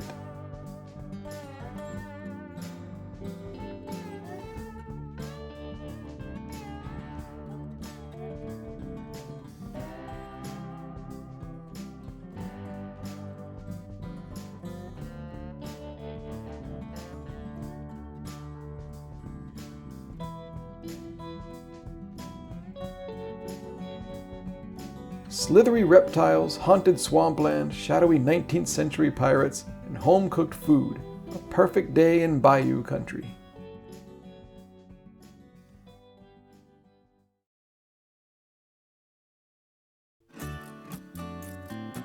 The loud-talking bikers staying at our hotel had quieted down around midnight, and thanks to that, and to last night's dinner, we both slept great.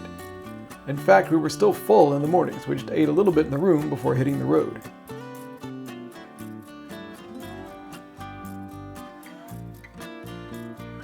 We are unfortunately skipping New Orleans on this trip. I'd been there before and I knew that it deserved several days and we just didn't have the time. But we did stop for some famous New Orleans beignets, fried balls of dough smothered in powdered sugar. At a drive-thru, no less. On any coast-to-coast road trip in America, there's one river that's a landmark when you cross it more than any other. For us, the part of the mighty Mississippi River that we saw was in New Orleans. Although the signs are confusing once you find it, Highway 90 goes over the Mississippi on the stately Huey P. Long Bridge, named after the infamous Louisiana governor and U.S. Senator. The bridge opened in 1935, months after Long was shot and killed in Baton Rouge.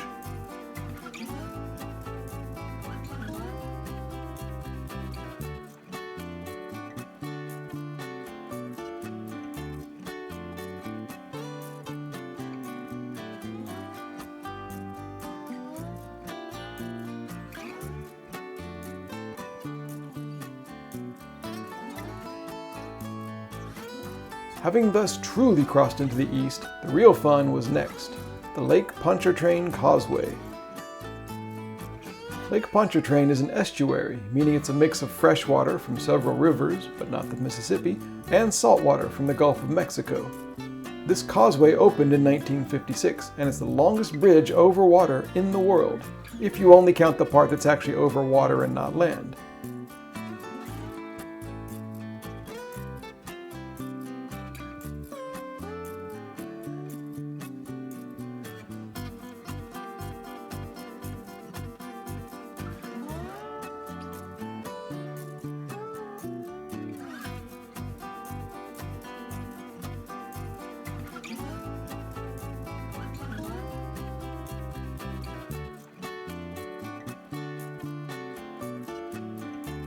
In about an hour, after one last Louisiana-style vertical lift bridge over the Old Pearl River, we got to the first of two state line crossings today, Mississippi.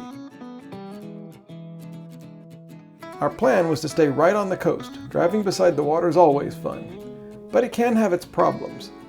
Hurricane Katrina is usually remembered for what it did to New Orleans, but in fact, ground zero is right here in Waveland, Mississippi. This community was among the most thoroughly destroyed by that storm in 2005. Most of what you see now was rebuilt after Katrina, including the Silver Slipper Casino. In the 1990s, Mississippi began slowly allowing some boats to operate as casinos, but not on land. After those casino boats were all demolished by Katrina, Mississippi tweaked the laws to allow casinos on land after all, as long as they're super close to the water's edge. The Silver Slipper in Waveland was the first such casino to open in Mississippi.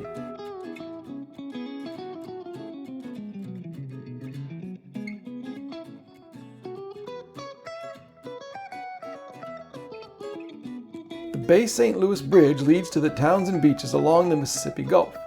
Here, dependable old U.S. Highway 90, which we've been on and off since it started in Van Horn, Texas, takes you through Long Beach, apparently the radish capital of the world. You know you're in the South when you see a Dixie flag whipping in the wind over Jeff Davis Avenue. I knew I was in the South when I saw another Waffle House.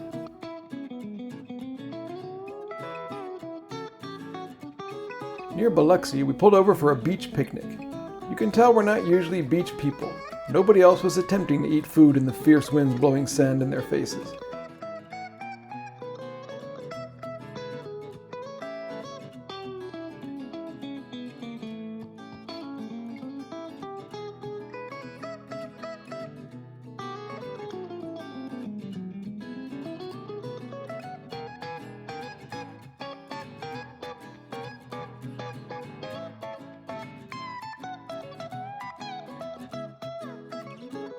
Well, we did our best, and hey, the new Dollar General flip-flops held up in the surf. But we soon dug our car out of the sand, capped off lunch inside it with the beignets, and continued along the gloomy coast.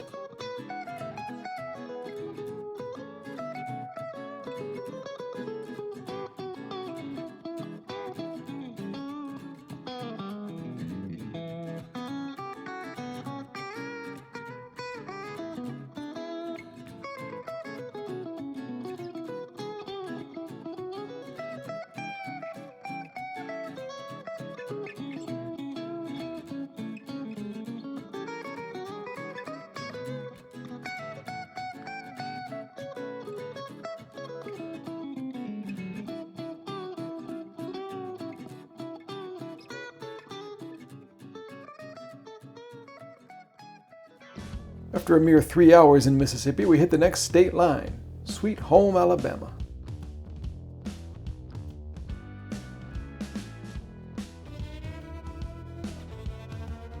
The highway goes inland from the coast around here, and things are pretty mundane until you get to this city. Mobile, Alabama was founded way back in 1702 by the French, as the first capital of, actually, Louisiana.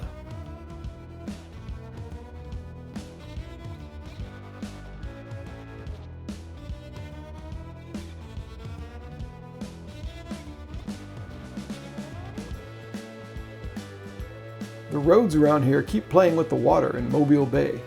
Look to the left and you see I-10 hovering just over the water. The Bankhead Tunnel actually takes you under the water.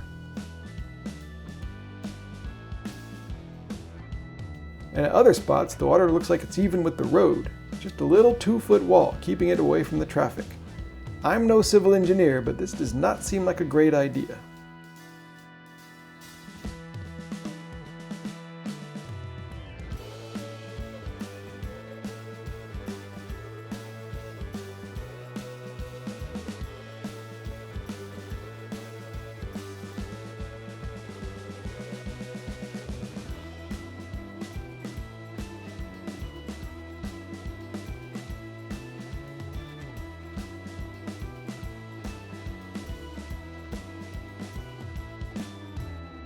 I got turned around and had to backtrack around Daphne, Alabama, but that just allowed us to reach another trip milestone today, 4,000 miles.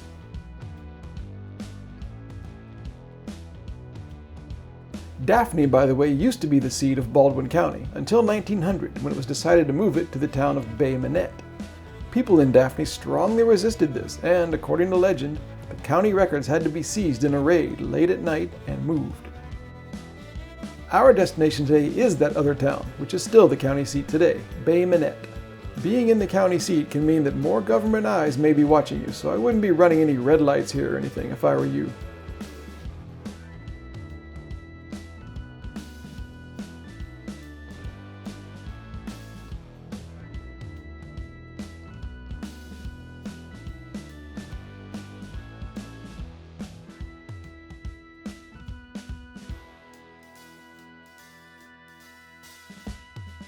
We got our Waffle House dinner to go, so we could go eat it back in the motel room, watch some Mystery Science Theater, and think about all we'd seen. It was a really unique driving day, involving somber clouds and water in all kinds of ways, rivers, estuaries, the Gulf, and the bridges over the marshes. Log Cabin Inn even had one final magical watery touch, a psychedelic light show built into the shower nozzle. A perfect end.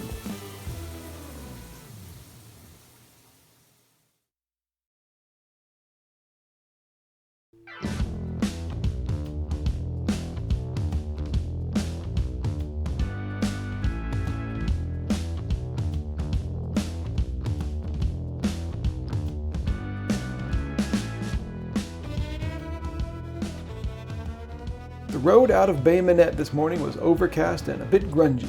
That set the pace for the rest of the day. Today was spent in the Florida Panhandle, a sort of dark and mysterious day in a part of the state that I don't know much about, despite being from the southeast myself. The murkiness was evident right away. This bridge over the Perdido River is the border between Alabama and Florida. We didn't stop for photos at the welcome sign because there is no welcome sign. No sign indicating the state line at all. I had to look all this up later.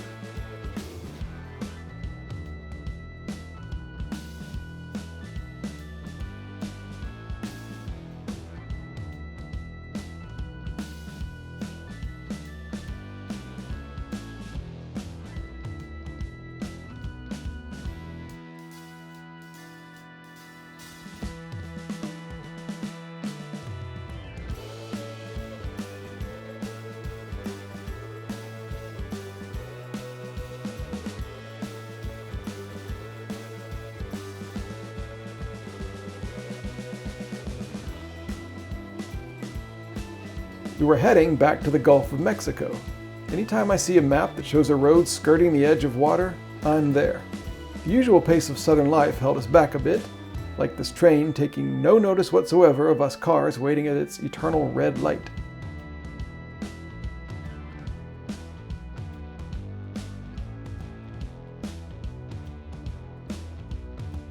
But as a Georgian, it was nice being back where things were a little more familiar. Not that I've ever personally let my chicken get loose at the gas station, but people do.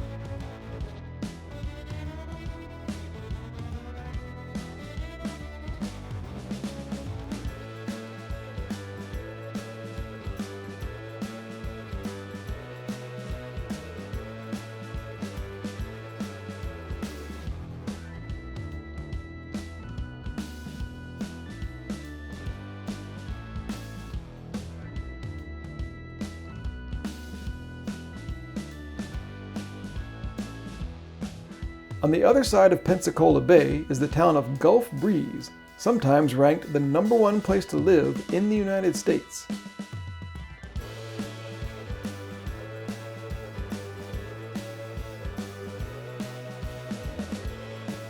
It seemed nice, but I'm just here for the scenic drive along the Gulf of Mexico, if there is one.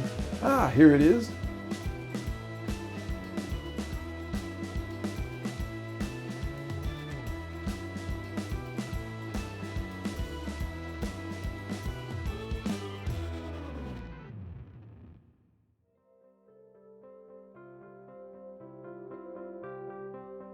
On sunnier and calmer days, these beaches in northwest Florida are all sorts of lovely and inviting, but I loved them at least as much on a day like this, brooding dark clouds over the somber wind-blown sand dunes. You might not choose this for a tourist brochure, but it's got lots of personality.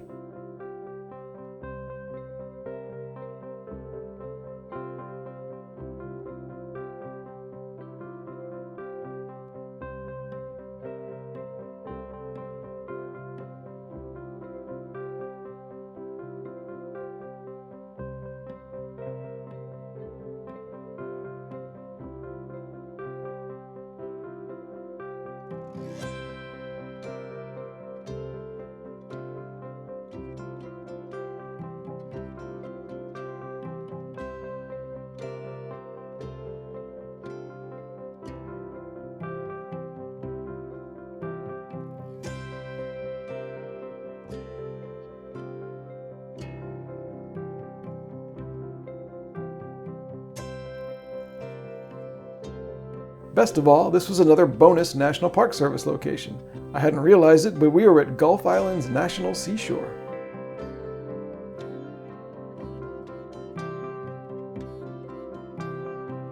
This NPS site consists of several scattered islands and areas. Most of them are in Mississippi, so we were seeing a sort of strange little corner of it, called the Santa Rosa area, on the long, thin Santa Rosa Island. The sand in this part of Florida, around the city of Destin, is some of the whitest in the world.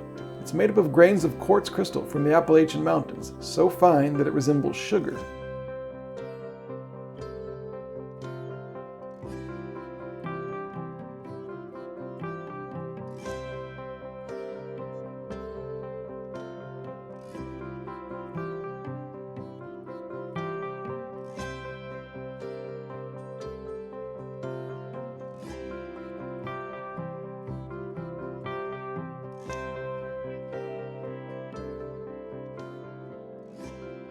Eventually, for us, the good times in the fresh air of the beaches had to end. Our destination was to a campground deep in a place with an exquisitely Florida name, the Apalachicola National Forest. National forests are generally overseen by the U.S. Forest Service, not the NPS. Apalachicola is the largest national forest in Florida. Our campground, Wright Lake, was way down a dirt road surrounded by endless trees. Everything felt damp and, well, foresty. We seemed to be the only ones camping here.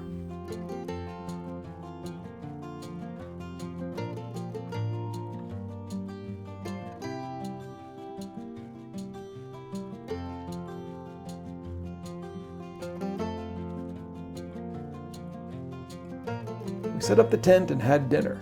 Blood sugar was great, 105. And it was a supremely quiet and relaxing evening.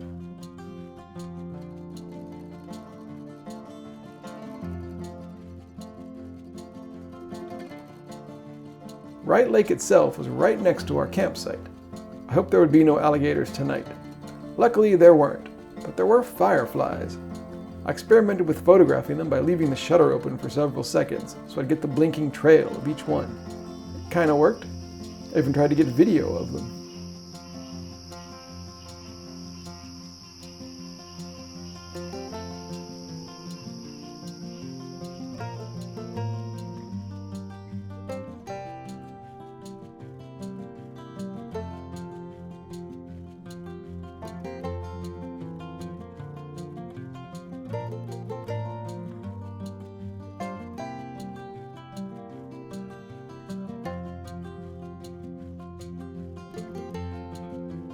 This night was a milestone for the trip.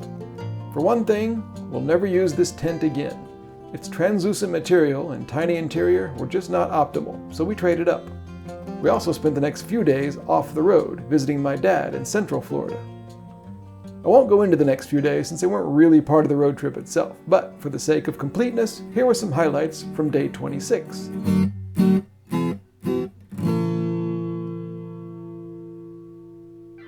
After leaving Apalachicola National Forest, we again drove down to the coast. Again it was cloudy and the sea was rough and sullen.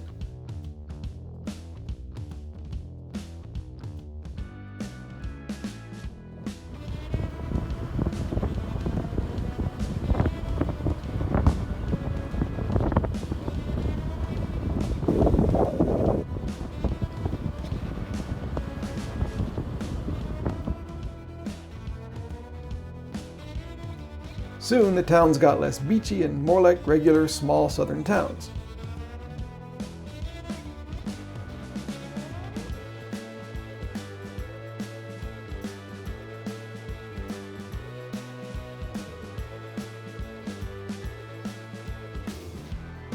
Most of the drive was really boring.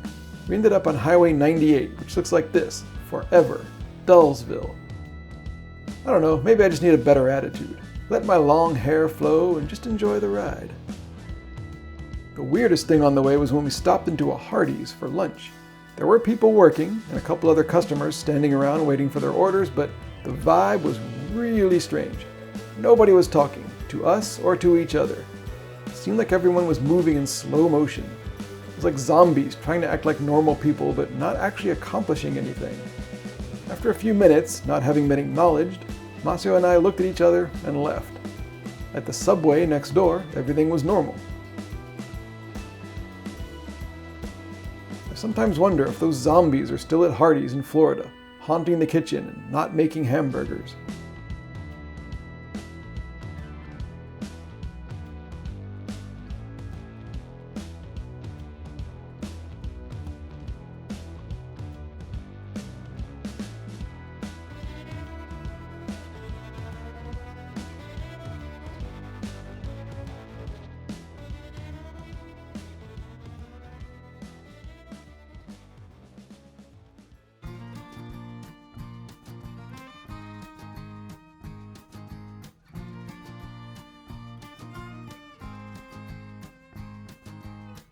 The coolest part of the drive to Sarasota was the Sunshine Skyway, a huge bridge over Tampa Bay.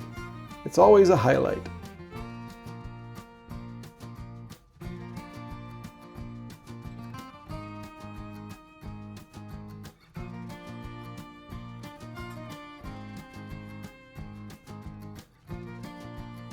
This version was opened in 1987, after the previous one was hit by a freighter during a storm in 1980. It caused the bridge to collapse, and cars and a Greyhound bus fell into the water. Feels safer going over it on a sunny afternoon. And that was that. Our crazy zigzag through northwestern Florida had been really cool. It was like nothing we've seen so far on this trip. Just dense, moist forests, big, tough beaches by an enormous gulf. In over 4,000 miles, we've almost made it all the way from the Pacific to the Atlantic coast. I think we deserve a break. We spent 3 nights in Sarasota, washing the car, lazing in the pool, and lazing by the pool.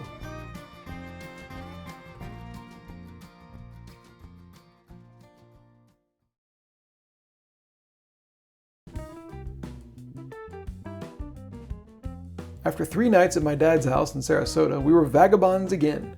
Maceo and I set out in mid-morning to cut Florida in half, driving east from the Gulf Coast to the Atlantic Ocean. We chose smaller roads that I'd never been on before, and maybe it was rust after the days off, but I kept getting lost. It was a day full of U-turns, of pulling into parking lots to look at maps, and of driving slow because we weren't quite sure where we were.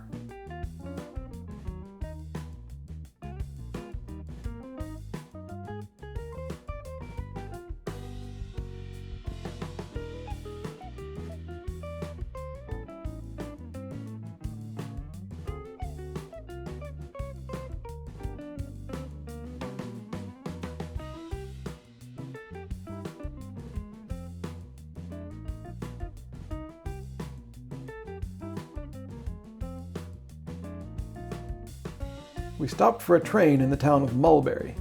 It's said that a train is what gave this town its name. In the mid-1800s, the small community here was known for its remoteness and lawlessness, and it had no name. But a new train began regularly stopping at a mulberry tree to let passengers on and off. People started referring to the stop as Mulberry, and the name stuck.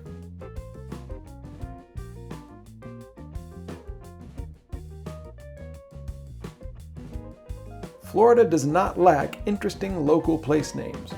Something you get reminded of yet again as you pass through towns like Howey in the Hills. And it was near Howey in the Hills that we met a stop guy with style, gesturing to the sign on the side of the road without bothering to actually hold it up.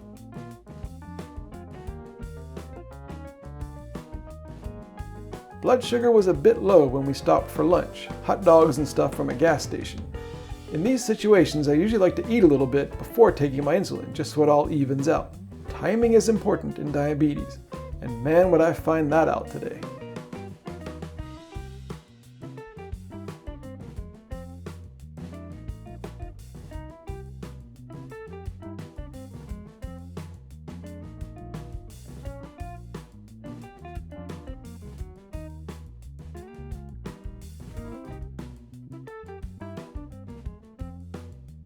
Just like the drive to Galveston, Texas, today's drive also had an element of anticipation as we neared the great Atlantic Ocean. Again, we would crest these big bridges and again discover that we weren't quite there yet, and that there were still a few miles of coastal communities to pass through first.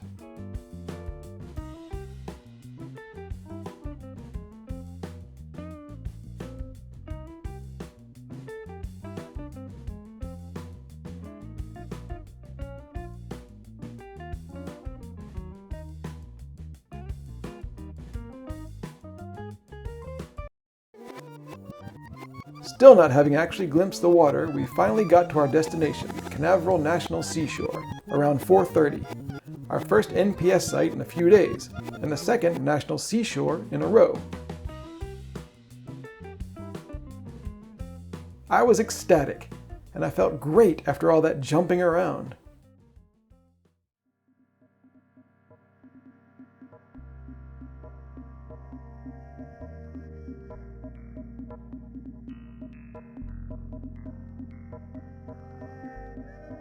We made it to Apollo Beach Visitor Center just before they closed.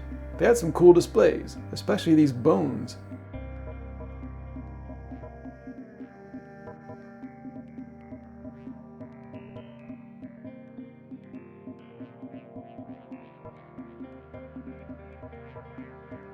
They had no souvenir tokens, unfortunately, but they did have the usual free and informative brochure.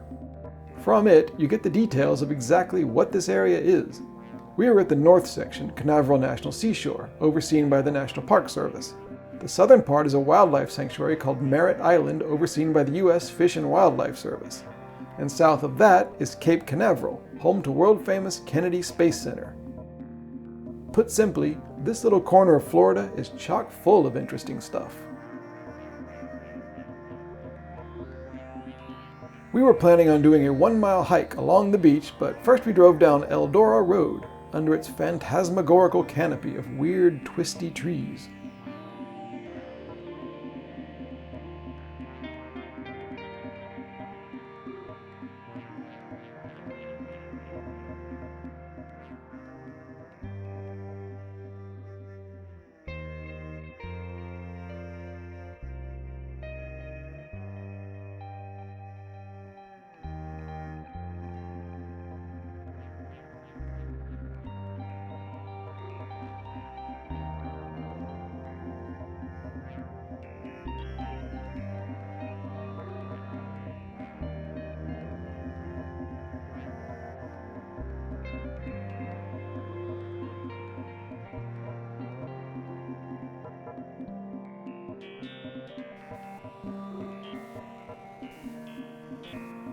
We pulled into parking area number 3, just seconds away from finally seeing the waters of the Atlantic Ocean, just beyond those plants.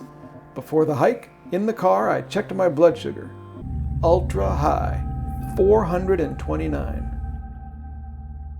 Stunned and confused, I took several units of insulin and called off the hike. I couldn't imagine why it was so high. It was only later tonight that I realized what had happened.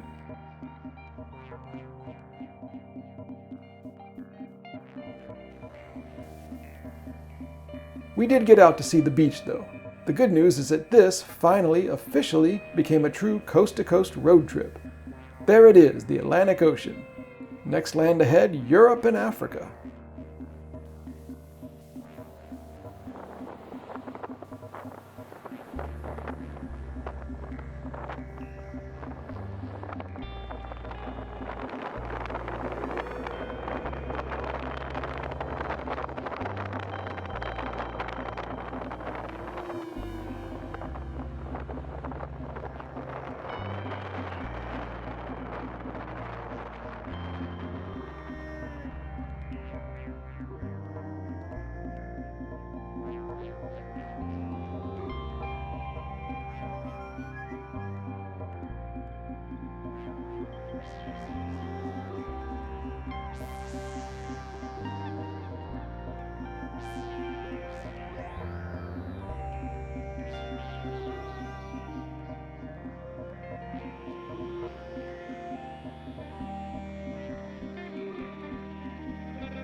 If you've been paying especially close attention to these videos, you may have noticed that it hasn't rained yet on the entire trip. Well, that changed on the evening drive along Florida Highway A1A towards St. Augustine. A heavy downpour erupted from the sky as we crept slowly along the 2-lane road, just feet from the ominously dark ocean. It was pretty spooky.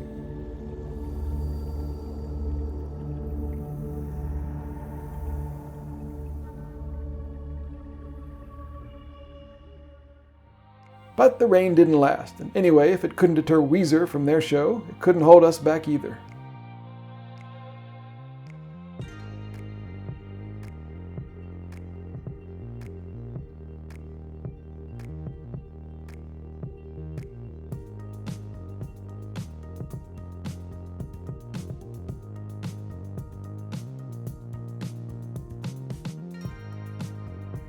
We pulled into St. Augustine around dusk. This is America's oldest continually inhabited European settlement, established in 1565 by Spain.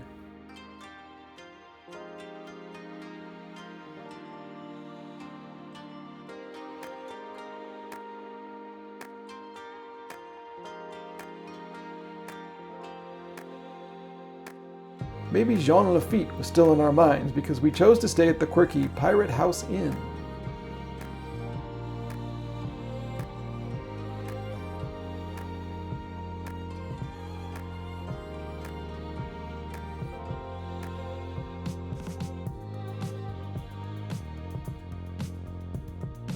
The hotel has great decor, especially if you like globes and maps. I was in heaven.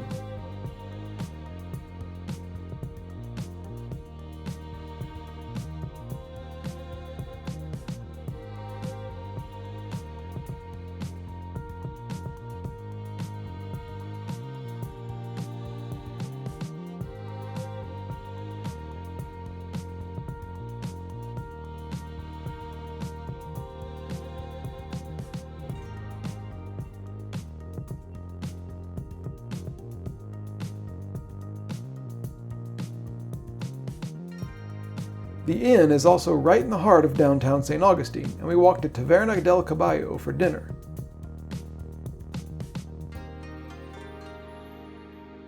I checked my blood sugar, and it was perfect, 98, and immediately I realized what had happened. I'd forgotten to take my shot altogether for that hot dog lunch.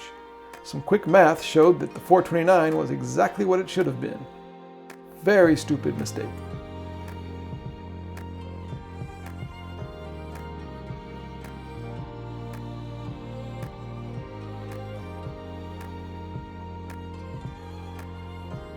Anyway, it was great to be back on the road again.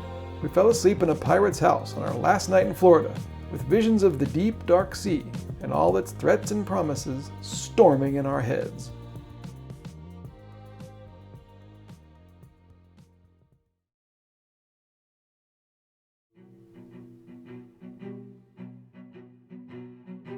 Breakfast at the Pirate House Inn was fun. The owner cooked us pancakes and chatted about our travels with us.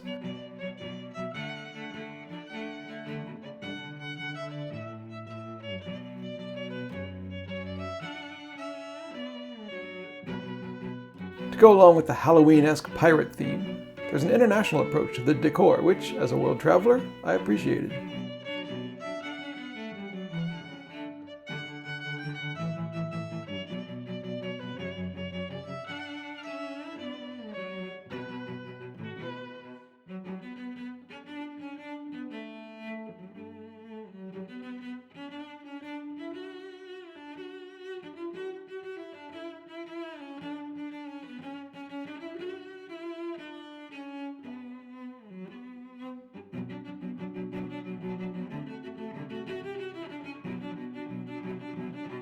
A few blocks walk away through the touristy but appealing section of St. Augustine that we were in is the day's NPS site, Castillo de San Marcos National Monument. Sitting on a large piece of flat land and short green grass beside Matanzas Bay, Castillo de San Marcos is chock full of history. And learning the history means understanding how and why the New World was so important following Christopher Columbus's voyage, why Florida in particular was such a focus, and how St. Augustine came to be called the oldest city in America. Here's an overview of the history of the fort and of Florida from the MPS brochure. Shortly after Columbus returned with news of the Americas, Spain started sending ships to what is now Central and South America and the Caribbean. Those ships were loaded with valuable spices and dyes and gold and silver, and then turned around and, using the helpful Gulf Stream between Florida and the Bahamas, sailed back home. But Florida had too many places for pirates to hide, so Spain needed to take control of the peninsula. They claimed it in 1513. France wasn't so sure about this though, and in 1564 they established Fort Caroline on the St. Johns River. Spain was worried and immediately sent someone to attack Fort Caroline. They failed, so instead they established St. Augustine, actually San Agustin, the next year, 1565, Of course, the French immediately set out to attack that new settlement, but a storm blew the French off course and wrecked their ships. Spain took the opportunity to go attack the now undefended Fort Caroline, killing almost everyone there. For good measure, they also slaughtered the French attackers who'd survived that storm. This bonus massacre was at an inlet they later called Matanzas Bay, since Matanzas is Spanish for slaughters. France gave up, and over the next few decades, it was England that became a thorn in Spain's side. They attacked San Agustin several times. Finally, Spain built Castillo de San Marcos, beginning in 1672. England burned down the city, but the fort survived.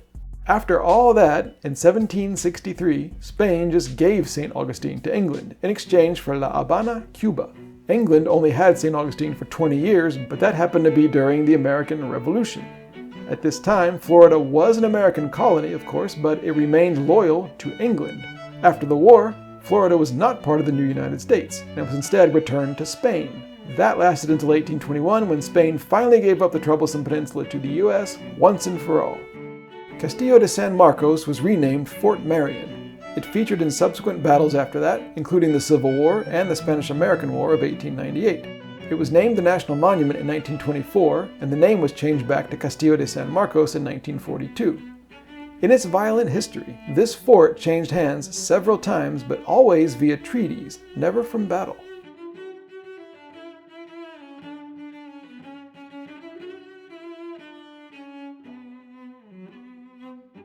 Visitors still access the fort from the south, through the only entrance that there ever was.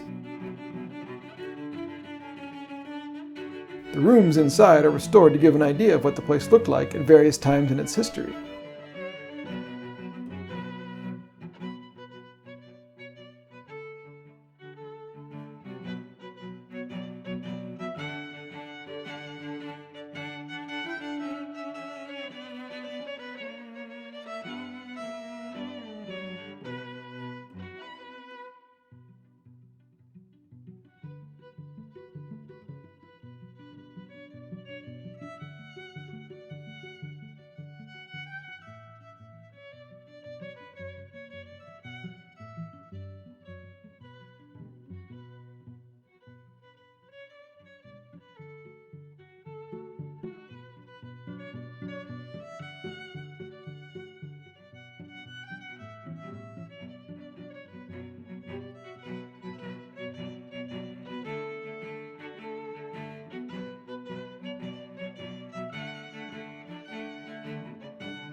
Some of the rooms feature actors, passing time by playing cards and pretending that modern-day tourists aren't filing by.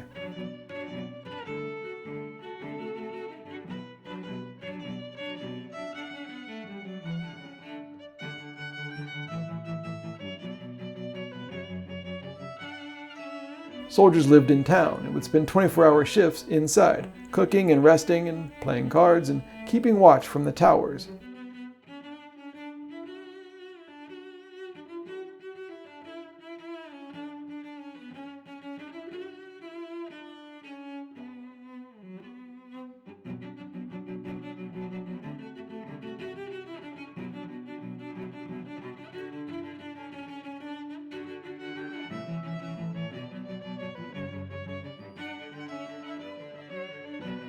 Cannons lined the upper section, and visitors can now climb the stairs and walk around, getting the same views as Spanish and English soldiers would have centuries ago. You look out from the fort's distinctive 4 diamond-shaped bastions that defend it against invaders from the sea and the land.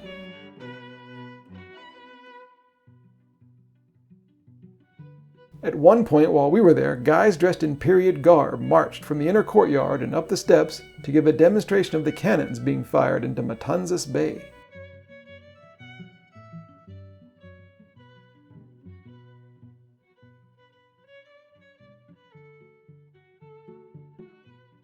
Granada Atacador. Pocket truffles. Adelante, don Piñón.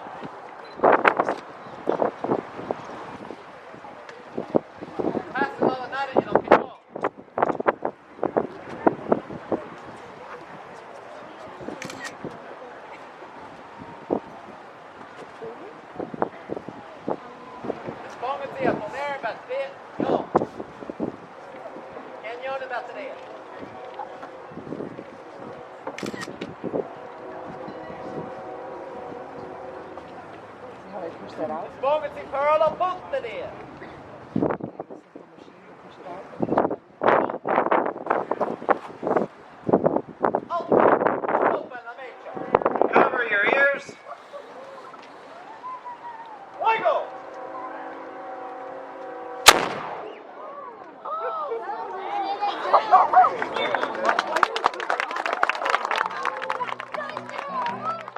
This is a shot furnace, an addition by the U.S. Army in the 1840s. Cannonballs could be heated red hot here, and then heaved at wooden enemy boats up to over 3 miles away, setting them on fire as they floated and sank in the waters of the Atlantic Ocean.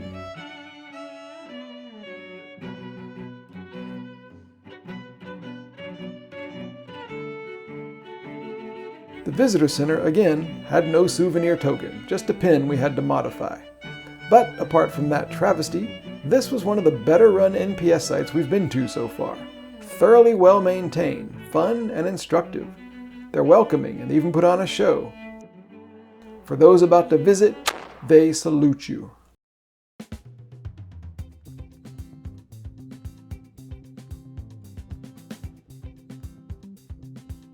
The rest of day 30 was driving. We found Highway A1A again, driving up the coast. In Jacksonville Beach, a community that limits sign heights, which I always appreciate, we foolishly attempted another beach picnic.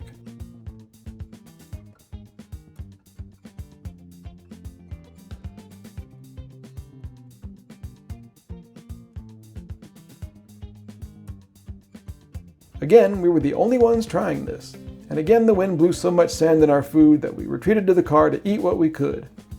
I thought people always had beach picnics. I guess not.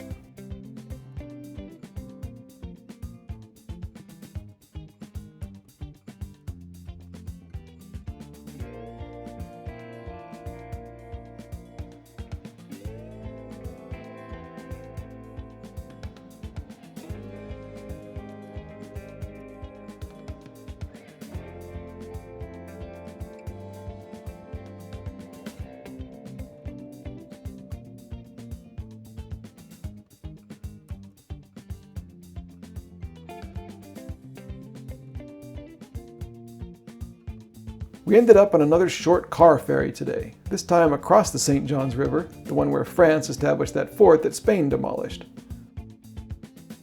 The ferry takes you to an NPS site called Timucuan Ecological and Historic Preserve, and the ferry itself is run by the National Park Service. But I'm a stickler. We used the ferry and we drove through the NPS site, but we didn't realize we were there and we didn't stop for anything. So Timucuan doesn't really count for us.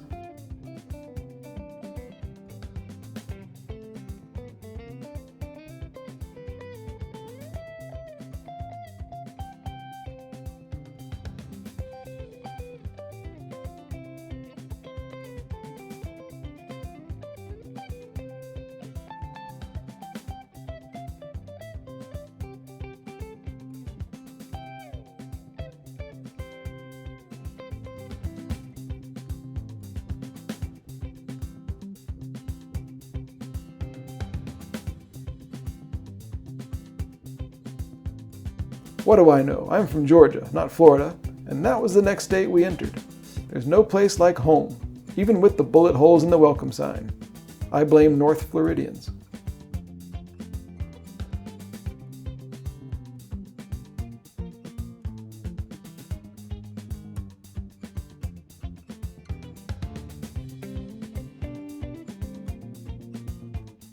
The drive in Georgia was only 4 hours, just through a little chunk of the southeast corner. This mossy and tree-filled part of Georgia was pretty, so we pulled over at Little Catfish Creek Park for a road picnic.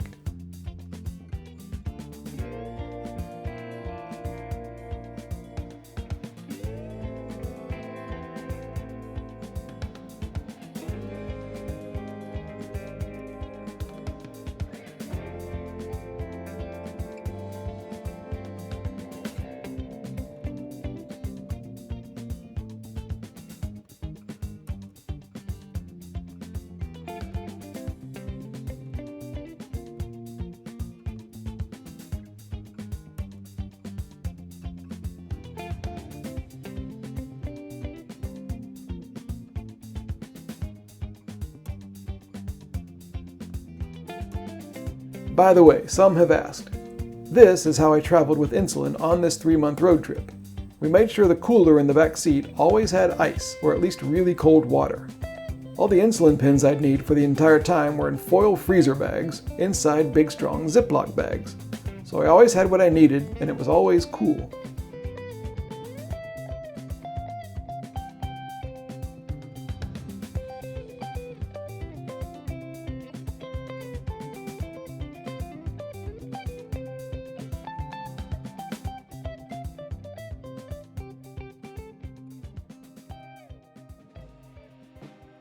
Things changed pretty suddenly after passing over the Savannah River into South Carolina.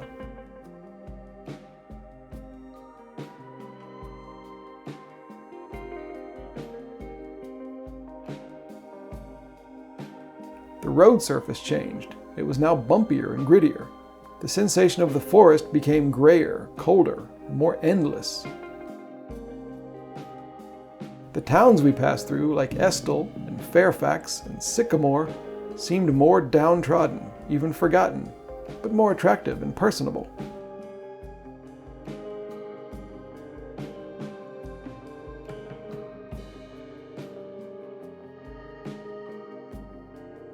Maybe it was the fact that dusk was coming on, or the fact that US Highway 321 pushes through a large part of South Carolina that has no big cities. But there's a feeling of unbroken uniformity extending in every direction. Dense thickets of identical trees and an absence of anything modern. Also, the longer than expected drive featured some really unusual skies as nighttime came. With little light pollution, all we saw was the dark road and a big, tough, dark blue evening sky. The land was beset with a primitive darkness, dangerous but asleep. We had no choice but to trust this grim road leading us through the stillness. This is the city of Bamberg, where, here on a Saturday night, everything seems closed.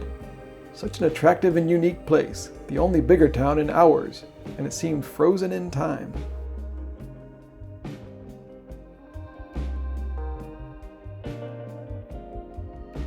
The rest of central South Carolina passed by in pitch darkness, and it was after 9 p.m. when we finally arrived in the bigger and brighter city of Orangeburg, into our hotel for the night.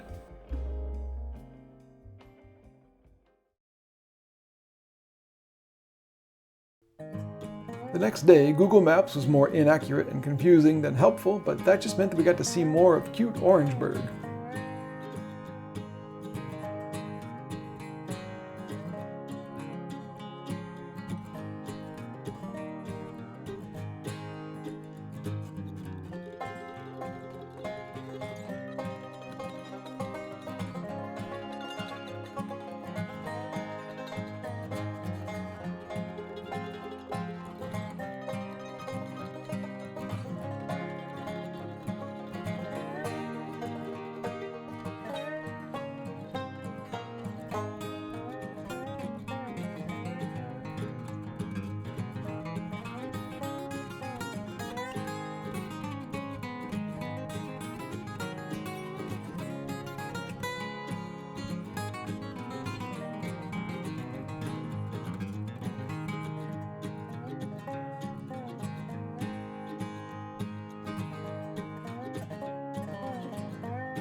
Eventually, we found our road to a spot just outside of town, Congaree, the first actual national park since Big Bend in Texas.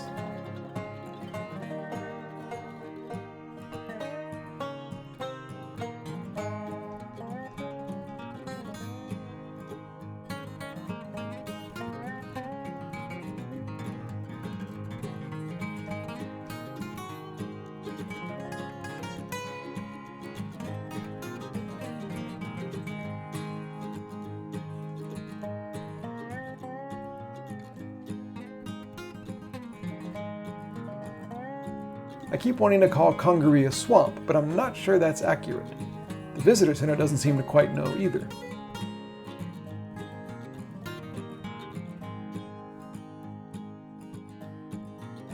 The Congaree River runs along the southern edge of the park, and what Congaree actually is a floodplain. A few times a year, big rivers overflow, and the runoff spills over into this area, first into various creeks and rivulets, and then when those fill, over the ground. The wet environment promotes the growth of a huge variety of trees and other plants, and also lots of species of animals. South Carolina once had over 1 million acres of floodplains like this, but starting in the 19th century, logging operations, then reservoirs, destroyed nearly all of them. As it happened, one prominent logger decided to leave the Congaree area alone, and later in the 1950s, a conservationist and hunter called Harry Hampton started pushing to officially protect the area. It was designated a national monument in 1976 and then upgraded to a national park in 2003.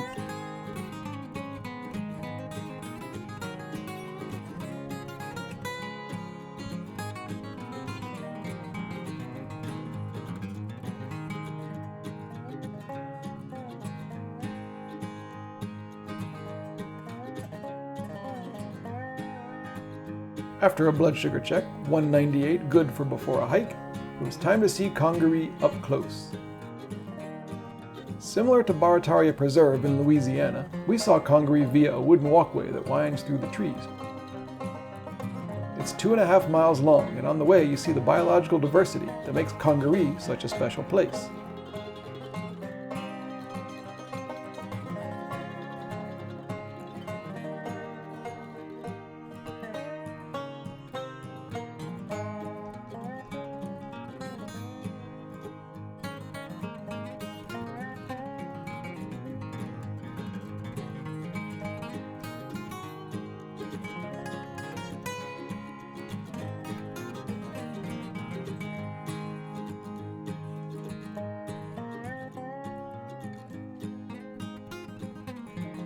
The park brochure lists just some of the species of trees you can see, all of which have cool names: water tupelo, American elm, cherry bark oak, and the mighty loblolly pine. These behemoths can grow to almost 170 feet tall.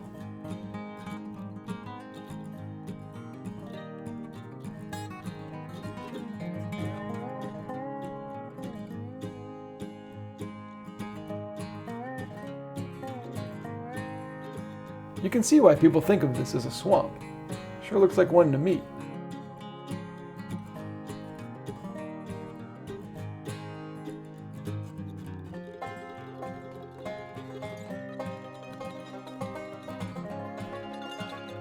Then again, some sections are on solid ground. As much as any national park we've seen so far, Congaree is forever changing. Many of the tall trees here have shallow roots, and when they topple over, a half-acre hole in the canopy can appear. In the new sunny spot on the ground, smaller plants start growing, and some of them grow taller and block the sunlight again. The process keeps continuing, and whenever you visit, you're seeing only what's going on right now. The green patches of undergrowth you notice now will be different soon.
The weather had been perfect and my blood sugar was 88.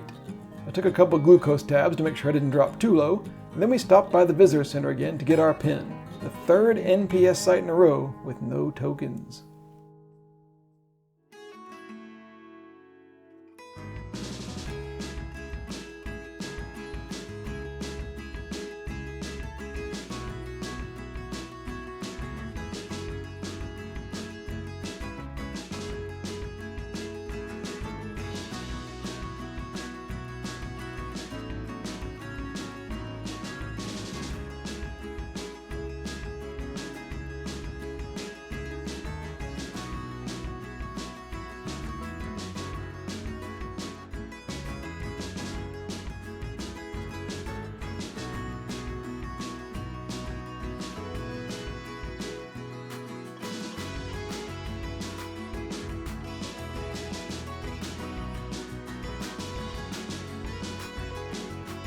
The next few days were again spent mostly off the road. First a couple of days in the town I grew up in, Augusta, Georgia, visiting friends and canoeing, and then at my mom's house north of Atlanta for a few days.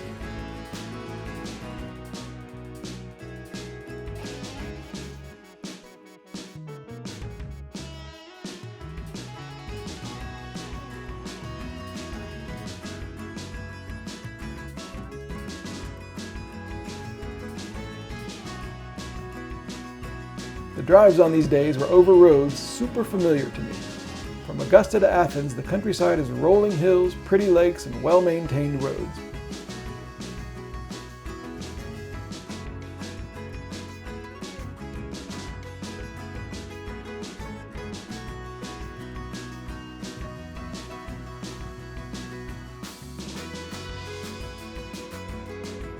Many times as a student at the University of Georgia in the 90s, I drove between these two cities, often listening to REM. And here, when you first pull into Athens, is the steeple of the famous old church, where the band played its first show in 1980.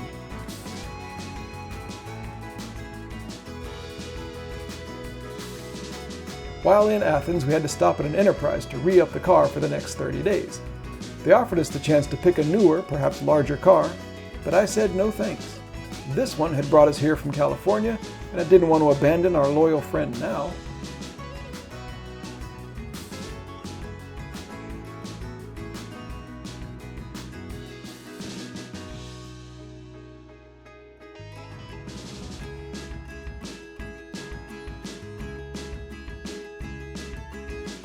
In addition to resting with my family for a few days, we were also waiting for a couple packages to arrive. More one-drop blood sugar strips, a new bigger opaque tent, a glare filter for my dash cam, and something I should have been wearing this whole time, a diabetes medical necklace. It's nice to be home again, and we'd seen a lot, but to use a phrase I've always relied on in life, the road calls.